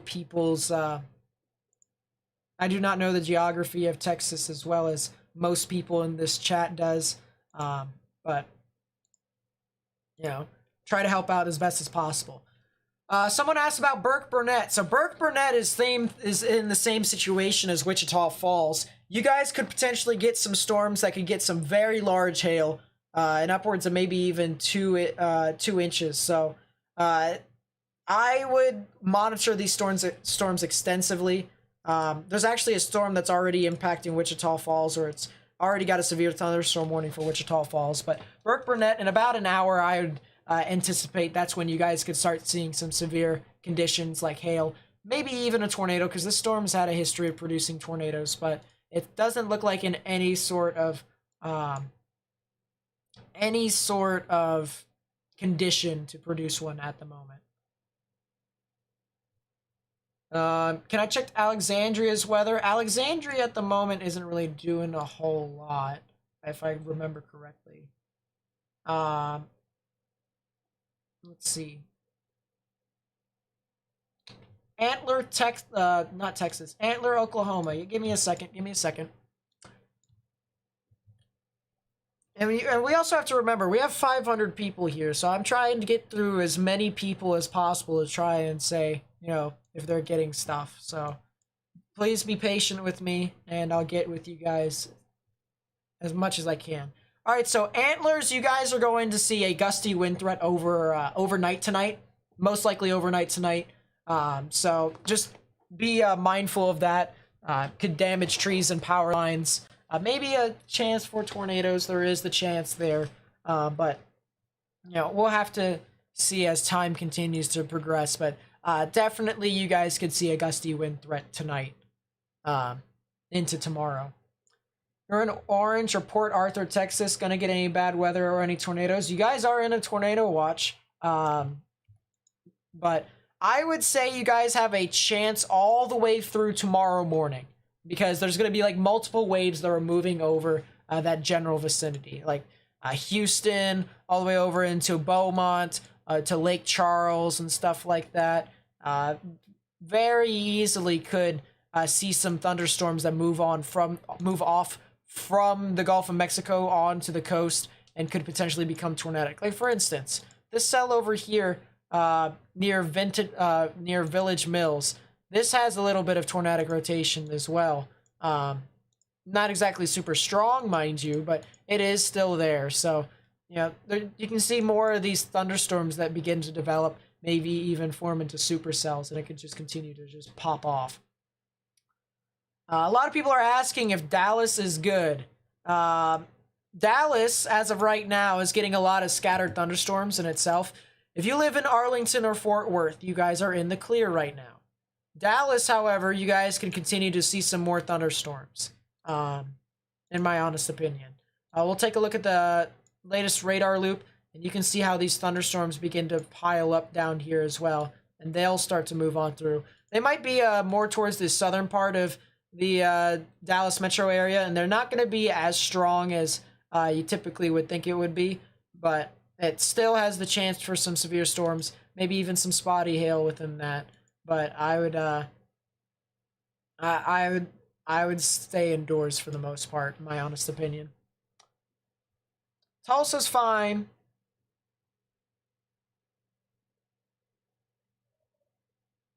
Someone asked about Alexandria earlier. I want to actually acknowledge them a little bit more.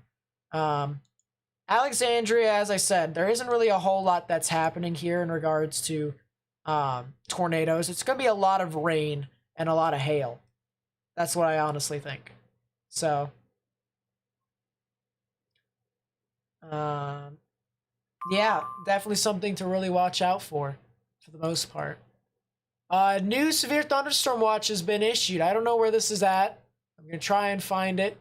There's the new severe thunderstorm watch. They issued it for San Antonio and areas south of that for these storms right here.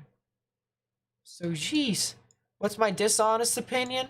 That this event will end soon. That's my dishonest opinion.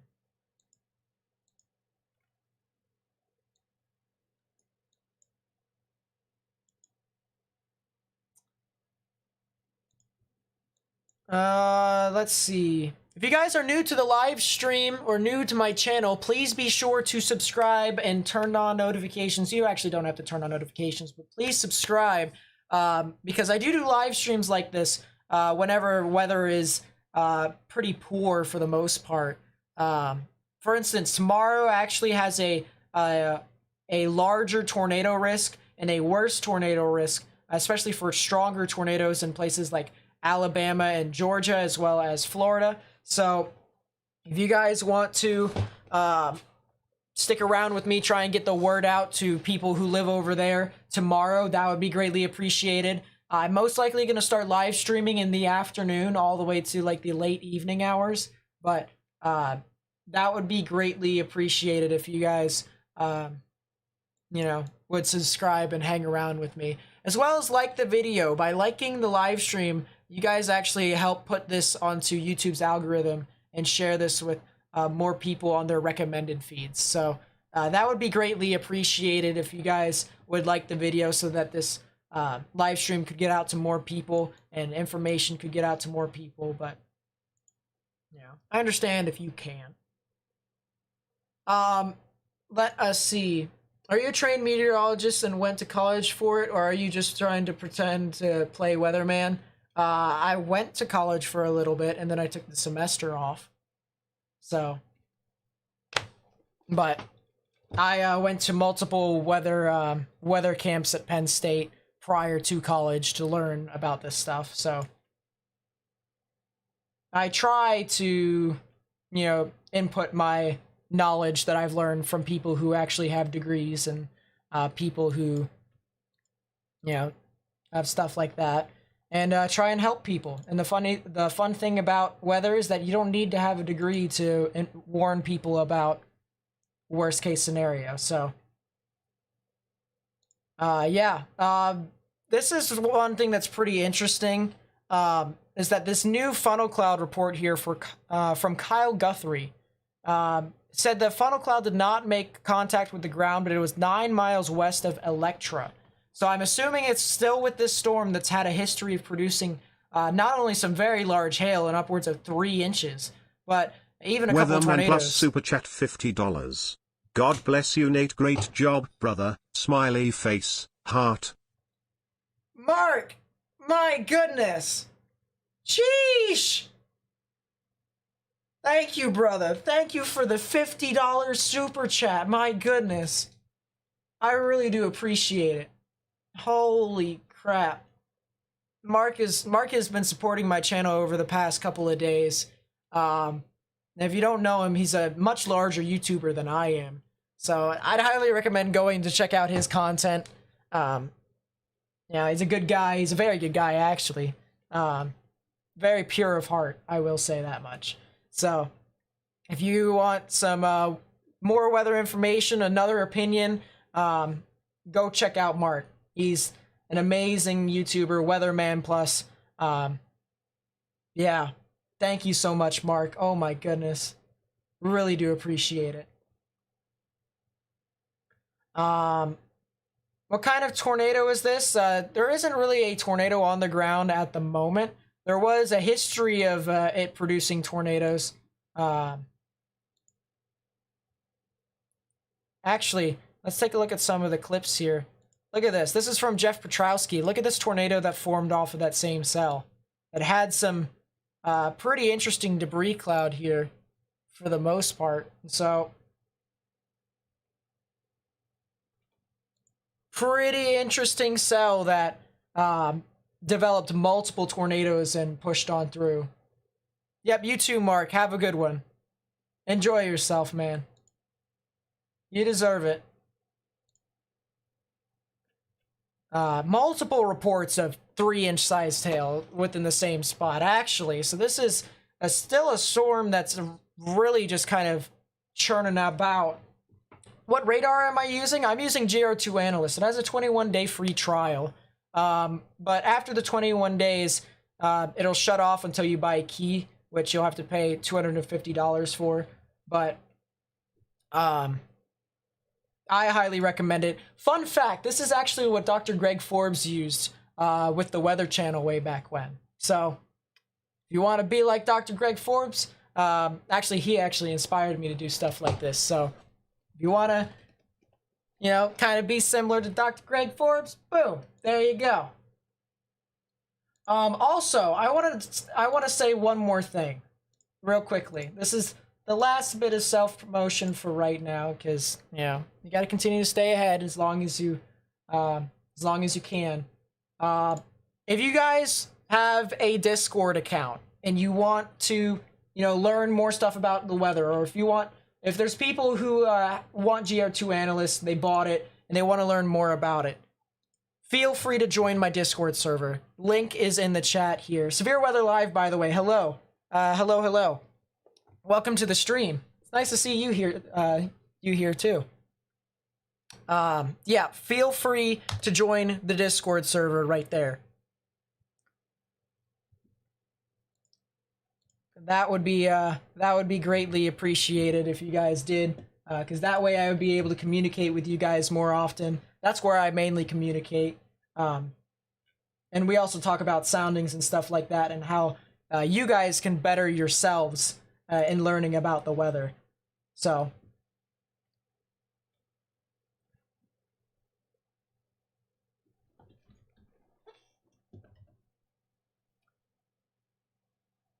But yeah, this is definitely a cell that no one has wanted to mess with. I mean, take a look at this.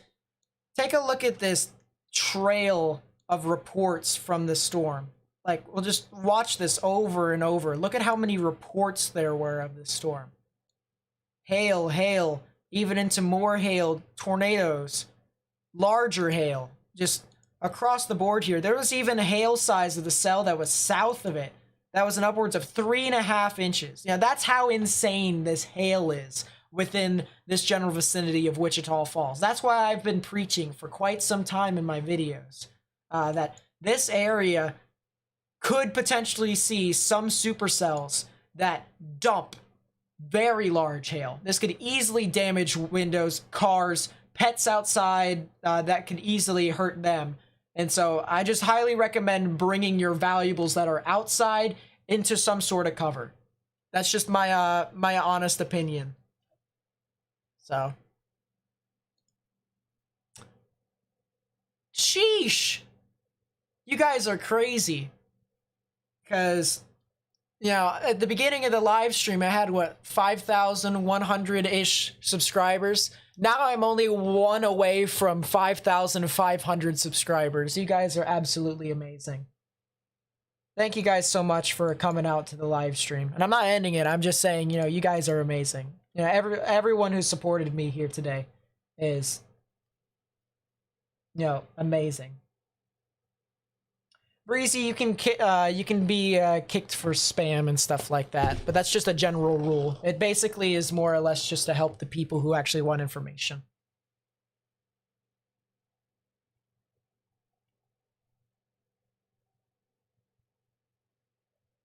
But yeah, this supercell here is still looking relatively impressive. And this is still heading off into the general vicinity of the Wichita Falls area, so we'll have to watch this.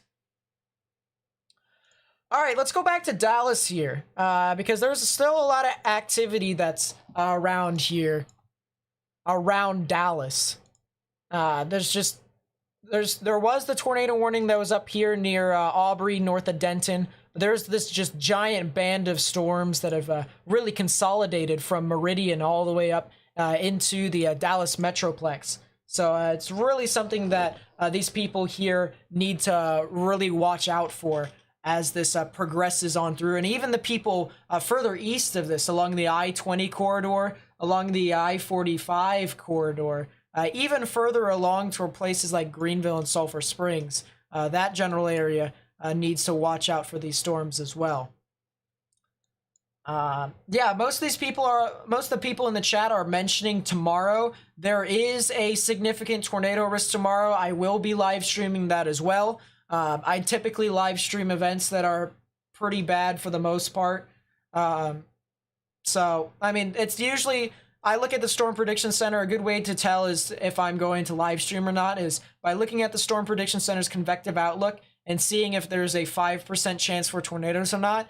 And not only is there a 5% chance for tornadoes tomorrow, but there's also a 10% significant risk for tornadoes tomorrow, which could possibly include the chance of EF2 to EF5 tornadoes within 25 miles of a point. But it's only a 10% chance.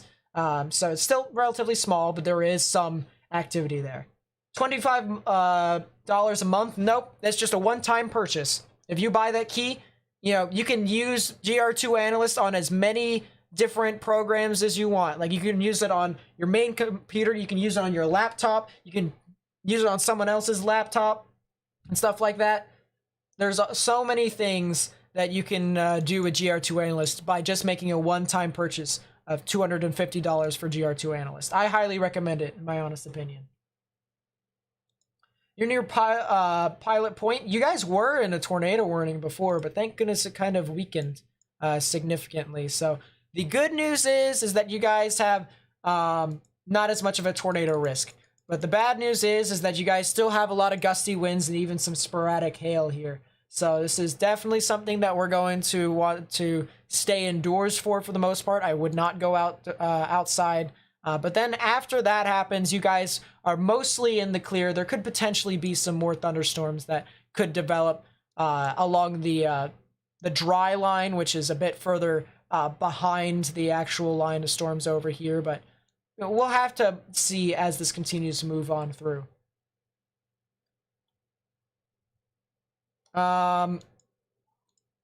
Let's see.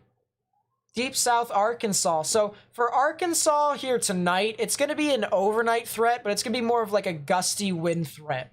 Not more of a tornado threat, in my honest opinion. There is this small chance for tornadoes, but I think it's going to be a lot more of a gusty wind threat. In the Storm Prediction Center, I actually looked at it just for laughs. I looked at it, and it actually says that they agree with me as well.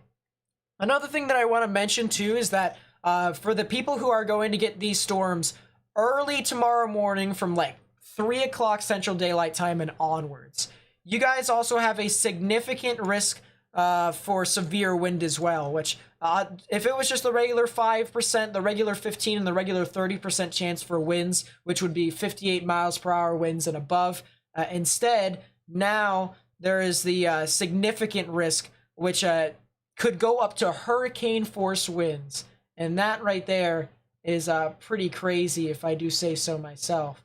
So just something to monitor as this pushes on through, that hurricane force winds is possible as a wind gust with these storms tomorrow morning in places like southern Mississippi and southern Alabama. Sam Krauser Super Chat $4.99. Cell developing northwest of Beaumont TX is developing a decent meso. Oh, is it really? Ooh. Hold up. Oh yeah, the cell north of Beaumont. We were talking about that earlier. Oh yeah, it did intensify, didn't it? It definitely looks a whole lot better. Yeah. That is some pretty interesting rotation. I will say that much. 100%. You do have a little bit of that kink in the line, so you can see how that kind of forms a bit of a right angle, if you will. So right within this area is where you can get some tornadic rotation. If it juts out its rear flank downdraft a bit more, you can easily get a tornado within that, but this is a really strong gusty wind mesocyclone right here, a bow echo that we like to call it. And typically right at the tip of the bow echo is where the strongest winds are. So, you might get a mesocyclone that forms along the southern edge of the bow echo, but for the most part, this is mainly a lot of gusty winds that are surging through here. But this is some really interesting rotation here that is near Fred. New severe watch. It's not new. It's the San Antonio severe watch that I was talking about earlier. So, as I said, if I don't get to everyone's comment and or question in the chat, I'm sorry. There's 500 other people here as well, so you have to understand that it's, not anything personal. It's just chats going by really quickly. Let's see. Plum Springs, Texas. Trying to figure it out. Oh, so you guys are like more towards like Houston-ish. You guys probably won't see your severe weather until a lot later tonight from these severe storms coming from San Antonio. But I'd still watch these storms as they continue to get closer towards you. Actually, what if I use Fort Polk's radar for this system? Yeah, a lot of gusty winds here, I will say that much. There's a lot. There's also a mesocyclone on the, well, not really a mesocyclone, but a lot of winds filling in behind the bow echo, which typically happens with some of these bow echoes. So there definitely could be something here that could try and be tornadic. But there is a mesocyclone on the southern edge of this QLCS, if you will, this mini QLCS actually. And so we'll definitely need to watch that as this continues to move on through. How strong do you think the line of storms that will impact Houston, Texas later get? I mean, they could be decently strong. Some hail. Not really a huge risk for tornadoes, in my honest opinion. But definitely some gusty winds or some decent-sized hail. Can I check Birmingham for you? Well, Birmingham tomorrow, today into tomorrow morning isn't really going to do a whole lot, but tomorrow, you guys are actually in the 10% chance for tornadoes. You're not in the significant risk for tornadoes, but you're in the risk for tornadoes in general. So just something to keep in mind for you. It'll most likely occur towards the afternoon hours, if I remember correctly. But still something that you need to continue to monitor for the most part. There's some people that are asking about Tulsa. I'm going to click over here and see anything. There is nothing here. There is no storms over here that look severe. Even north and northeast of Oklahoma City, there's nothing all too much happening here. So that is the good news for people out there.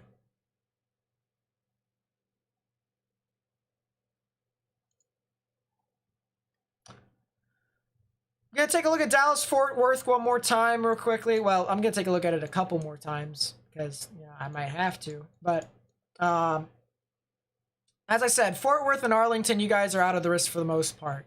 But places near from Dallas, and Carrollton and stuff like that, Plano, all these general areas here in Dallas, you guys are still expecting some scattered storms for the most part. And so if you live over there, I'd highly recommend staying indoors. It's not going to be like super severe, but you guys still could get the potential for some damaging winds and some hail. Someone asked about Lawton, Oklahoma, which actually is right within the main risk of hail. So I'm going to want to take a look at that real quickly. Lawton, there's a thunderstorm that's kind of staring you down a little bit here. Yeah, look at this. We got a decent little cell that's near Lawton. Not exactly moving off into your general vicinity. It looks like it's going to be moving off to the north of you. But if you live near like Richard Spur or Elgin or Medicine Park or anywhere along State Route 49, you guys could potentially get that thunderstorm that is producing some sporadic spotty hail. So definitely want to watch out for that. There's still the severe thunderstorm warning here for, for Electra and the areas near Falks. That's heading off towards Wichita Falls and Burke Burnett. So if you guys live in these areas, it's starting to come off into your general vicinity. And it'll be there in about a half an hour to 45 minutes. So I would plan accordingly. If you have any cars outdoors, I'd highly recommend getting them into a garage or some sort of cover because hail in upwards of 2 inches will break windshields and dent cars severely. So this is 100% something that people need to continue to monitor as this moves on through. But yeah, very strong storm here. Has had a history of producing large hail in upwards of 3 inches. even up to baseballs in some instances. It's also produced multiple tornadoes, but as of right now, it doesn't look all too primed to produce tornadoes, although it's trying. It's trying to regain its structure, but it's more turned into an obscured line of storms that are moving on through. So as I said, if you know anyone who lives near Wichita Falls, whether it's north or south, I would highly recommend telling them to plan accordingly. Either that or send them over to my stream so that they may be able to see what's happening with them as well. But still, these storms are very strong in that people are really going to want to take proper precautions with that. There's also another severe thunderstorm warning that's heading towards El Dorado here in Oklahoma.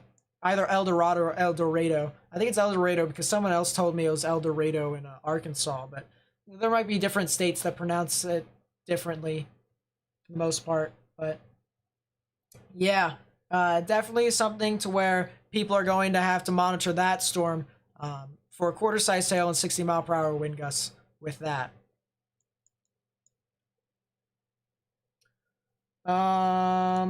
Let us see. Let's move on through.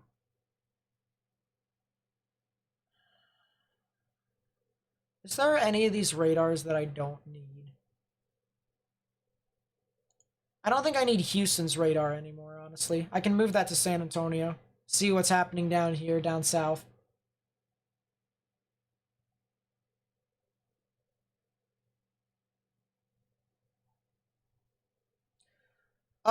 Speaking of what's happening down south, there is a report of an 81-mile-per-hour wind gust in this storm that just passed through Charlotte. Charlotte, Texas. What in the... Bro, this supercell down here actually looks pretty insane. This is actually a strong supercell.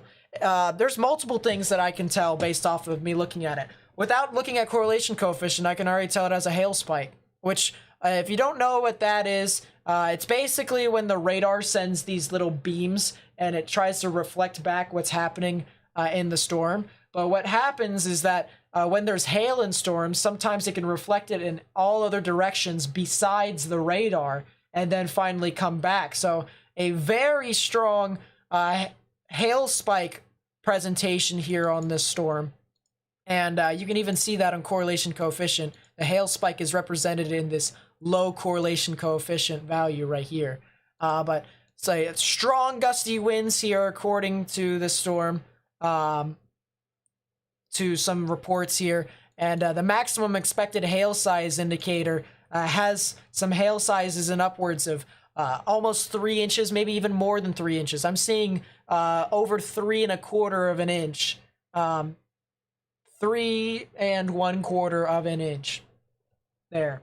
So very very strong supercell moving on through, heading towards Campbellton and Wissat. You also have another supercell that's moving off past San Antonio. Definitely a lot of gusty winds here, but something just doesn't look right based off of the cell. So I'm going to keep watching this as it continues to move on, but something doesn't exactly look, doesn't exactly look the best here.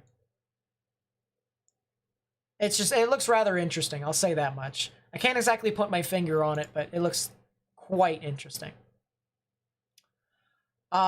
I want to try and do something real quickly here. I'm going to go back to telling people what stuff is, hitting what again, and what people could be expecting.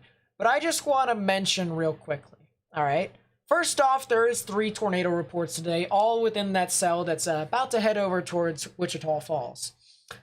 But there is also 34 reports of hail, and 9 of them are large, including some hail sizes that almost got up to softballs. There was 3 1/2 inch size hail. There was also 3 1/4 inch size hail as well within those storms. So and especially in that area near Wichita Falls. I've been saying this before in my videos that this area right here is going to get some very large hail. And look what happened. It's just large hail, and it's definitely something that people are really going to want to watch out for as this pushes on through. Let us see. If any of you guys have Discord accounts and stuff like that, if you guys use Discord and stuff, I do have a Discord server here. I'm putting it in the chat right now for you guys if you wanted to join it. But it's a good weather community that basically helps people harness their skills with weather and even teaches them and stuff like that.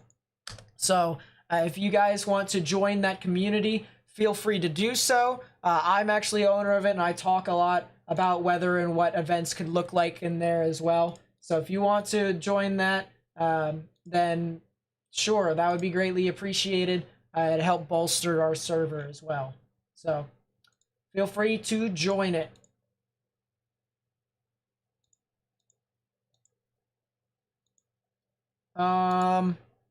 Let's see. There isn't anything new that someone has sent me from Twitter, although I don't think there has been anything new from Twitter, to be completely honest with you. So can't really say a whole lot about it. Jeez, you guys are crazy. We're up to 5,530 subscribers. That's absolutely insane. You guys are amazing. So thank you so much. And if you guys are new to live stream, please be sure to leave a like and subscribe. As I said, I am live streaming tomorrow for the big severe weather event, maybe even tornadic event that could be happening in Alabama, Georgia, and Florida. There is the chance for some significant tornadoes tomorrow. It's actually a higher chance than today. So yeah, this really needs to be watched tomorrow, especially with how significant the risks could be. So if you guys want to help me get the word out and stuff like that, that would be greatly appreciated. What kind of training do I have? I've basically approached a lot of meteorologists and also did a bunch of weather camps at Penn State and stuff like that. All sorts of stuff to basically try and help me enhance my knowledge so that I can get prepared to actually take a bunch of meteorology courses in college. But yeah, I've been studying all sorts of stuff, all sorts of different parameters and things to try and enhance my knowledge to the best of my abilities. So, new tornado warning here. Tornado warning for the mesocyclone that we've been looking at for a bit. It's not exactly, the best thing in the world. Best looking thing in the world, but regardless, it has some pretty strong rotation to warrant a tornado warning. So a tornado warning has been issued for Tyler, Newton, and Jasper counties in Texas. That'll be in effect until 8 p.m. Central Daylight Time. So if you guys live over in these counties, if you guys live near United States Route 96, if you guys live near State Route 87, you guys need to go ahead and take your proper precautions. Get underground or get in the lowest innermost part of your building, particularly a bathroom or a closet with no windows, so you can put as many walls between yourself and the tornadic rotation as possible. Let's get some timings out here for you all, because we need to be able to tell you all when and where this is going to be hitting places. So United States Route 96, and within the next 5 minutes, you guys won't be able to see this rotation coming. You've got a lot of this forward flank downdraft that is right in front of the actual rotation in itself. So you're going to get slammed by a bunch of rain, a lot of precipitation, and then you'll get hit by the inflow notch, and right when you're looking for the tornado in itself, it will actually be right on top of you. So this is definitely something that you're going to have to want to watch out for, and just not take any risks whatsoever. So this will be heading off into that general vicinity south of Kirbyville, actually near Kirbyville, near United States Route 96, in about 5 to 10 minutes. Bleakwood, as well as the State Route 87 area, south of Bleakwood, I should say. It'll be impacting your area in about 15 minutes, per se, and then it'll start heading in towards the Louisiana vicinity, near State Route 389, in about a half an hour. So if you guys live over there, you guys have a little bit of time, but please have a plan of action in case this thing does move over into your general vicinity and becomes strong. Is Wichita Falls good? I'll take a look at that real quickly. You just had a passing thunderstorm. It's not your main risk, so you should be fine. The severe thunderstorm warning that has that cell that's moving off into that general vicinity is warned for 2-inch size hail and 60-mile-per-hour wind gusts. So something to keep in mind, that it is still showing consistently that there could be something there.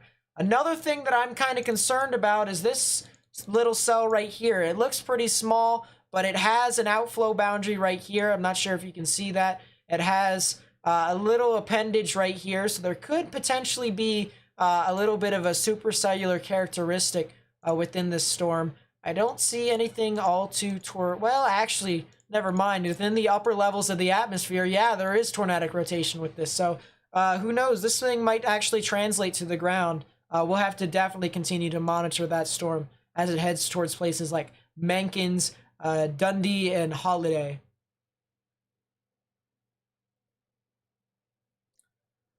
I'm gonna look over down towards San Antonio again because these storms are pretty crazy. That hook is pretty crazy. Okay, that's nice and all. Why? that is a crazy mesocyclone right here that we are looking at. I mean, look at this hook right here, guys. Clear hook, inflow notch unimpeded, rear flank downdraft wraps around. That is an insane storm right here. I'm going to take a 3D of it.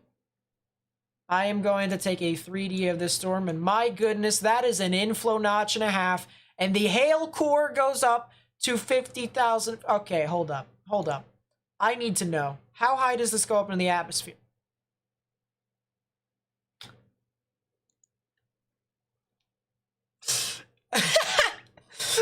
This storm is going crazy. Holy crap. So I'm looking at the enhanced echotops right now, which tells me how high the thunderstorms actually span up into the atmosphere. For the most part, we have stayed up to 45,000 feet up in the sky. With these storms near San Antonio and south of San Antonio, this one specifically goes up to 62,000 feet up in the sky. 62,000 feet up in the sky. New tornado warning, I'm assuming. Oh, no, that's the one that's north of DeRidder. So we actually got to take a look at that. Oh, yeah, that is 100%. That actually could be on the ground, potentially. Would not be surprised at all. Based off of looking at spectrum width, yeah, that could have been briefly on the ground for the most part. So definitely something we're going to have to monitor. If you live near United States Route 171 in Louisiana, near DeRidder, or even north of DeRidder, into Fort Polk, and even into Fort Polk. This is actually heading into Fort Polk. If you live in Fort Polk, you need to go ahead and get underground or get in the lowest innermost part of your building, particularly a bathroom or a closet with no windows, so you can put as many walls between yourself and the tornadic rotation as possible, or maybe even the tornado. But yeah, this is a tornado warning for Vernon Parish in Louisiana. This will be in effect until 8 p.m. Central Daylight Time. So, as I said, if you live near Fort Polk, you need to get into your safe space now, immediately. If you know anyone who lives in Fort Polk, tell them to get in their safe space immediately. Go on to Twitter, tell people in Fort Polk to get into their safe space immediately. Even share this live stream with them if you can. We need to get the word out as much as possible because this is some serious. This is really serious in regards to population. I mean, I'll take the radar off and I'll show you what Fort Polk looks like. This is the base right here for Fort Polk, and it actually does have quite a bit of population. So, this is not anything to joke about for the most part. If you guys are enjoying the content, please be sure to subscribe and like the video. Yada, yada, yada. Just had to make that disclaimer real quickly. And my voice is starting to get raspy, so it's dying.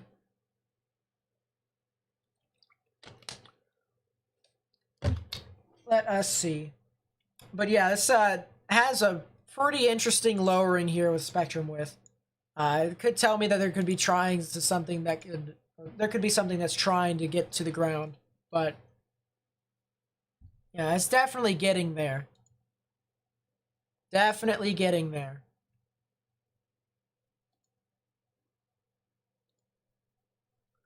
New scan just came in. I don't see a debris signature. That's the good news.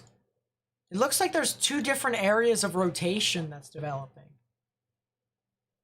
There's one right here, and then there's one right here. The two different appendages. So this is really... This is really crazy for the most part, but holy crap. A lot of storms that are kind of buzzsawing through here. So, really something that we got to watch out for. Yeah, like the live stream so that this can be put onto more people's recommended feeds so that more people can know what's going on. Because I'm pretty sure most people don't know that a severe weather event is happening. And there's 2 tornado warnings right now at the moment. So if we can get more information out, more to people who may not know so that they may be able to share it, that would be greatly appreciated. But yeah, the Fort Polk, people really need to monitor this storm. And another thing with these types of storms too is that these actual, you know, mesocyclones or the wall clouds part of it, they could shift a bit more towards the left when they start to root in itself, maybe even produce a tornado. So we need to definitely monitor this storm as it continues to move on through. Someone asked about the helicity values, surface, oh Jesus, not surface. Storm relative helicity, 0 to 1 kilometer is 170 M2S2. So if that answers your question, yeah, fun times. But this is a really well pronounced mesocyclone. I mean, look at this. That is a hook and a half. Very strong storm that's moving on through here in North Polk. So this is definitely something that we're gonna have to monitor as we continue on through. New severe thunderstorm watch number 102. So a lot of activity here today within these storms. A lot of activity. There's also a severe thunderstorm warning over here, but it just looks like it's producing some large hail. So it's over near Jonesville Friday. That's not Friday. That's Faraday. Clayton, Harrisonburg, Waterproof, and Natchez. You guys could get some large hail from those storms. But yeah, multiple storms here that have tornado warnings. The cell over here that's just to the south of Kirbyville is starting to kind of curl a bit more towards the north. And this is what I meant by the hooks that could kind of curl off a bit more. This is just the storm mode that's here over in Texas and Louisiana. So this is really something that we're going to have to watch out for as this continues to move on through. But he's near the field, near North Fort Polk. You're in South. Well, are you both in your safe space? Because I hope you guys are. You know, you guys got these storms that are really trucking on through for the most part. I hope you guys are, you know, in safe space area. Look at Discord. Oh boy, what's in Discord? What in the world? Why do I have so many things? Oh, hi. Maybe in a bit, Morgan. Maybe in a bit. Yeah, maybe in a bit.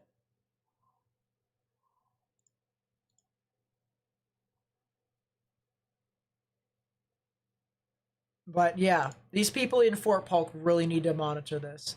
Please look at the cells south of Dallas. Yeah, we can take a look at that. So these cells don't really look like they're doing a whole lot, except for this one over here near Temple and Killeen as well as Waco.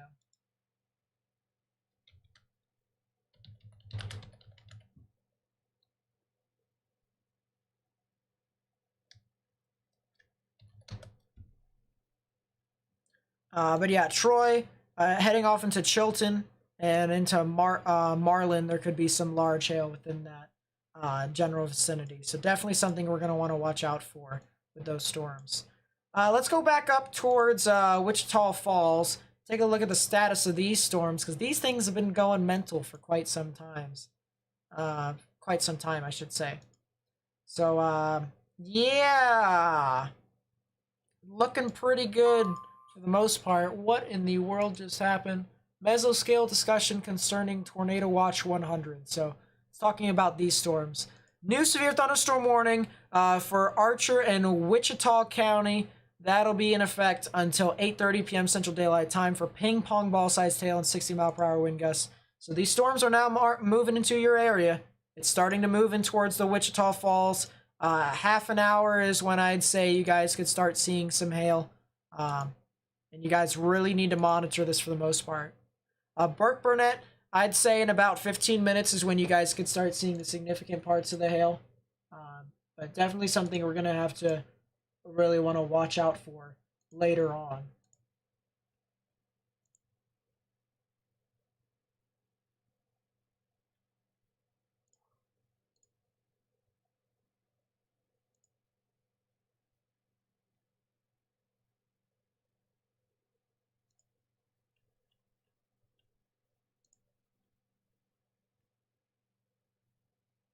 But this is pretty strong event here today, guys. Would you guys agree for the most part?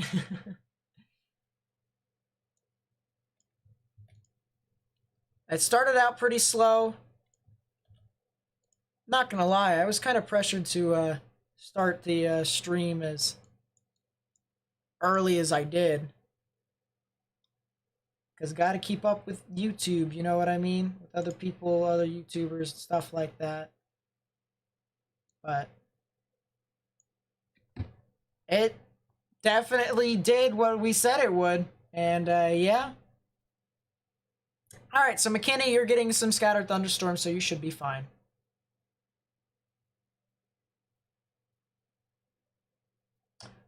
At least I would think you should be, for the most part. But yeah, as I said, Fort Worth should be done. Dallas, you guys are kind of half and half. You're almost done, but still something to monitor for the most part as that continues to move on through. Let's go back. Let's go to the cells actually down south of San Antonio. Meanwhile, this Echo Top is up to 63,000 feet up in the sky. That's how high the thunderstorm goes up into the atmosphere. I actually want to see something here real quickly, chat. Look at that storm blow up. Look at that storm. Look at that storm blow up. That's the cell that is south of San Antonio that's going up 63,000 feet up in the sky. I mean, my goodness. Garland's the same thing as McKinney. You're fine. Just some scattered thunderstorms. But my goodness, that is pretty crazy. Tomorrow could be upgraded to a 15% SIG tour. If it keeps following the NAM 3K, yes. If it does what the HRRR does, then no. But that is a very strong supercell, if I do say so myself. DeRidder, Louisiana, are you going to be affected by the tornado coming from Kirbyville? Actually, you guys can. That's actually a good point. So here's the tornado warning here from Kirbyville. You can still see the hook right here. But the storm track, if I can get it real quickly, actually takes it, it says that it's going to be a bit further south of DeRidder, but honestly, I don't exactly believe that, for the most part. Although there could be a new area of rotation developing on the southern end, so maybe you could stay a bit further to your south, but there's a lot of general rotation, a lot of rain wrapping here in Kirbyville. So, yeah, honestly, I think we should move on through.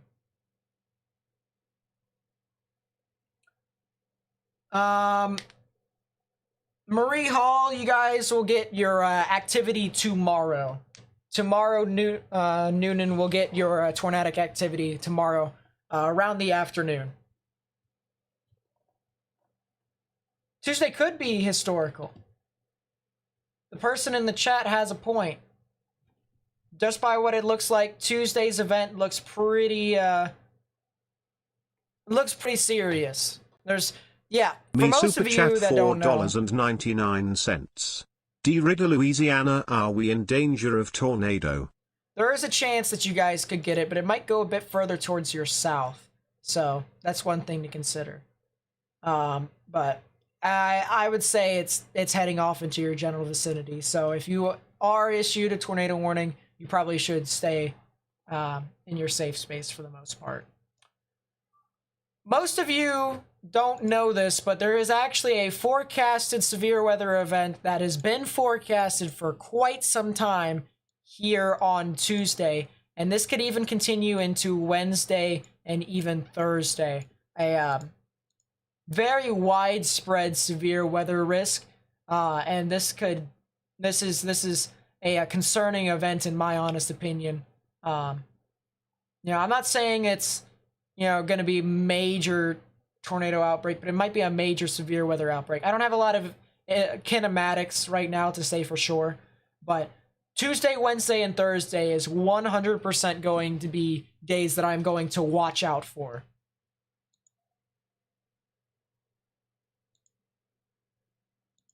So,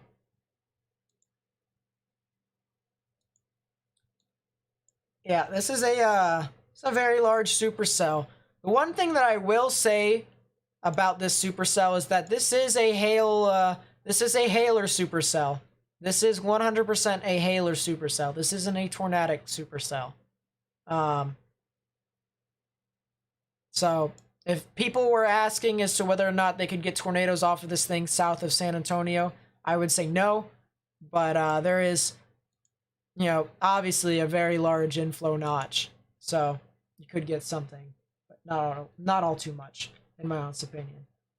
But me, thank you for the $5 super chat. I really do appreciate it. I really do.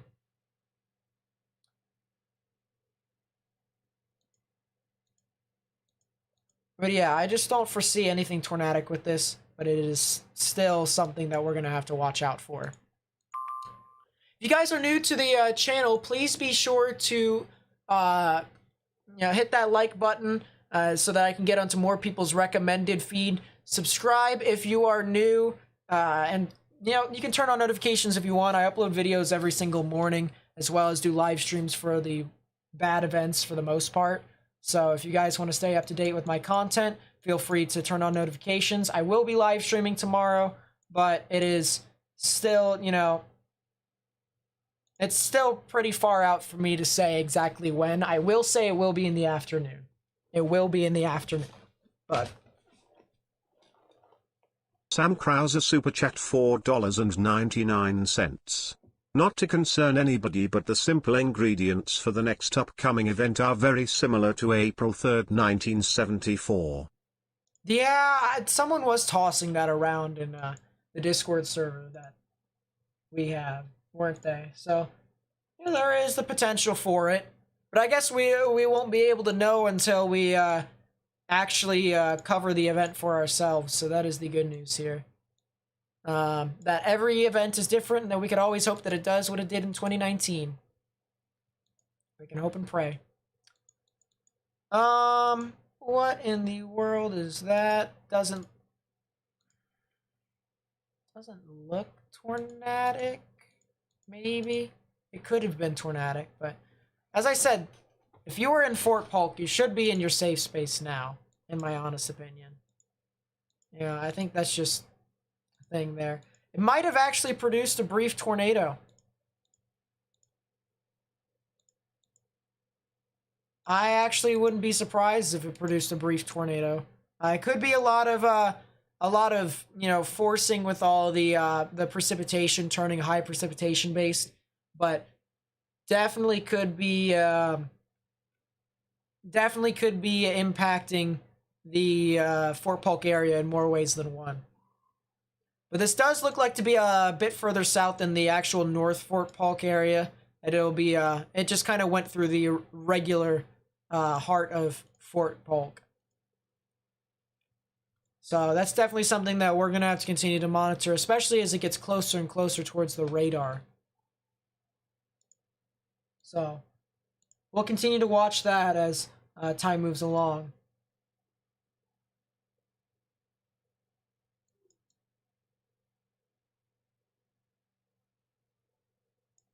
What is happening on Tuesday? Potential severe weather outbreak. Most likely will be a severe weather outbreak. But yeah, need to watch out for the most part. There's also the rotation here near Kirbyville and Bleakwood. That general area also has a bit of rotation. There's also some rotation south of that. I'll go on to storm relative velocities and show you all here. So here is one area of rotation near Bancroft, or a bit more to the south and west of Bancroft. Your green pixels are your winds moving towards the radar. Your reds or your dark reds are moving away. So right in the middle is where the rotation would be. And it's some pretty broad rotation to say the least, but there is still some there. So that is something to consider. Does anyone know if this crap's headed towards the Florida Panhandle? Depends upon where in the Florida Panhandle, but I'd say, yeah, tomorrow morning into tomorrow afternoon, and tomorrow evening, yes. 24th go Burr, 100%. 100%. Who knew?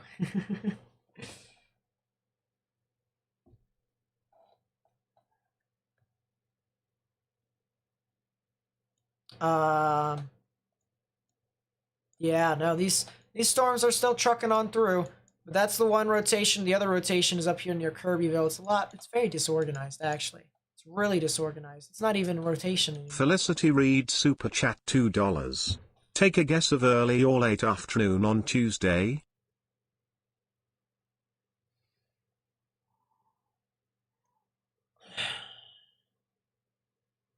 Early. Maybe. That's my guess. I've got no clue. What app is this? This is GR2 Analyst. It's has a 21-day free trial, but then after your 21-day free trial, it then locks up unless if you pay $250 one-time purchase. Yeah, you can customize it. You can do all sorts of stuff. You can take 3Ds of the storm. Here, actually, it's some pretty high resolution as we get closer towards the radar. So let's see. It cuts off because that's how high the radar actually sees. It can't see above that. But anything below that is fair game. So what the heck is here? Hey, it's a shelf cloud. Look at that.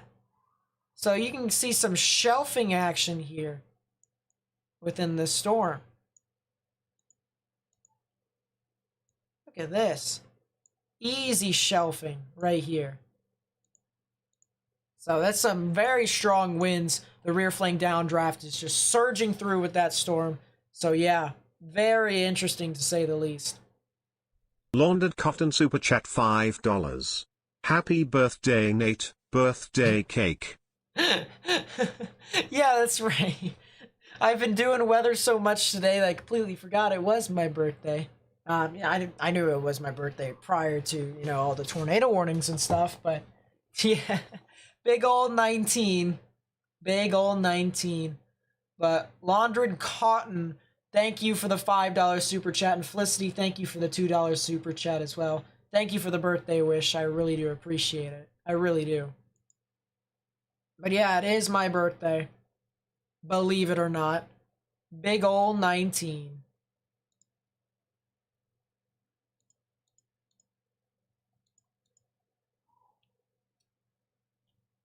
What in the world? That's not anything. Okay, just wanted to make sure. Alright, let's go over back to the cells that are heading off towards Wichita Falls. Burke Burnett's currently getting slammed by a large hail. So if you guys live in Burke Burnett, I know there was someone who asked about it. You guys really need to monitor those cells. A new tornado warning has been issued, and it's just an extension for the cell that was over near Bancroft and Kirbyville. So a new tornado warning here for Beauregard Parish in Louisiana and Newton County in Texas. That'll be in effect until 8:30 p.m. Central Daylight Time. So if you live in those counties, you guys need to go ahead and take your proper precautions. Get underground or get in the lowest innermost part of your building, particularly a bathroom or a closet with no windows, so you can put as many walls between yourself and the tornadic rotation as possible. Could Kentucky be in the risk for Thursday? Potentially. Kentucky could potentially be in the risk, but it'd be, well, I can't exactly say what type of severe weather you're gonna get, but you guys potentially could be in the risk on Thursday or even Friday. But, yeah.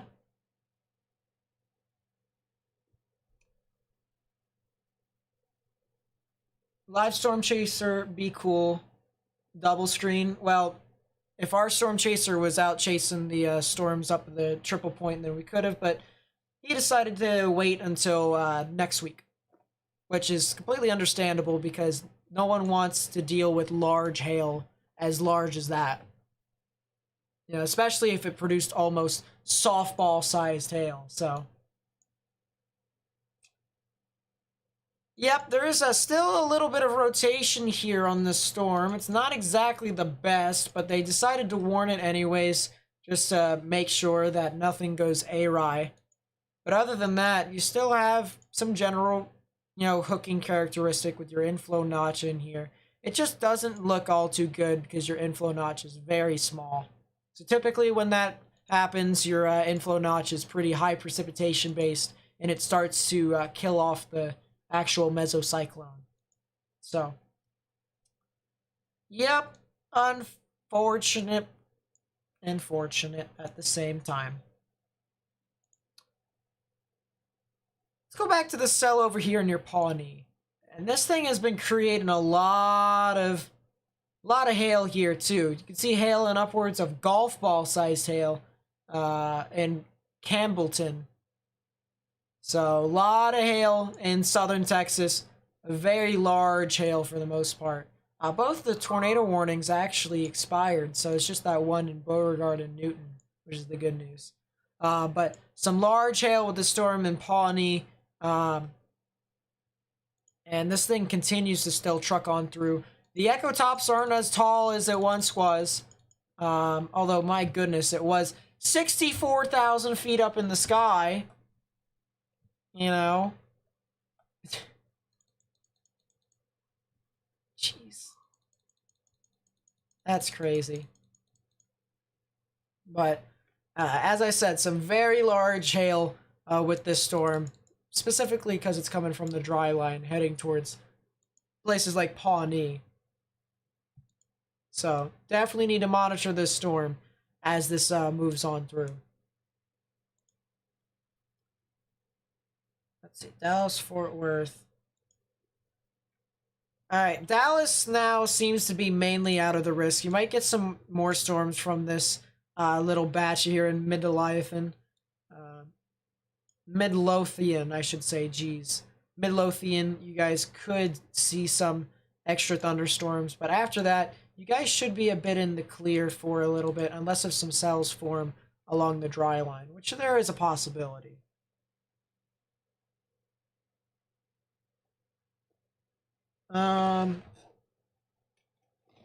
Let's see. Is that heading towards Pineville, Louisiana? Well, let's see. Let us see, shall we? If you guys are new to the channel, please be sure to subscribe. I do videos every single morning to update people on all the severe weather stuff. And even, you know, tropical stuff once we get there. You know, because we still got a while until hurricane season. But, yeah, I do update people on tropics as well. And, yeah. So if you guys want to stick around for that, subscribe, turn on notifications. I also do live streams just like this. And please be sure to like the live stream so that this can get out to more people's recommended feeds, so that more people may be able to get the information that they might need. So it looks like the cells that are out near Pineville, or someone asked if it could be impacting Pineville soon. Yes, it could, but it would be a lot later, and you could see a lot of gusty winds that could surge with these storms. So definitely a lot of strong gusty winds, maybe even the chance for a tornado with this storm, but it's very hard for me to say officially. So you got your chance. It'll be heading off into your general vicinity. Just, the intensity is still to be, called into question. But yeah. This just passed Fort Polk. It's now heading off through past Lander and Hinniston, and it'll be heading off eventually in towards Alexandria.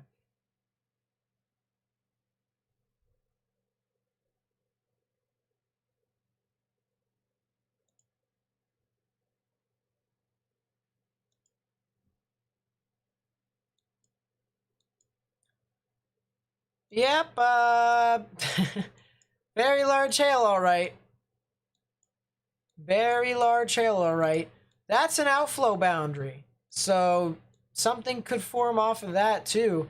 If, it caught something. Maybe some Q fields.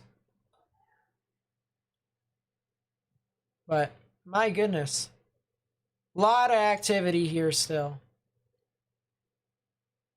And a lot of people might be asking, a lot of people before in the beginning of the stream, they saw these scattered thunderstorms, and they're like, well, is that the main risk? And then I said, no, this right here, the stuff that we're looking at right now, this is going to be the main risk. And so because of that, this is where you can see some of your large hail and your damaging winds. Threat for tornadoes still exist, but it's kind of questionable. It'll be along the line, so it's going to be hard to say for sure, but yeah. 100% something that people need to watch out for.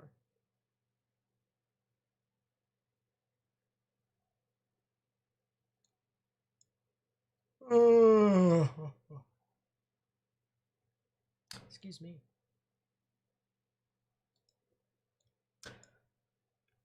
Ooh. All right, let's take a look and see what radars I have. Can I move any? Fort Polk, San Antonio. I can't really. Because there's still a lot of storms that are impacting Dallas-ish. There is the storm over here near Marlin. This thing is still going strong. Has some spotty hail with it, so people ahead of these storms might have to watch it closely, but it's still doing its own thing for the most part.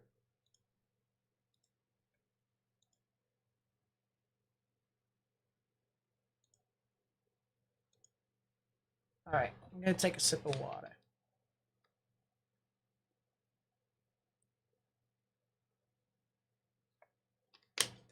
Alright, I know I said this earlier, chat, but now we are actually close to 5,500 subscribers now. We are 5 subscribers away.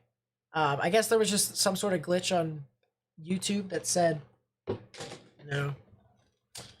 I have some other subscribers that were bots. I don't know.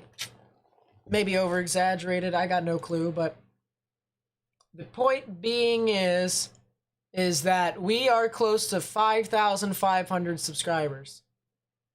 Can we get there? We were at 5,000 at the 5,100 at the beginning of the live stream. So can we do it? I think we can. I think we can.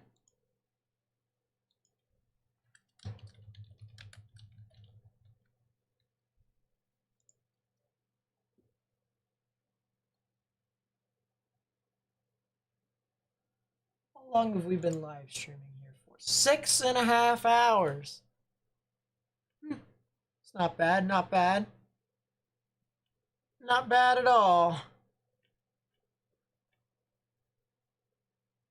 Yeah, that's right. We still gotta do the room tour. Oh my gosh.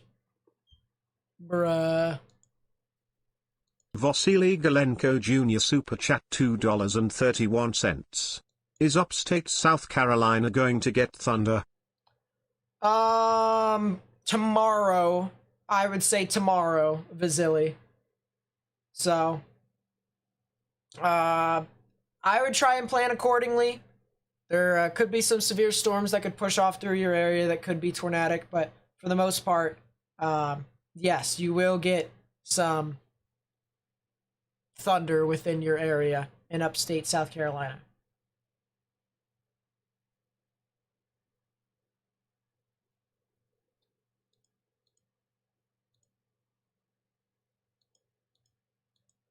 I'm trying to find more things to talk about with these storms, but it's the same exact thing that I've been saying. You know, this cell over here that's currently tornado warned has lacking rotation for the most part. By the way, Vasily, thank you for the $2.31 super chat. Really do appreciate it.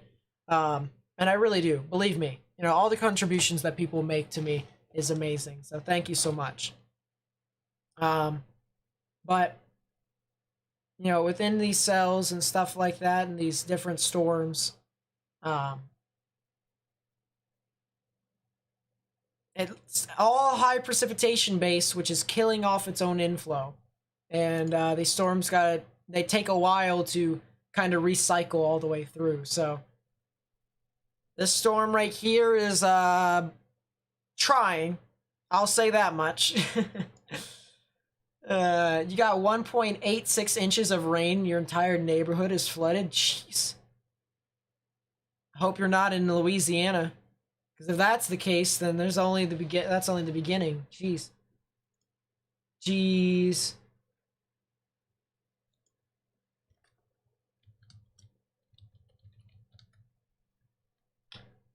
Let's see.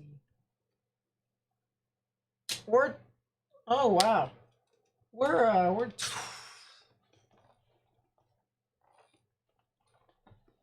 28. We're 28 members away from 600 members on Discord. Holy crap.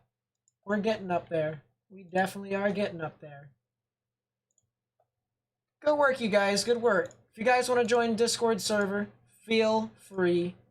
Link is in the chat right here. So feel free. Yeah, do not seek shelter under an overpass. By any stretch of the imagination, do you not want to? Well, by any stretch of the imagination, you do not want to. It's just not a good idea. It really is not a good idea.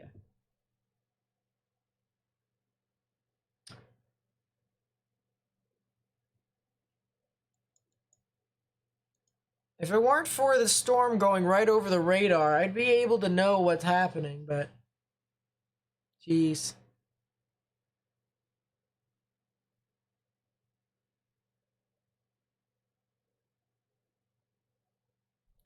Did the NAM run or something like that? Hold up. Did the new NAM 3-kilometer run? No. Maybe. Probably not. What about the HRRR? What did the HRRR say?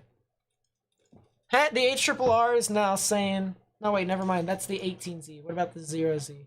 What is it saying? It doesn't say anything, as usual. You see, the HRRR is not a good model that deals with dry line setups. Alright, just remember that, guys. If there's any, anytime I use the HRRR for a dry line setup, I literally say dry line in the video, I want you guys to yell at me.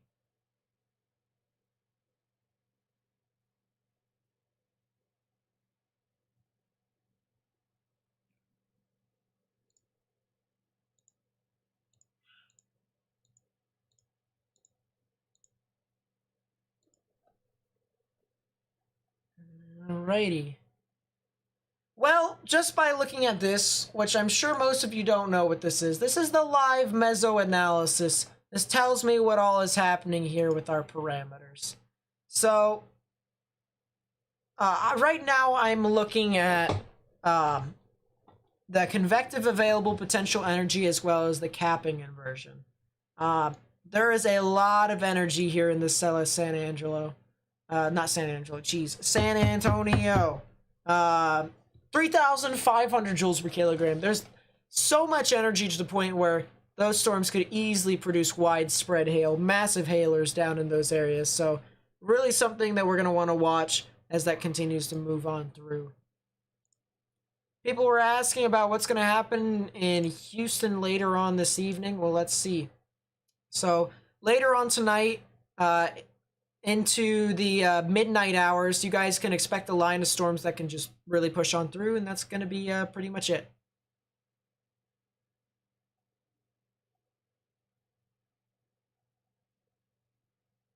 Yeah, I still think there could be some sort of storms that could push on through past Dallas, Fort Worth, little past midnight. My honest opinion. All right, let's go back to the Wichita Falls area, because this is the area that we've been preaching in our videos, you know, for the past what, 2-3 days, something like that. We knew there was going to be some very large hail within this general vicinity near Wichita Falls. We knew that there was going to be the chance for tornadoes, which it did produce multiple tornadoes prior. Now it's a bit more of a gusty wind and or hail threat. But yeah, Burke Burnett just got slammed by a lot of hail. Wichita Falls might actually get spared by most of the intense hail. So that's pretty interesting for the most part, but yeah, if you look at this storm, it looks like most of the massive hail is going to head towards places like Lakeside City, which if you know anyone who lives over there in Lakeside City or Holiday or Menkins, you guys need to tell them to kind of go indoors or quickly bring their cars into some sort of, you know, protection, because you don't want to have dents in your car. You don't want to break your windshield and stuff like that. You know, this storm has had a history of producing large hail and upwards of golf balls. It even had produced 3-inch sized hail the one time. So that's just all the more reason why you guys should stay indoors, and even bring all your valuables indoors, such as pets, iconic items that you may keep outside in your like yard or whatever, or even bring your cars into your garage, stuff like that. So Lakeside City most likely is going to get impacted by some of the large hail, not the largest hail, but some of it. And then if you live south of Lakeside City towards like, you know, like on State Route 79, you guys could easily see some of the largest amounts of hail. So, do I think Tuesday will be bad? Not as bad as Wednesday. That's not a... I mean, it's a very serious event. I'll say that much. Tuesday, Wednesday, and Thursday, you know, could very well be another strong severe weather outbreak.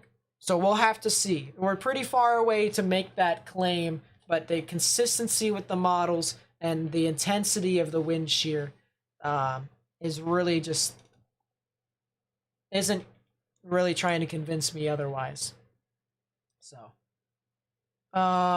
looks like Vernon is about to get hit again. Yeah, Vernon actually kind of just has a whale of a time for the most part, but it's just by just scattered thunderstorms and stuff like that. So your risk is over. Vernon and Frederick, you guys are good for the most part. You're in the clear for the most part.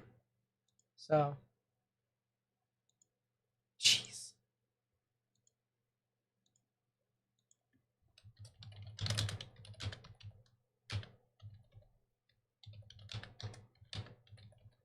Jeez, that's a lot of flooding. That is quite a bit of flooding. Holy crap. That's pretty crazy.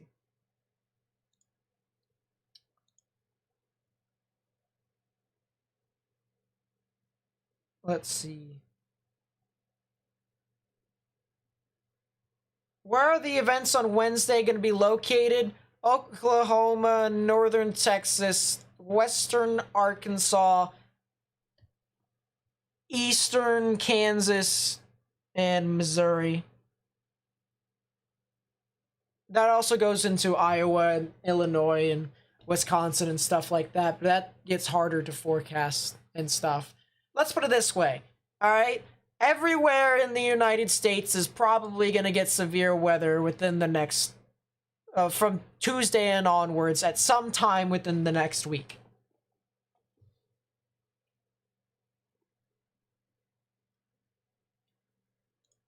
JAS, allow me to support my thesis, if you will. This is the reason why I think the event on Wednesday is going to be worse. I 100% believe that there's gonna be better moisture return. We can't use kinematics this far out, especially since we're 5 days out, and the Euro and the GFS is terrible with kinematics. So we can only use wind shear, which is something that the models both agree on with this event. So let me go to the 12Z Euro real quickly. Here's the low-level jet here for you on Tuesday. And, you know, for the most part, it's pretty strong. Right about here. Boom. So overnight Wednesday, you can see strong low-level jet into Texas and Oklahoma. All right? Now, that's nice and all, but you might be wondering, well, why? That's pretty strong right here. But why are you saying it's, you know, strong in Oklahoma? And so, real quickly, I just want to show you the 500 millibar wind shear within the same time frame, and it's around 50-ish knots. Let's go to Wednesday here for you. And that's your low-level jet here for Wednesday. A lot more widespread, still southerly low-level jet. And your 500 millibar wind shear is stronger than the day prior. We already know that there's going to be a lot of moisture return here. It's going to be a lot more moisture return than what the models actually say. So the threat for a severe weather outbreak could be higher on Wednesday. That is my theory. Thank you for coming to my TED Talk.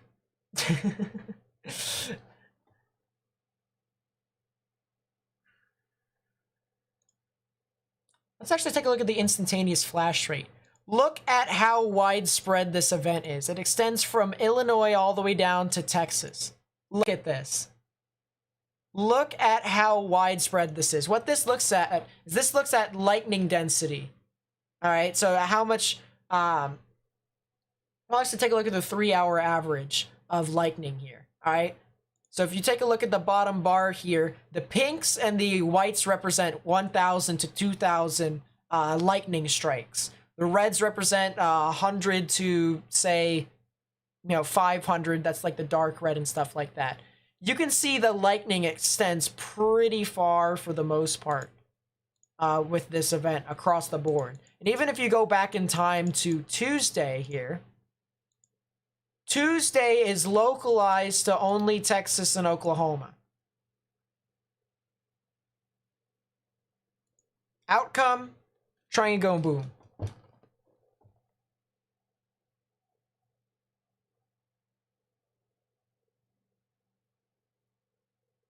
I am using my gut, and I'm saying that the Euro is doing pretty well with it so far. That's what the Storm Prediction Center is using right now. We'll see. We'll see. An opinion is an opinion, and it's not supposed to be about fighting over. It's about trying to get the word out and stuff like that. Tuesday is still going to be pretty bad, but Wednesday, in my opinion, could be a bit worse. That's just my opinion. What isn't an opinion is the fact that Wichita Falls just dodged a bullet for the most part. Look at this.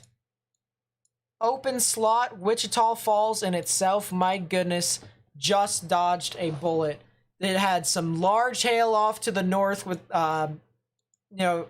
2 miles, and then another set of large hail to the south by another, mile. That is some pretty crazy... That's some pretty crazy stuff right there, I am not going to lie.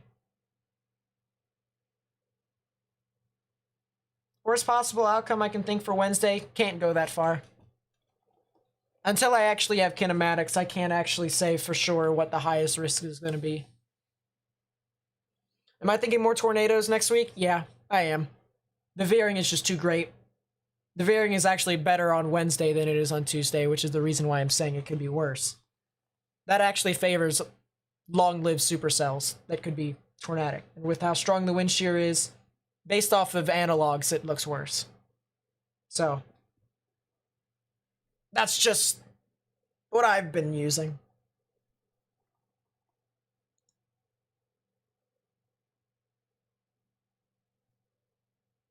Yeah, let's go back to the, I know Wichita Falls is getting impacted right now, and Lakeside is getting, decent amounts of hail, up to about ½ inch. Let's go back to the tornado warning over here in Louisiana, because I'm actually interested into seeing what it did now.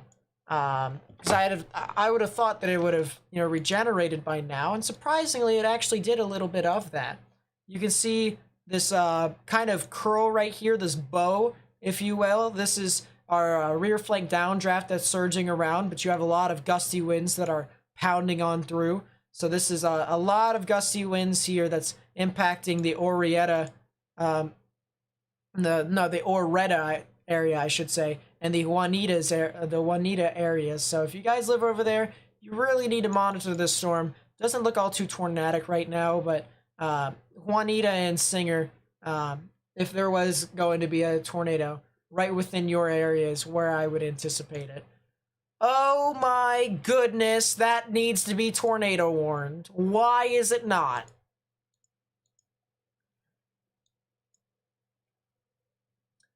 What in the good Lord? Your rear flank downdraft is surging. Why is this not tornado warned? It's gonna curl a bit further north. Why is this not tornado warned? I'm confused, chat. That is a very strong meso that we are seeing right here. This is a strong supercell. Don't get me wrong.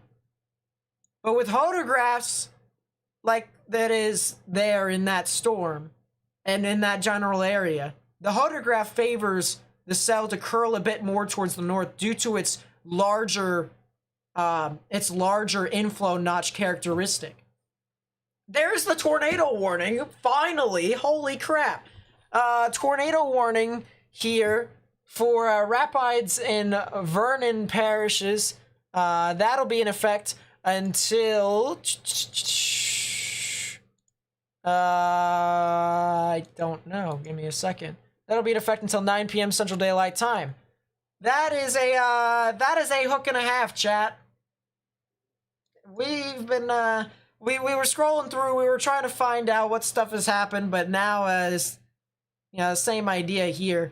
That is a hook and a half. A, classic tornado warning here with some pretty good inflow for the most part. I mean, my goodness. I'm going to take a 3D of it. I'm curious as to how the inflow notch looks.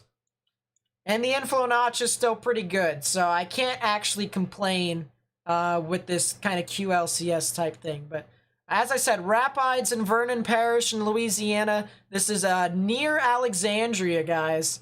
Alexandria is actually right here. And here is the tornado warning. Now, I did mention that this could curl a bit more towards the left. It actually would be like something like this. A bit more. Ish.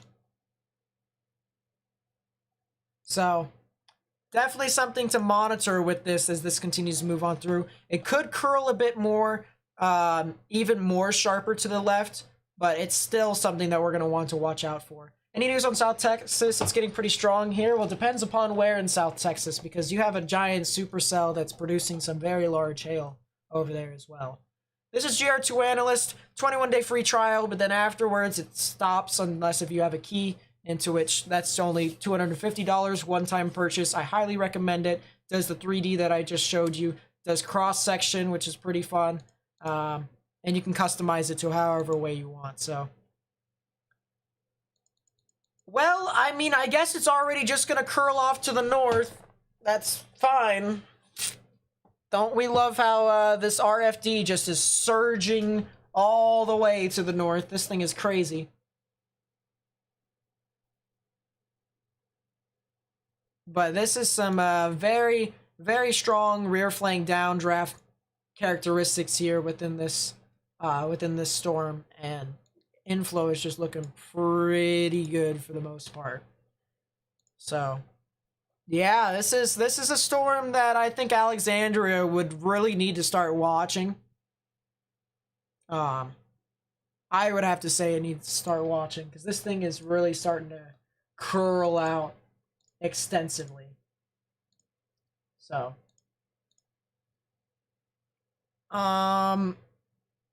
this is high precipitation based, though. I will say that much. Will Dallas-Fort Worth area get worse overnight? You guys might get something around midnight, but I can't really say if it's going to be worse than what you've had already. It might be a little bit more, but it's still something to keep in mind.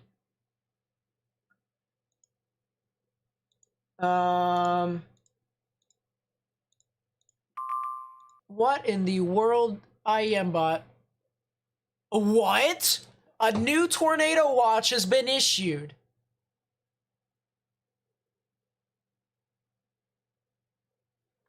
I'm assuming this is in Louisiana all the way to Mississippi.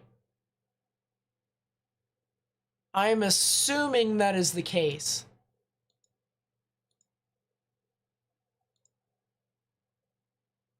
It is. It's for the stretch of Louisiana into Mississippi. It includes Hattiesburg. It's a little bit south of Jackson, but it includes Alexandria. So a new tornado watch has been issued within this area. Theresa with the membership again, 9 months. My goodness, thank you, my friend. I really do appreciate that for how long you've been a member. Jeez, that's crazy. Yeah, new tornado watch. This crazy storm setup that's pushing on through. With all that veering going on, the Jets, do you think it'll move into Tennessee like that? If we're talking about the severe weather event today, no. Tennessee could get something on Wednesday or Thursday. I think, what, Thursday? Something like that, maybe.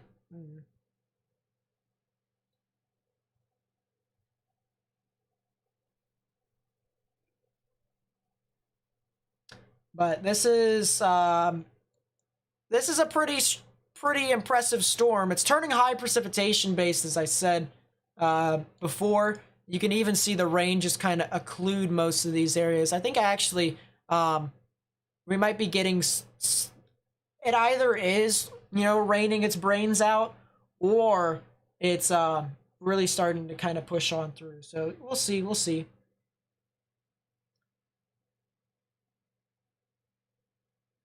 On your news station, it's saying it's a tornado. Does it have a correlation coefficient drop? I do not see one. I do not see a correlation coefficient drop, so I cannot say that it is a tornado yet. However, regardless of that, a tornado warning still means that the potential for a tornado is possible. So you need to just, really monitor it. Monitor it. You mind if you could put the link of the program in the description in the chat?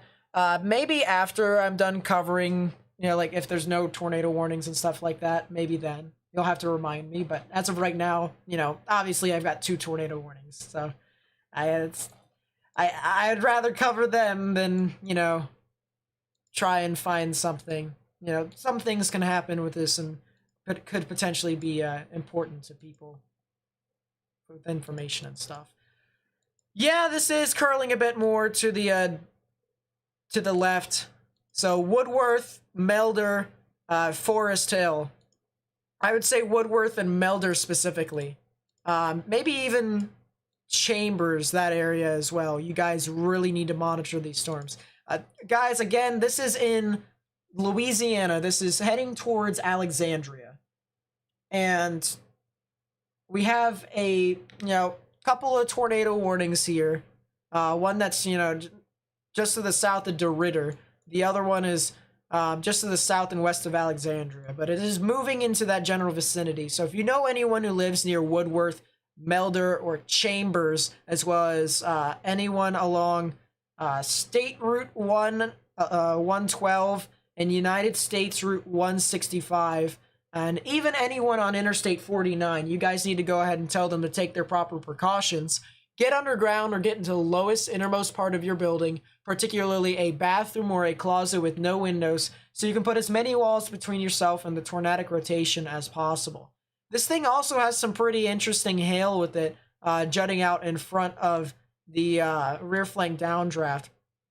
But this is a massive rain-wrapped mezzo here within this storm. And so, definitely something we're going to have to watch out for as it continues to move on through. Storm motion from warning.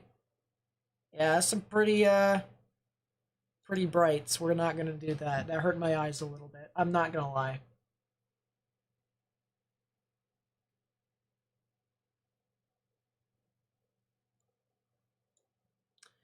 If you guys are new to the channel or new to the live stream and you don't want to help me out, please be sure to hit the like button. Hitting the like button actually gets me onto YouTube's algorithm, and it actually gets my stream and my information out to more people who may not know what all is happening. So if you do that, that would be a great help, as well as subscribing if you're new, because I do live streams like this whenever events do get bad. I'm going to be live streaming tomorrow for the tornado risk that's supposed to be worse than this one today. So, if you guys want to stick around for that tomorrow, well, I'm probably going to end the stream sometime tonight, whenever. I don't know exactly when, but whenever the stuff, starts to deteriorate, then, I'll probably end it.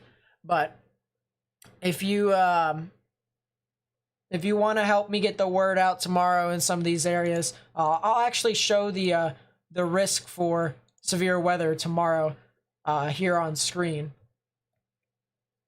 Look over here, you guys can see this risk convective outlook here for tomorrow, and anyone in the marginal risk is kind of in like a 1 out of 5 for severe weather. Anyone in the slight risk, which is yellow, is in the 2 out of 5 for severe weather.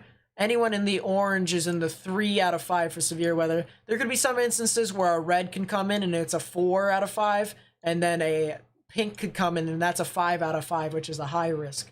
So, luckily as of right now, we have a 3 out of 5, but the only issue with that is what comes with a 3 out of 5 is significant risks in some instances. So, with this, similar to how Wichita Falls was, and west of that, there is a 30% chance for hail within some areas in Alabama into Georgia and Florida, as well as a significant risk, the black circle with dotted lines over top of these other risks, the 5, the 15, and the 30.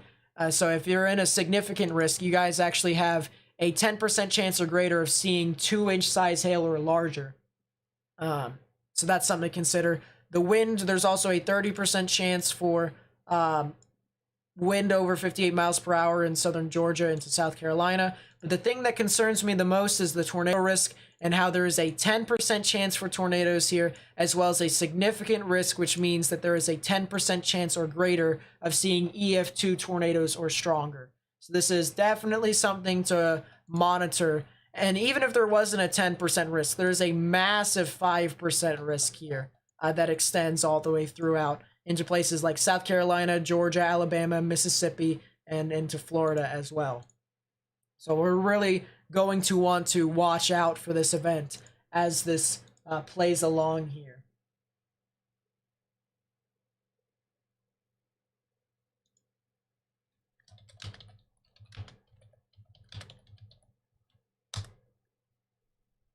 But yeah, this is definitely a concerning point of interest here tomorrow, because this is really going to be interesting. There's it's the tale of two models. There's one model run that wants to kind of downplay this event. There's one model run that actually wants to upplay this event, and they're being pretty conservative in between the two, trying to figure out if it's going to be strong or not. So there is the chance for that there, but yeah, tomorrow is the pretty big risk for tornadoes in Alabama, Georgia, and Florida. A lot of gusty winds here. This rear flank downdraft here is actually creating a bit of a bow echo. A lot of surging winds here. So Melder's actually getting pretty much pounded with some very strong gusty winds here in this. Actually, I want to take storm relative velocity away real quickly. And some of these gusty winds could actually be in upwards of maybe 70 miles per hour, maybe a little bit more than that. But for the most part, it's some strong gusty winds that's surging with the storm. And so people near Woodworth, people near Forest Hill, yeah, I said Woodworth specifically because the actual mesocyclone, the rotation part of this event, is going to be on the northern part, and it actually kind of went a bit further towards the north and east, or east northeast rather than just due east. Moraldo Beats Super Chat $5. Thumbs up. Oh, Moraldo Beats scared the crap out of me with his donation. Thank you for the $5 super chat. I really do appreciate it, my friend. Thank you so much. Yeah, no, thank you to everyone who's actually supported me. Whether you've liked the video, dude, we're 5 likes away from 800 likes. That's crazy. No, I'm sorry, we're 3 likes away from 800. That's crazy. Now we've gained probably about 400 and some subscribers here in this live stream, which is pretty crazy for a channel like mine because, you know, I'm at 5,500 right now. You know, and we're gaining a lot of people to try and get the word out about this. So, you know, usually it doesn't go all too well. You know, some people may not be interested in the weather, but when stuff happens, we can come together as a community and try and help each other. And that's the best part about all this, in my honest opinion.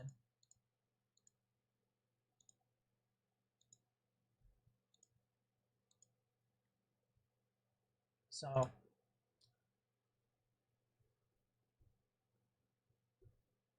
yeah, this is still a pretty interesting supercell here for the most part.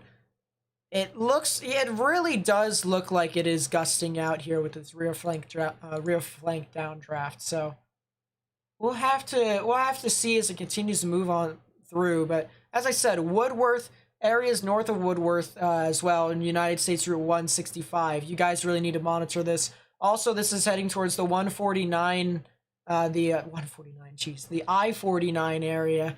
So if you know anyone who's driving south of Alexandria, you know, we got to start thinking about the traffic near Alexandria and south of Alexandria as well. We got to start thinking about that. So if you guys live over there, you guys really need to monitor this as this pushes on through into your general vicinity. So definitely something to watch out for. And yeah, this thing is curling off to the northeast. Yep, that's the favorable pattern to for us today. So we got that right. Now I feel pretty happy about studying hodographs for the past 5 days. Like, I already knew stuff about hodographs, but like in regards to characteristics and stuff like that, I'm actually pretty happy with myself so far.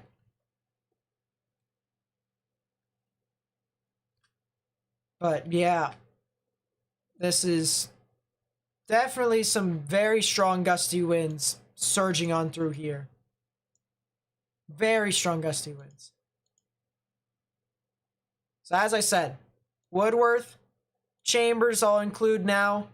Anyone along the Interstate 49 area, especially along United States Route 165 and 167. You guys really need to monitor this storm as this continues to move on through.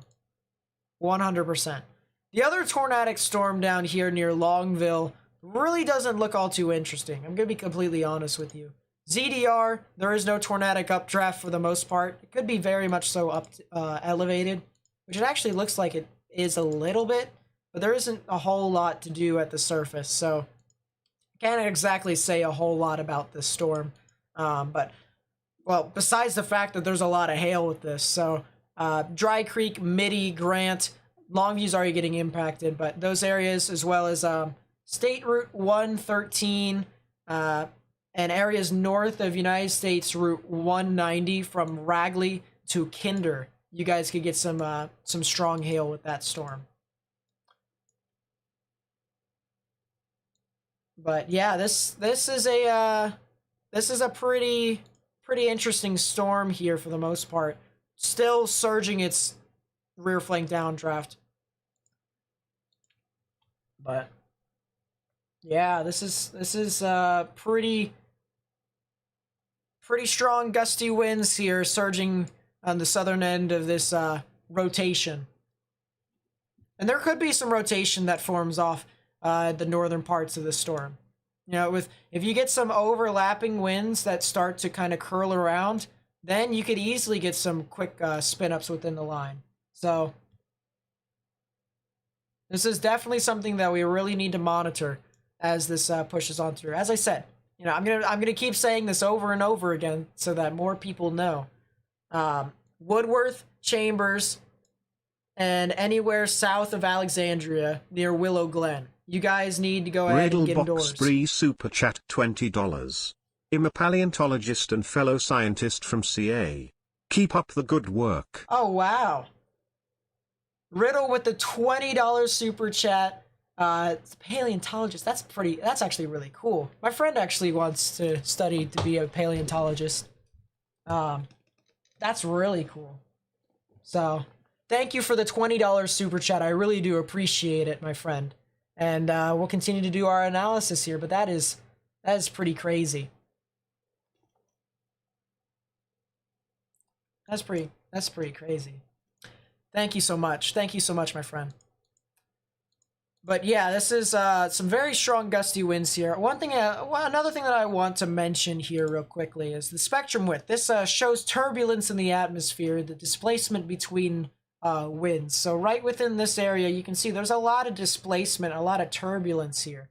And this tells me that there is a lot of gusty winds here surging throughout these storms to Woodworth, Chambers, and just anywhere along Interstate 49 down there. Will Baton Rouge, Louisiana see any severe weather tonight? Most likely. It'll probably be in the morning hours, in my honest opinion. Early morning hours. Definitely past midnight. Definitely past midnight. So.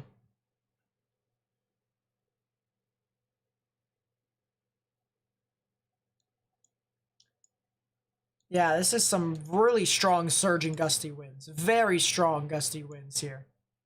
It's almost a bit of a bow echo, if you will. So Woodworth, I'm really curious to see if there's any wind reports that come out of Woodworth. I'm not sure if there's any weather stations down there, but there could be some very strong gusty winds that can surge off within that area. And if that happens, you know, and if there's actually a weather station, I wouldn't be surprised if they got up to like 70 miles per hour. Would not be surprised at all. Tornado Watch just got updated, and so it'll just be for Rapides Parish until 9 p.m. Central Daylight Time. Someone at my door. Someone is at my door. Oh boy. It's a donut.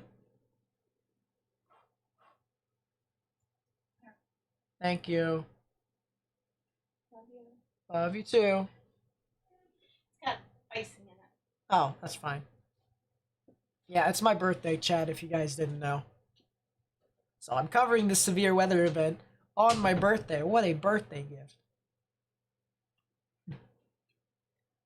So.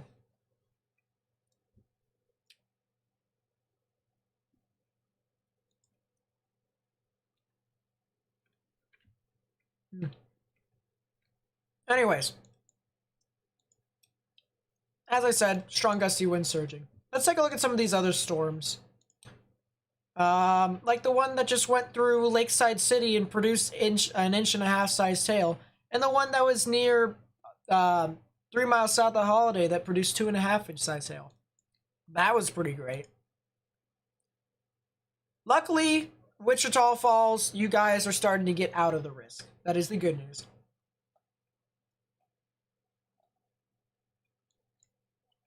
The other good news is that this is starting to head into less densely populated areas. So, that's another win for us. But this is now starting to surge into a QLCS, a quasi-linear convective system, to which will actually bring a lot more gusty winds that'll surge on through into these the areas of northern Texas and southern Oklahoma. And what I'm kind of concerned about, which is the reason why I said that there could be some storms in Dallas-Fort Worth, there could be some other cells that form further south along the QLCS and could actually reach Dallas-Fort Worth. So that's the reason why I'm saying it's kind of like half and half. It's pretty touchy. Lisa B super chat $10. Happy birthday, smiley face. Lisa with the $10 super chat says happy birthday. Thank you. I really do appreciate the happy birthday wishes. I actually appreciate all the happy birthday wishes. My goodness. There's been so many of them. But Lisa, thank you so much for the $10 super chat. My goodness. I really do appreciate it. I really do. Can we have donuts? If I could somehow send it through to you all, sure it'll cost me a lot, but why not? Birthday party here tonight.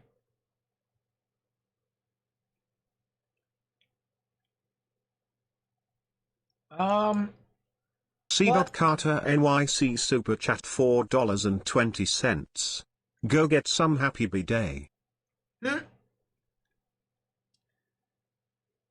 Jeez. Carter with the $4.20 super chat. Thank you, my friend. I really do appreciate it. I really do. I want to take a look at this cell over here near Corpus Christi before I go back to Louisiana. Because we've been talking about Louisiana for quite some time. And, I do want to cover more than just one area. So, Fiance need a storm chasing partner in Michigan. If I could ever make it out to Michigan, sure, why not? But this storm right here that's actually still going on strong, surprisingly, doesn't have as high of echo tops as it used to, or thunderstorm tops. It used to be up to 64,000 feet up in the sky. Now it's about 47,000 feet in the sky. Actually 49,000 feet up in the sky. My apologies. So there is still these strong storms that are moving on through, and places near Corpus Christi could easily get this severe thunderstorm. There's even some other thunderstorms that are forming along this outflow boundary, so that you can even get more thunderstorms that develop and push on through towards the coast. And just a bit of an outlook, in general. These thunderstorms over here could push off towards Galveston as well. So the threat for severe weather for Galveston's not over as well.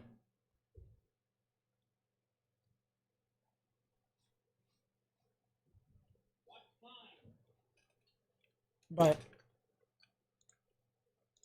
really a lot of activity for the most part across the southern plains into the deep south here today. And that's supposed to actually continue as it continues into tomorrow. As I mentioned, the risk for significant tornadoes is possible tomorrow. And I did say we were going to live stream, so if you want to be back, if you want to watch, us cover this event, or if you want to just help get the word out and help me out by doing that here tomorrow, probably in the afternoon, then that would be greatly appreciated. But yeah, this is supposed to be a worse tornadic event than today, which I would have to agree if it was, I would have to agree for, just a little bit. But It's still a tornadic event nevertheless, so we will cover it. We will try and make sure that you guys get all the information that you need. I do want to take a look at the satellite imagery real quickly. Oh, wow. So I can already tell these storms up here are fighting with the limiting factor, the capping inversion. So it's definitely something that we're going to have to monitor as this pushes on through, for sure, because that could easily deplete the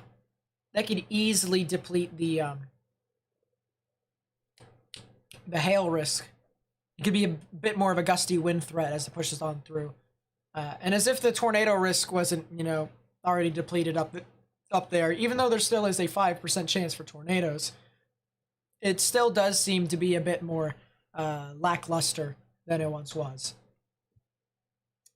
Mark sent me to check out your channel. Thanks for all I do. Mark is an amazing person, first off. He came into my stream a second ago, and yeah, he is an amazing person, a very kind heart, and yeah, knows his stuff about the weather. So yeah, I appreciate Mark for everything that he's done, and all the people who are new, go to Mark's channel. Weatherman Plus is his username on YouTube. He does some pretty good weather content as well. So, but yeah, Weatherman Plus, Mark, he's a really good guy. So I'll try not to disappoint though in his place, or not really in his place, but whenever I live stream or whatever stuff I do on my channel. All right, so the gusty winds are really starting to kind of hammer the interstate now, south of Alexandria. So, you know, we've been talking about this for a while. Chambers, Lemuri, as well, in some areas as well. State Route 3170, 3170, State Route 1. You guys live over there. You guys really need to monitor this as best as possible, because this could be some very strong severe weather, some very strong gusty winds that could be surging through your general vicinity. I will say these tornado warnings do expire within the next 4 minutes, so we may have severe thunderstorm warnings, we may have tornado warnings, but all we can hope for is that the tornado warnings do disappear for the most part. Felicity Reed Super Chat $5 for your birthday and for putting up for all us novices. You are leagues ahead in your meteorology knowledge than most college seniors. Felicity Reed with the $5 super chat. Thank you, my friend. You know, when you have that drive for something, you got to keep striving to make yourself better. That's my belief. You know, I used to play ice hockey way back when, and that's how I believed. That's what I believed in. Making myself better over and over again, putting in the work every single time. So even when I'm not live streaming, even when I'm not doing my videos, gotta keep working hard. And that's my recommendation to any of you who's listening. If you have something that you want to do, you gotta work for it. But if it's a passion, it'll be easy to work for it. And so you should feel like you want to do this. And this is something that I want to do.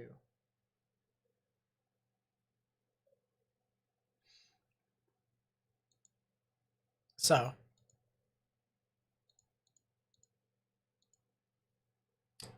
yeah, it's still some strong storms that are moving through Chambers. Let's go over to the other severe storm here in Dry Creek. And I want to take a 3D of this just to see structurally what this storm is doing. Because honestly, I have no clue. Okay, this is a very large inflow notch, so this is kind of telling me that it very well could be a hail risk. And just by looking at the rear flank downdraft, it could be a little bit tornadic, but very large inflow notch to say the least. So Yeah. I it's definitely doing something, but I can't exactly say for sure as to why it hasn't produced a tornado at the moment. I mean, by looking at the ZDR, which is the updraft characteristics for tornadic development, there isn't any there. So I guess my real question is, why hasn't there anything been developing? I mean, you've got storm relative helicity from 0 to 1 kilometers, which is just the veering in the atmosphere, at 225 M2S2. You've got most unstable cape, which is just your energy in the atmosphere, almost up to 1,700 joules per kilogram, which is not bad. You got really good eastbound shear. I don't know what more you would want. So I guess it's just its structural integrity is just failing because of this messy mode at the moment, which would make sense honestly. But you live in Abilene. Oh yeah, Abilene did get a couple of stuff earlier. Well, not really a whole lot, a couple of stuff. You guys kind of dodged a lot of these storms. And I don't really anticipate you guys get a whole lot of stuff here later on today either. But you guys might get something on Tuesday. Watch out for that. As a matter of fact, anyone in Texas and Oklahoma, just watch out for Tuesday and Wednesday. Maybe Thursday. I'd say Tuesday and Wednesday. Because there's a pretty big severe weather event that most likely is coming. Most likely. Alright, it's not guaranteed, but it most likely will be here. The tornado warnings have expired, so now it's only the stuff that's up here that just passed Wichita Falls. The couple more tornadoes, actually no, severe thunderstorm warnings that just got issued for these two storms. Yeah, one says that it's not even tornado possible. The other is the one that's going from the south, just went south of Alexandria. That one says that it's tornado possible, which it has the possibility of doing so, but it really just turned into a gusty wind threat. And the rear flank downdraft is kind of dying out a little bit, so for the most part, it's been really strong gusty winds here. But it kind of just lost its structure as it went along, so it might try to recycle after a while. It might try, into which I would start watching places like Center Point and Effie as well as Vic and Deville. Those areas over there I would start watching if this thing can wrap around its rear flank downdraft correctly. But as of right now, it doesn't look like it is. It just looks too gusty from the outflow boundary perspective, which is right here. So here's where the rotation should be, and it should be kind of like curling around like a hook, and it's not, and instead it's kind of like a backwards hook, and you don't want that for in order for there to be tornadoes. This tells me a lot of gusty winds are still surging in behind this. So there's that for the most part.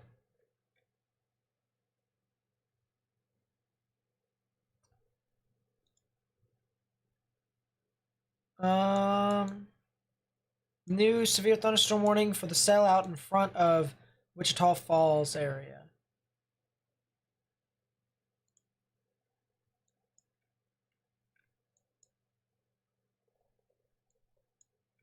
Yeah, there's a lot of these storms out in front here that's pushed on through.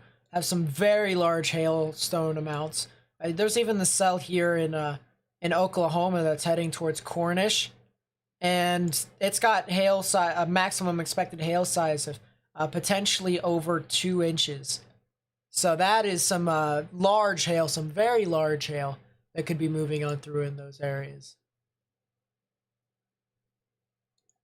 And that's really something to watch out for, because those large amounts of hail that get over an inch, even into the 2-inch areas, that's what really can start pushing off and surging through. If you guys want to enhance your weather knowledge or just communicate with me in general and stuff like that, I do have a Discord server. And I do not bite. I try and help as many people as I can with the weather.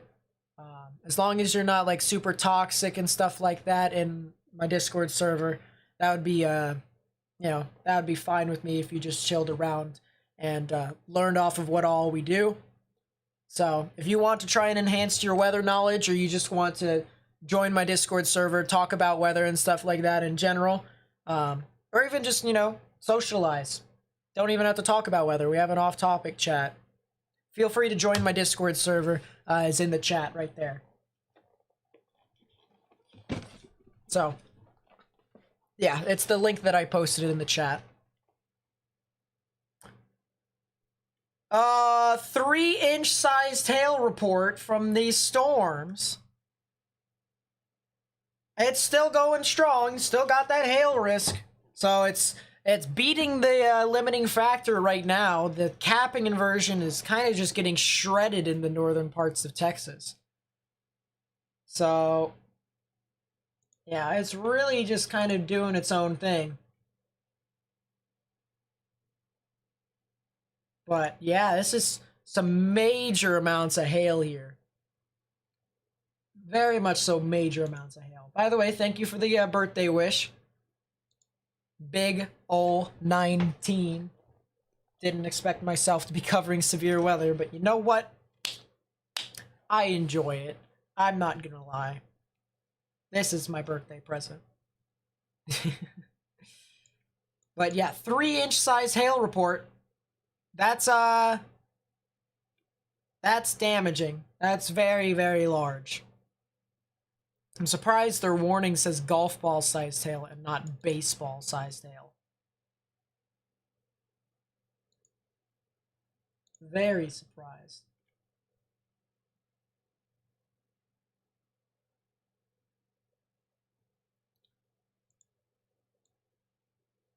There's only a handful of warnings here.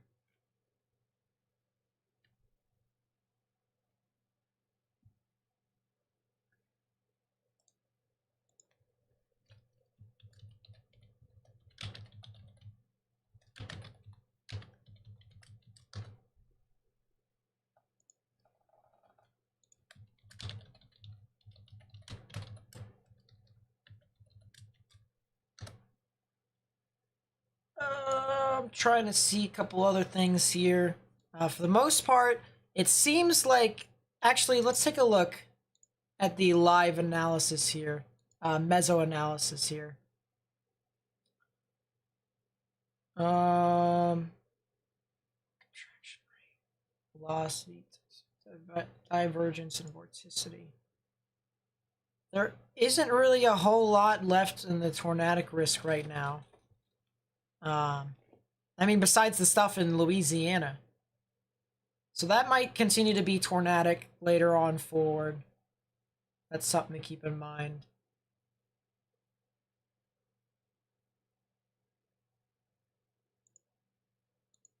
Actually, let's switch that back.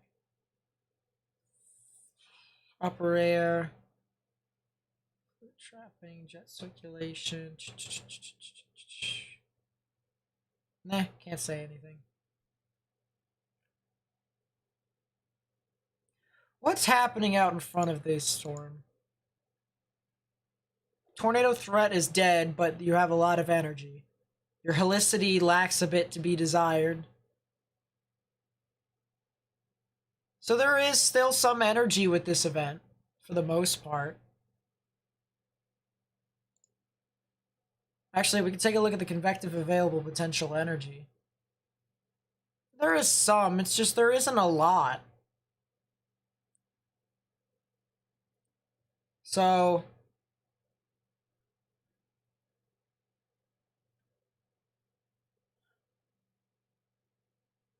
We'll stay on. We'll stay on and live stream a bit more. We'll live stream until the stuff in Louisiana or these specific cells kind of just deteriorate.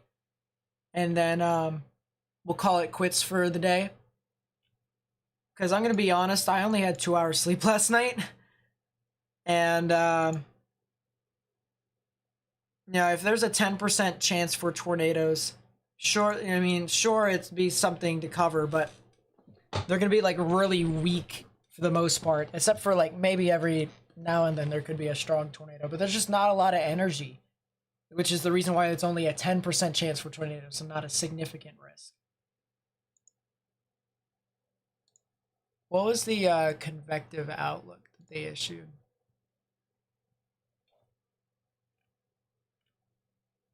Yeah, still the 10% there. But the wind risk got shrunk a bit. So it's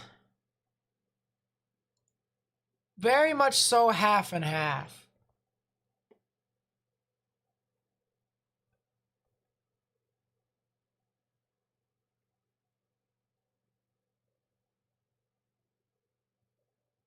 Yeah, there's a bunch of parishes in Louisiana that are under a tornado watch at the moment. Let's talk about the Corpus Christi cell a little bit. It seems to be kind of deteriorating a little bit. It actually might have done a split.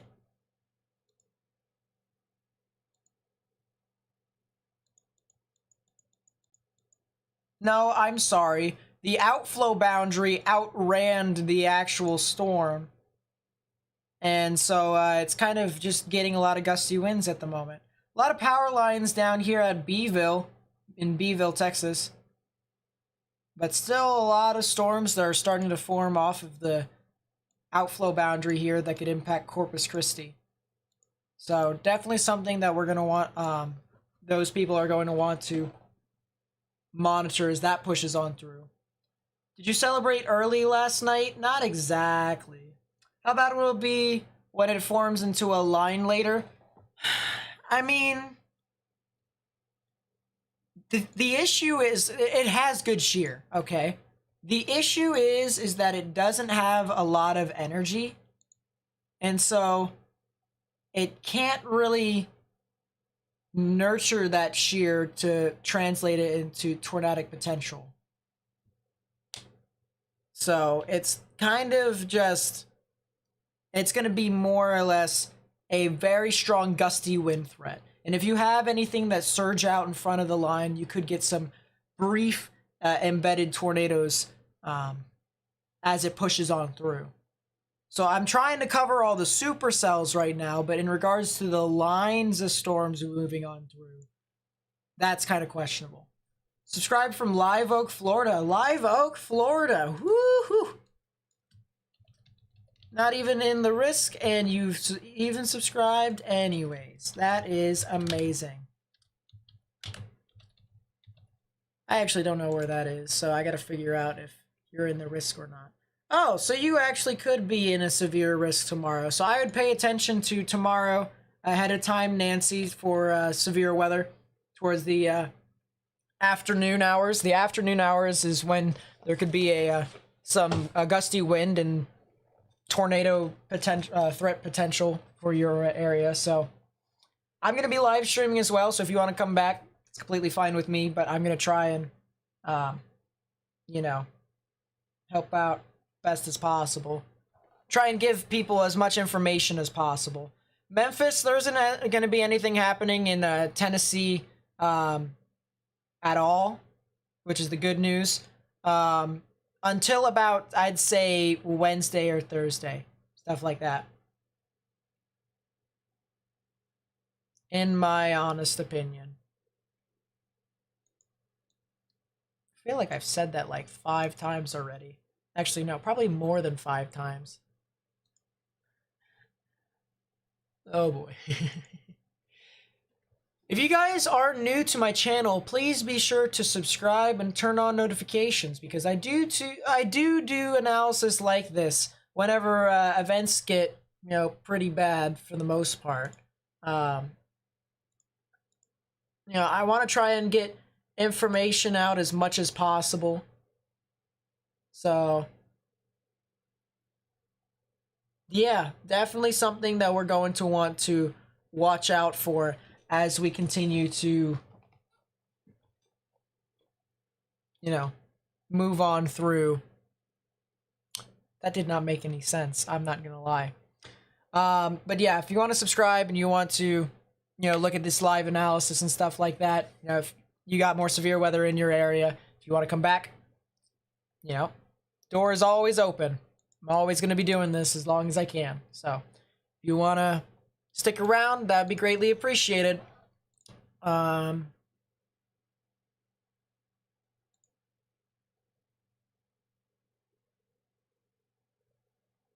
Let's see. Will the severe weather threat next week be bad in Mississippi and Louisiana, or just Tornado Alley in Oklahoma and Texas? See, it's really hard for me to say. There's a lot of energy in Louisiana and Mississippi and stuff like that. But the thing of it is there's a lot stronger shear further north. And so I don't think it will be as bad as what happens further north, but you guys still could get some severe weather, in my honest opinion. So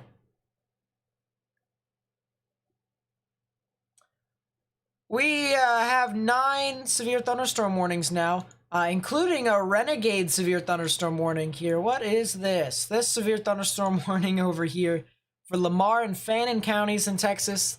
That'll be in effect until 10:15 p.m. Central Daylight Time for 60-mile-per-hour wind gusts and nickel-sized hail. That's interesting. But a renegade supercell over here. Well, not really a supercell, but a renegade cell that's really just pushing off across. And so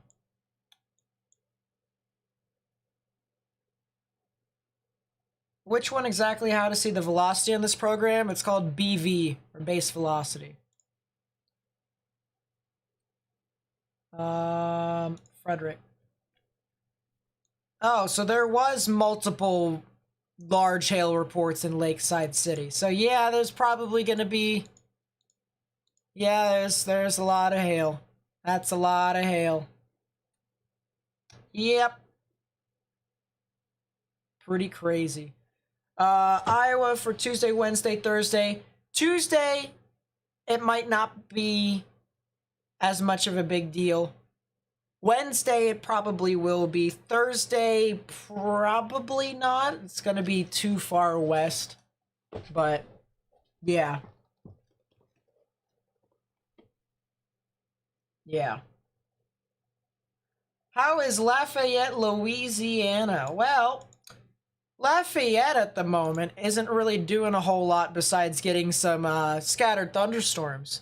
You can see how this scattered thunderstorm down here actually has some hail and upwards of almost 3/4 of an inch. So, there is some scattered convection here, but it isn't really, a whole lot to talk about in regards to, say, tornadic potential, which is the good news here. So, I think you guys, as long as you stay indoors, you should be fine. Let's see.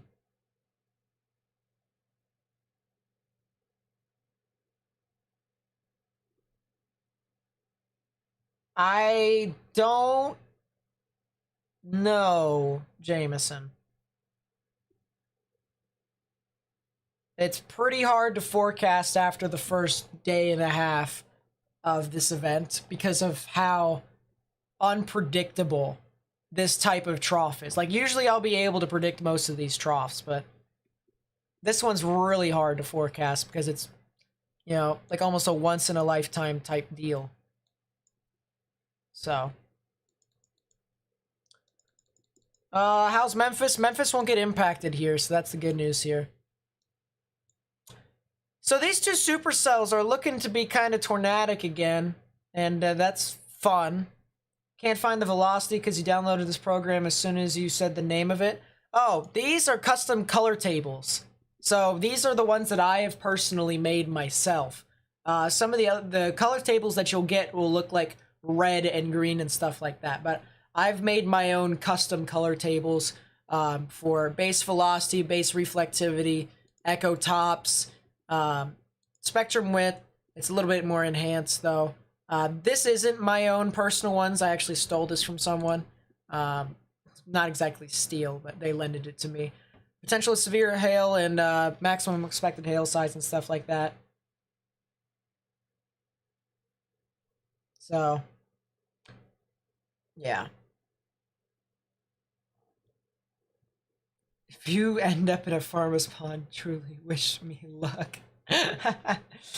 Understandable, honestly. How's Slidell, Louisiana? Give me a second here. I'll get that information for you. So Slidell is getting a lot of some scattered showers for the most part. Let me actually see if I can get another radar here. Load, please. Thank you. That's the velocity. And there we go. So Slidell has gotten a lot of scattered showers around it. You guys could continue to have that all the way into the morning. And then as that continues to unfold for you after midnight into the morning hours, you guys can get some significant wind gusts. Not anything you're not used to, just only up to hurricane force winds or something like that. I'm not joking though, that actually is true. You guys could potentially get hurricane force wind gusts with the event tomorrow morning as it pushes on through your area. So something to keep in mind with all of that as that pushes through. And it's, as I said, after midnight, most likely be from 2 o'clock and further on. Let's see. Is Fort Polk in the clear for the night? You want to go to bed? I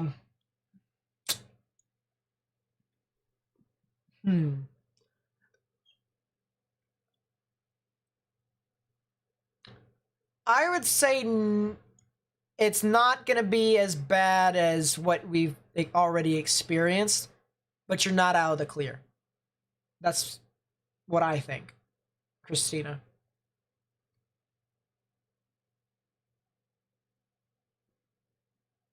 Input on Bolivar, Tennessee late tonight and tomorrow. They won't get severe weather. It'll be somewhat cooler. Can you post a link for GR2 analyst? I did say I would do that. GR2 analyst.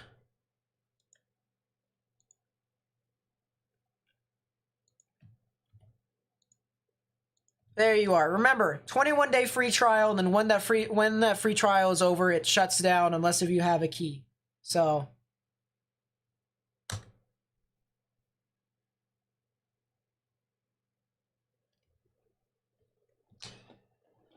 but yeah, I highly recommend GR2 Analyst. It's better than most top tier products. WSV3, it's better than that. In my honest opinion. It's better than Radar Scope, better than GR2, GR level 3. It's better than GR Earth because it has the 3D scans. You can also customize all the different stuff, whereas GR Earth has its own stuff, you know, already put in. But yeah, I like GR2 Analyst a lot if you're a weather enthusiast. Is there a tornado in Tula, Louisiana? Let's take a look. Let's take a look. It's in a book. Not at the moment. I don't think it is. That is south of DeRidder, correct? Because if it is south of DeRidder, you guys are kind of like just experiencing a lot of gusty winds.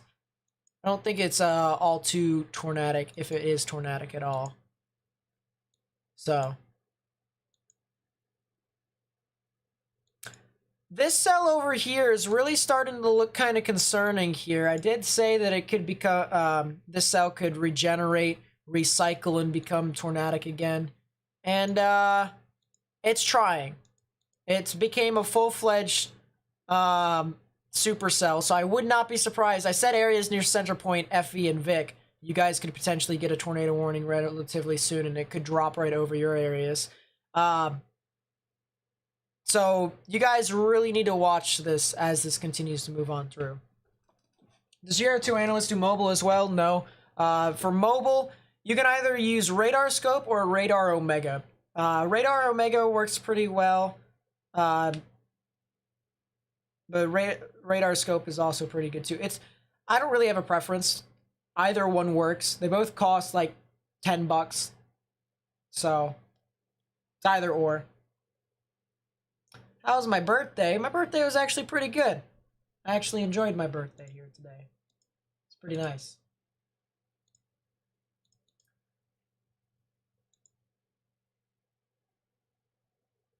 Let's see. Jeez! Guys are crazy.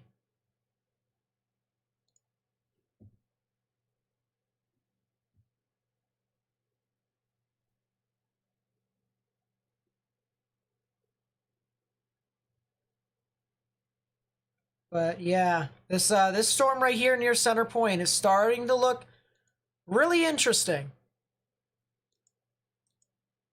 If it wraps around its rear flank downdraft, I'm sounding the alarm.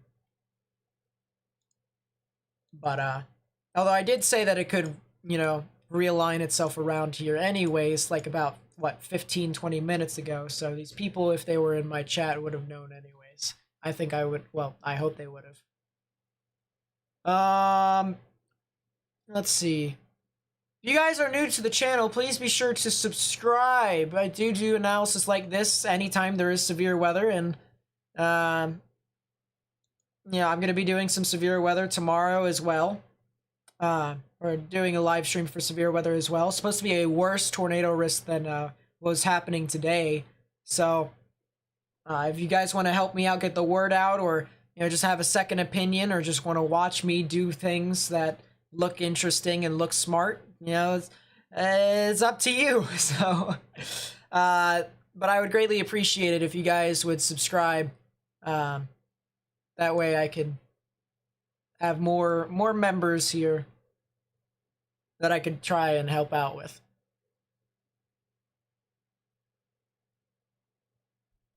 I would say like the video, but at this point there's not a lot of information to get out unless if there's a tornado warning, because liking the video gets this live stream onto more people's recommended feeds.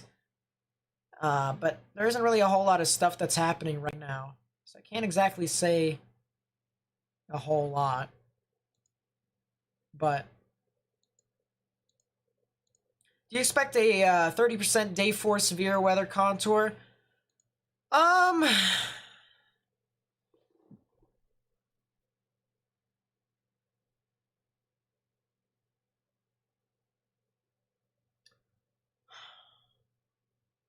I'm gonna say no. I'm gonna say no. Maybe, but more unlikely than not. Well, more unlikely than it is. So, Arav Patel, hello. I heard you guys got a lot of supercells and stuff like that around you. Hope you're all right down there in San Antonio. Hope you're all right. How do you go online with GR2 Analyst? You go all the way up to the top left, and you hit the globe and the monitor button where it says start polling. You click it.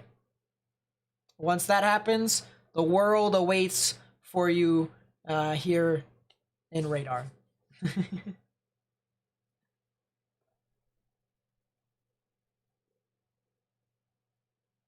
You're in Laurel? Ooh, so you get the overnight event. You get the gusty winds that could be pretty strong in some areas. So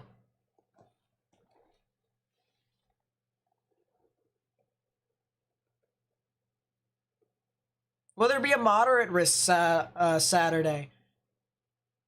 Actually, shouldn't the latest NAM have loaded by now? Hey, it did. Let's see if there will be or not. Although the NAM really overdoes Dixie events, so we might have to use the HRRR as well. But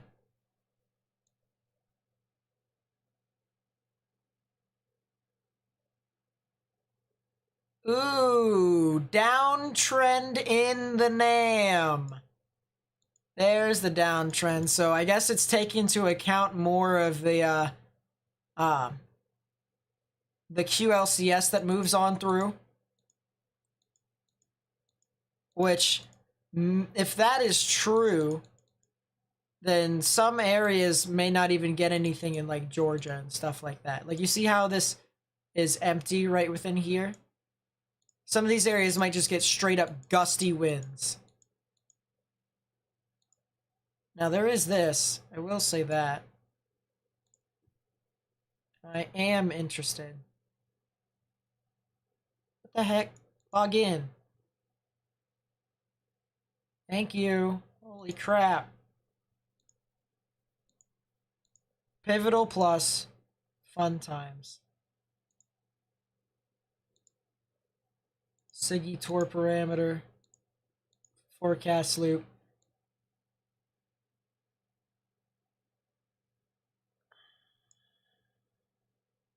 Down here.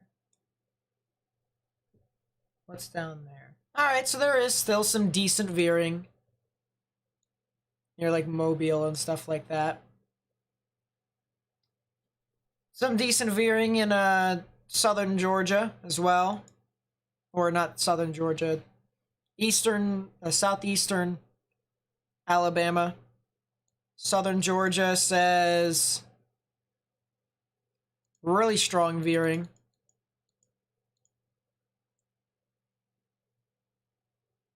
And interesting. So there is definitely a risk for some severe storms. Within the latest model run, or the model runs, I would have to say that's probably not going to be moderate. Probably won't be moderate. But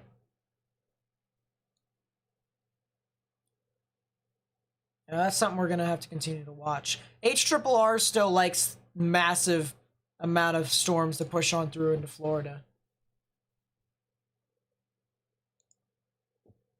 So I wonder if the HRRR uptrended with its intensity then, and its wind shear. It did. HRRR did uptrend. So now I'm in a tough position because this...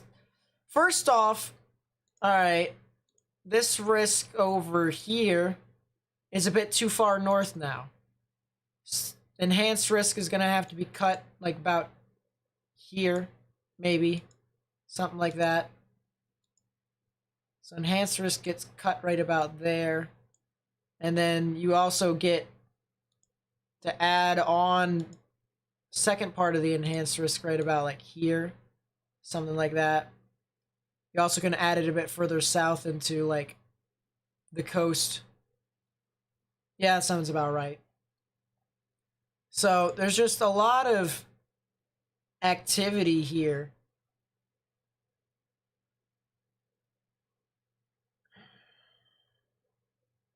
What I'm seeing here, you guys, and I know you guys saw just a bunch of weird squiggly lines and you're like, what the heck was that? That was basically me looking at the atmosphere within specific spots and trying to determine as to what the risk is going to be like. So there is a chance for some tornadoes within this area. This is the significant tornado parameter, so anytime it gets into the red, it starts to get into this like moderate strength and stuff like that. But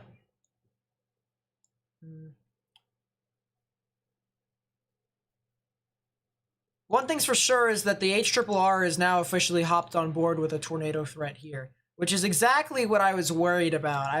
I said this area right here could potentially see something, and it's still looking pretty strong for the most part. So we'll have to continue to watch as we get closer and closer. As I said, I am going to be making a video tomorrow morning, most likely, on this event. So if you guys want to, you know, take a look at it, it'll probably be uploaded at around 10 o'clock Eastern, 9 o'clock Central, something like that. So if you guys want to, you know, stay tuned to that, that would be greatly appreciated. So that way you guys can get your information on what all could be happening with severe weather or just any weather in general. And I'll do that with the tropics as well. If there's any people over here who are wondering if I do tropical stuff as well, yes, I do. So, yeah, I'll be here as long as you guys allow me to. But it's going to be really interesting for the most part. You want to get an account for Discord, but you're such a flake, you have no idea how. Just go into Discord. Just look up Discord and then just create an account. Like, search up Discord on the internet. And then, here. Discord. And then, download if you have a computer. Open Discord in your browser. If you open that, click that button, then it'll show up as to, you know, the login, stuff like that. And then it just says, create new user. So, yeah, fun times. Check Lawton. Yeah, we'll check Lawton here.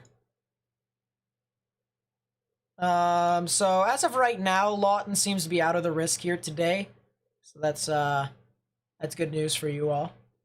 Can I check Lawton for... Wow, ooh.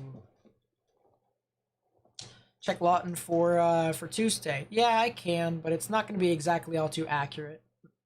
So that is the disclaimer there. Do I think a 10% tour should have been added today? I was really confident that there could be something tornadic up here. So there could have been a 10% over here. If you're talking about a significant risk, don't put it down here. 100% don't put it down there. If you were going to put your sig risk, put it right here. 10% sig. It could have went either way as a 5% or a 10 sig, but there was just so many tornadoes that it's just kind of continued to push on through over and over and over again. Yes, Lawton should prepare for Tuesday, in my honest opinion. That's just how I feel about it, though. Alright, ECMWF, other known as the Euro. And for Tuesday, I'm going to take a look at the most unstable cape. So is Tuesday fixed up a bit? There is a lot less cape in your area, I will say that much. But I'll take a sounding around this, see. Seems pretty linear for the most part according to the Euro. It might be a lot more... Yeah, it could be a lot more tornadic further north ahead of the event. So, I mean, I would definitely prepare for Wednesday. I'll say that much. But, you see, this is why I said kinematics is pretty bad. And the Euro is pretty bad at taking soundings for the most part. So let's go to the GFS. Has the GFS picked up on Tuesday officially? Yeah. Jeez, it's in Texas for the most part. Decent veering. Pretty strong veering. Oh, yeah.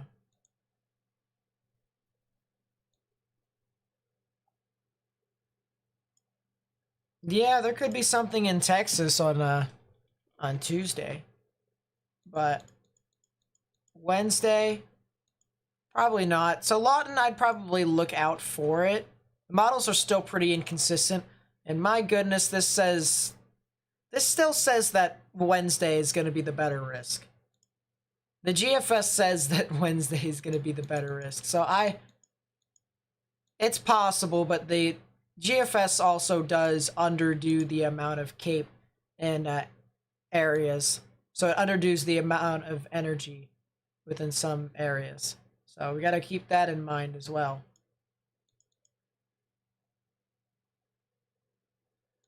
Is there anything I'm missing here? Ohio Valley.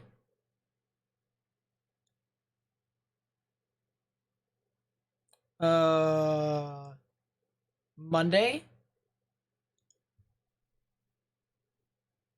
Monday is capped. Jeez. No wonder, no wonder. Yep, nothing's gonna happen over there. Jeez, Tuesday is definitely gonna probably do stuff in Kansas and Missouri. Yeah, there's some pretty good veering there. Would not be surprised if severe weather starts to amplify for Kansas and Missouri. What's the tornado risk for Laurel? I believe you guys are in a 10% this evening.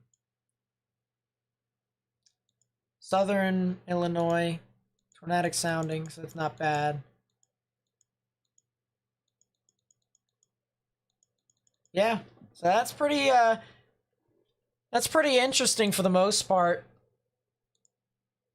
So what I know is that Tuesday is probably going to be more significant for like Kansas and Missouri, and Wednesday it's going to be a bit more for like Oklahoma, Arkansas. Oh, and Tuesday is going to be for Texas as well. So, but it's just really, there's so much inconsistency on the models that you can't exactly, you know, pinpoint as to where this is going to be.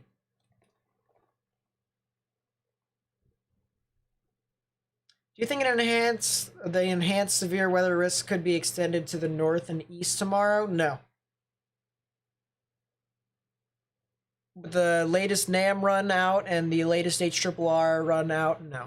I think the enhanced most likely will stay put and or go a bit further south and take up most of the western panhandle of the Florida region, as well as southeastern parts of Alabama, southwestern parts of Georgia, maybe even southern parts of Georgia. But yep, all I gotta say for this event from Tuesday, Wednesday, and Thursday is that severe weather is very much so possible, and it could be strong severe weather. Could be.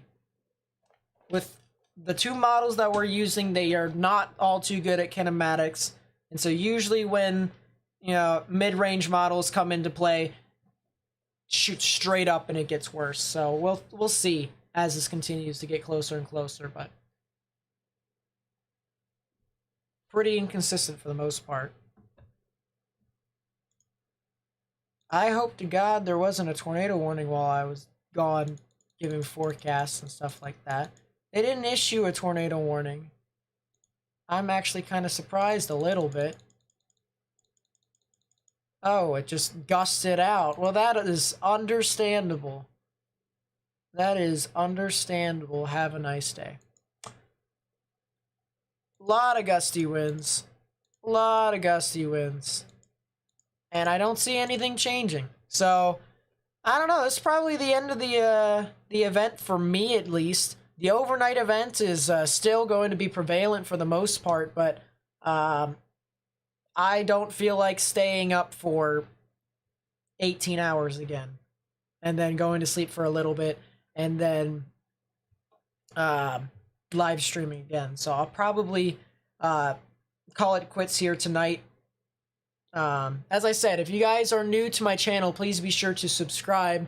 We are 7 subscribers away from 5,600, which is pretty crazy. I'm not gonna lie.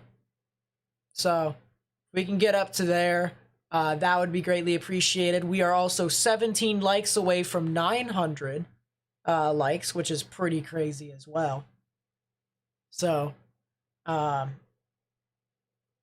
yeah, it was just the turnout for this evening's event was really good, and I enjoyed forecasting and or covering the severe weather for you all here. Take care of my voice too. Yeah, most of you all can tell that my voice is pretty much dead. Although, for the most part, I was pretty tired today, so I wasn't really as excited as I typically am. And, you know, if that says something, then you guys should be ready for tomorrow's video and or tomorrow's live stream. So that'll get pretty fun. But yeah, I'm going to enjoy the rest of my night. I'm probably going to have a piece of cake piece of my birthday cake. Go downstairs and do something like that. So, yeah, go buy a weather radio. Actually, those things are pretty good. I have one right here, and I live in the middle of Pennsylvania. Here's my antenna. You can't see it because I'm not pulling it all the way out.